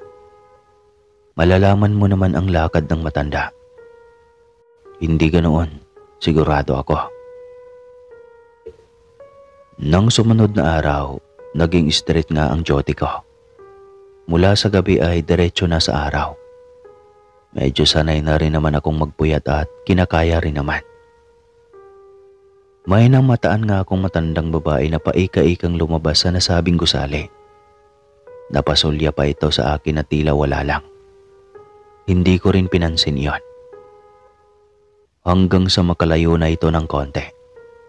Wala naman akong pakialam kaya hindi ko na pinansin. Nang bigla kong naalala ang suot nitong palda. Hindi ako nagkamali. Nakita ko na ito sa babaeng matangkad na lagi kong nakikitang pumapasok kaligitnaan ng gabi. Naging iba na ang hinala ko. Aswang yata ang babaeng ito. At sa pagiging kuryos ko, may napansin akong bagay. Pagdating ng kasamahan kong si Edgardo ay hahantingin ko iyon. Gusto kong malaman kung totoo ang hinala ko na aswang ang babaeng iyon.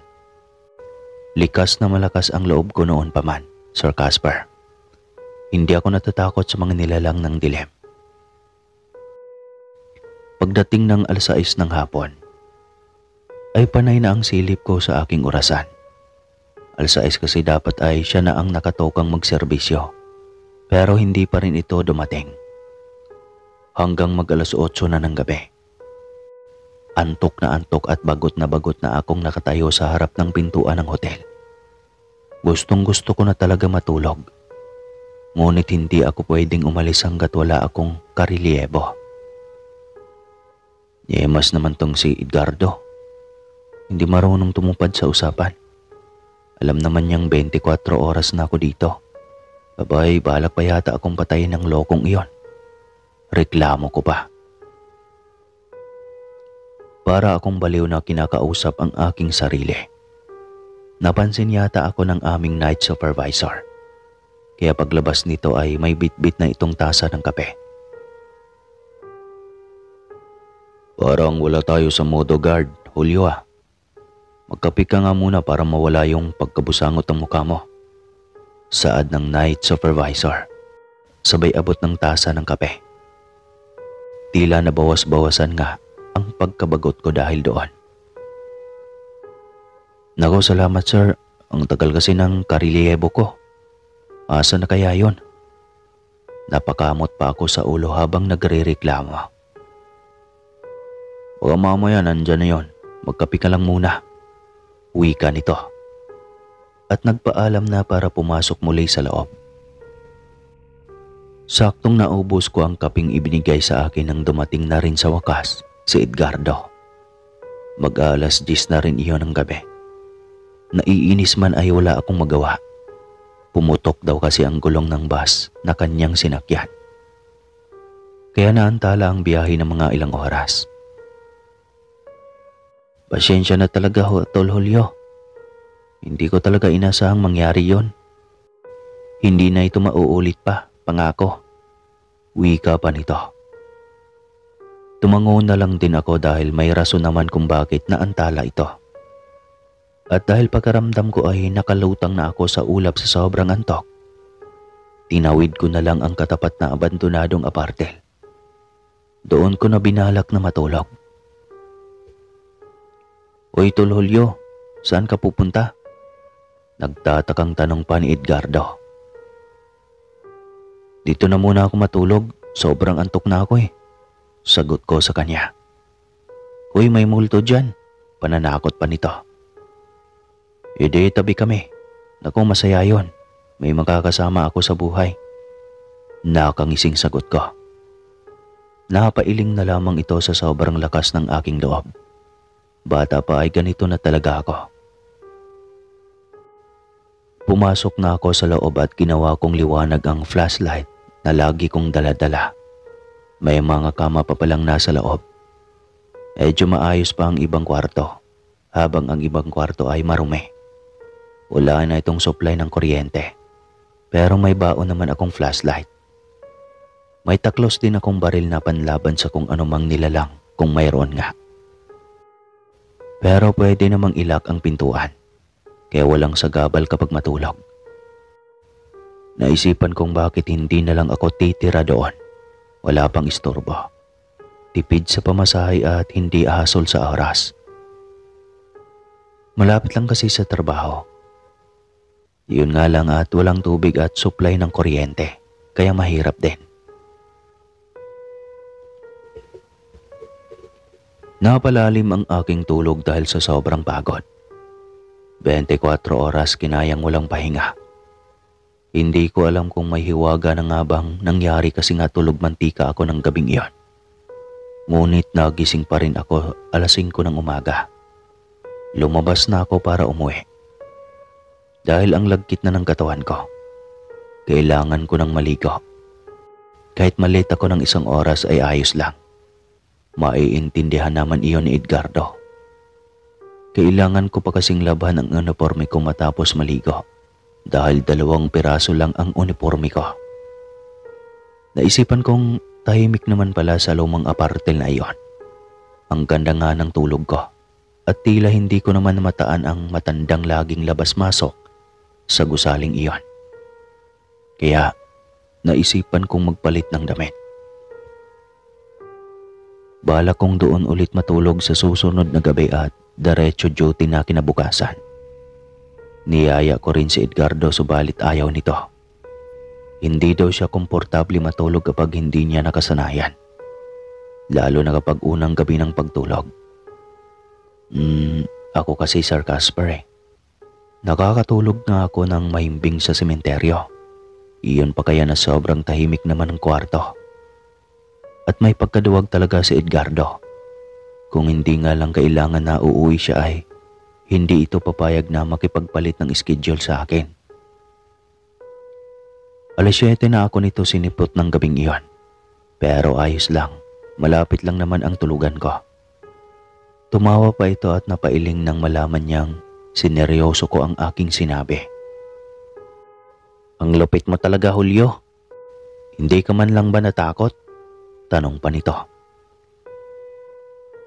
Bakit naman ako matatakot?